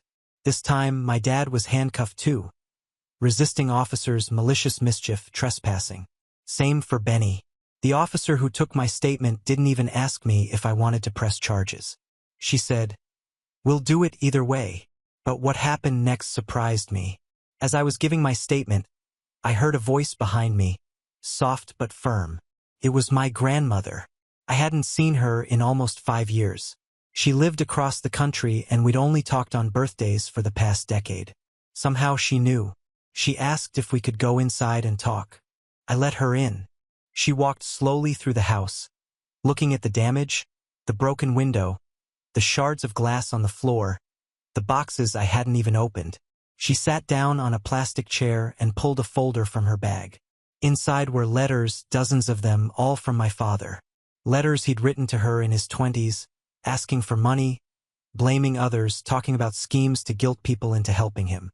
One of them even said, "Luke will owe me one day. I'm raising him, so I expect something in return." I didn't talk for a long time. I just read them. Then she said, "You're doing the right thing, but it's not over. They'll try something else." I nodded. She left the folder with me, and with that, everything changed. I wasn't just reacting anymore. I was planning. Later that night, I scanned each letter, uploaded them to a private drive, and sent a few to Jason. Jason didn't respond. He just posted them. Screenshots, snippets, the whole thing publicly. Family group chats exploded. People who used to side with my dad now shared memories of being cheated, manipulated, lied to. My uncle, his own brother, commented, "Finally, someone's calling this crap out." But my parents didn't go away. They escalated, and I was ready. After the arrest, after the police report, after Benny the bat-wielding idiot tried to tear down my front porch, things got quiet. Not peaceful, just quiet. The kind of quiet you get before a storm dies down, when the air is still thick and you know something else is coming, but nobody wants to be the one to move first. The charges stuck. Vandalism, trespassing, destruction of property. My dad hired a low-rent lawyer who tried to argue stress and financial hardship, but the judge didn't buy it. They didn't get jail time, but they were slapped with fines, community service, and a restraining order that they now have to obey. Legally, they couldn't come near the property or me. That's when the real suffering began. They had to leave the house permanently, and since they'd already burned every bridge, none of the extended family offered them a place to stay. Even those who had defended them weeks before were suddenly out of town or renovating the guest room. They ended up in a cheap motel on the outskirts of town. Jason drove by it one night and sent me a picture. Peeling paint, a broken vending machine out front, a bent TV antenna on the roof. Like the place hadn't been updated since 1992. My parents didn't call me, but they started calling other people. They called my ex. They called my old friends from high school. They called one of my old bosses. They told them that I had ruined them, trying to turn this into some tragic downfall where they were just misunderstood parents and I was the greedy, heartless son who forgot where he came from. The thing is, nobody bought it anymore. Jason had posted everything. Not just the letters, but screenshots of the emails where my dad asked me for emergency help that he then used on a used Harley that he crashed a week later. My mom had sent texts begging for grocery money while she spent her afternoons at the salon. People saw it all now. The lies had layers, so I decided to end it. I went to the bank and officially froze the joint account I'd left open for emergencies years ago. They'd been siphoning off the last of it since all this started. I'd left it open mostly out of guilt, but not anymore. I pulled the plug on the old phone plan they were still using in my name. Same with the car insurance I'd co-signed when they couldn't get it on their own. Gone. Within hours, everything they had left that was still tied to me was gone. Jason called me that night. Said he saw my dad walking. No car, no bike, just walking down a long stretch of road near the motel, looking like he didn't know where to go. Said he didn't look angry, he looked empty. And then came the letter, handwritten, delivered by a mutual family friend who still believed in healing. My mother's handwriting, pages long, said she didn't recognize herself. Blamed my dad, then blamed stress, then of course blamed me. Said she hoped I would come to my senses before it's too late. She ended with, "Families don't survive wars like this, Luke." She was right. They don't. And I was finally okay with that. By May, there was nothing left for them to cling to. Their names were off the deed. The injunction had been extended. The court ruled everything in my favor without so much as a raised eyebrow. They hadn't even shown up for the final hearing. I sat alone with my lawyer while the judge went through the paperwork like it was a formality. And it was. They never had a chance. Not legally, not morally, not after what they pulled. Afterwards, I went straight to the house, walked the perimeter, touched the new locks, the clean-cut porch railing, the fresh glass, and the front window. There were still deep scuffs in the floor where the crowbar had landed. I thought about fixing them, then decided not to. Let them stay. Let the damage speak. It was over, but the unraveling hadn't stopped. The last bits of gossip came slowly. Jason was still keeping tabs, and people still whispered when they thought no one was listening. That they'd been kicked out of the motel after my dad threw a TV remote at a desk clerk. That they spent a week couch hopping between two guys who ran a pool cleaning business and sold vape cartridges out of the back of a van. That my mom tried to guilt a food pantry into giving her extra bags by telling them her son had cut her off after years of abuse. She didn't say who was abusing who. They finally made it to the edge of the next town. Some low-income apartments near a highway overpass, the kind that always had broken blinds and cigarette butts in the flower beds. They couldn't qualify for a lease on their own. So they moved in with an old drinking buddy of my dad's who collected disability and ran an illegal poker game out of his kitchen. Jason drove by the place and said it looked like a halfway house that no one was halfway through. I didn't gloat. I didn't post anything, but I kept every photo, every voicemail, every text. I made a folder, printed out letters, receipts, bank statements, copies of her messages to people behind my back. It sat in a drawer in my office labeled, "In case they ever try again." They didn't. Relatives stopped mentioning them. My Aunt Helen sent a final message a few weeks later. Just a vague 2-sentence apology and something about God healing wounds. I never responded. Neither did Jason. No one did. And then it was as if they disappeared. My dad, once the loudest guy at every barbecue, was now just a rumor that people lowered their voices to mention. My mom, who used to insist we take 10 pictures before dessert so she could post them with the hashtag blessed, didn't even have an active Facebook account anymore. They were deleted not by me, but by their own choices. Every bridge they set on fire burned down to the riverbed. There wasn't even smoke left. I finished the renovations in silence, painted the walls a different color, replaced the front door, donated the old furniture. There was a moment, quiet, brief, when I thought about inviting people over, maybe hosting something, but I let it pass. This wasn't a place for gatherings. Not yet, maybe never. This house was their trophy, their leverage, their reminder of where I came from and how much I supposedly owed them. Now it was mine. Not as a gift, as a victory. I wasn't proud of how far things had gone. But I wasn't sorry either. They chose the game. I just played it better. And somewhere out there, my parents sat in someone else's apartment, probably still spinning a new version of the story. One where they were the victims, where their son betrayed them, where they never got what they deserved. But they did. They absolutely did. Update. For months past. The house was quiet now in a way I'd never experienced before. No banging. No screaming. No guilt woven into every wall. Just silence and space. I bought a rail bed, hung curtains, let sunlight in. I even planted 2 trees in the backyard. Something about putting down roots, I guess. I didn't hear from them for a while. No sightings, no drama, no news from extended family. They'd become ghosts, and I was fine with that. Then one night, I got a call from a number I didn't recognize. I let it go to voicemail, half expecting a scammer or a wrong number, but curiosity got the better of me. Played it. It was my father's voice. It sounded different. Not angry, not proud, just flat. He said he was calling from a borrowed phone, that they'd been kicked out again, that his friend had kicked them out after my mom accused the guy's girlfriend of stealing her purse. They'd lived in a car for 2 weeks, sleeping in parking lots, eating fast food once a day, splitting it. He asked if I could meet him. He didn't say sorry, didn't mention the house or the past or what they did. Just, I thought I'd try one last time. I didn't call him back. 2 days later, I ran into Jason at the grocery store. He told me they tried to show up at the local church again, this time pretending they were new to the area and had fallen on hard times. One of the volunteers recognized them and told the pastor. They were asked to leave. Then came the letter, not handwritten, typed. This time it was from my mom, neatly worded, cold, like a legal document disguised as a personal plea. She was asking for access to the joint checking account I had already closed. Said it was unfair that I had robbed them of their stability. Said they were prepared to explore legal options if I didn't comply. Legal options. I didn't even get angry. I just scanned it, filed it in the same drawer as everything else, and moved on. Later that week, Jason sent me a screenshot from a city Facebook group. Someone had posted a blurry photo of my dad in front of a gas station again. This time holding a sign.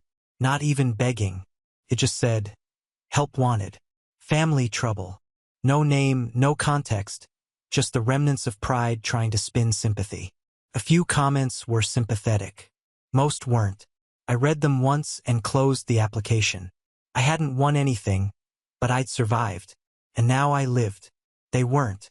And that was the update. Not a twist, no final blow. Just a slow, quiet collapse of people who thought they were too smart to fall. We have reached the end. If you enjoyed this video, please be sure to like and subscribe to the channel for more videos like this, and give us your thoughts about the stories in the comments section. Thank you and see you in the next video.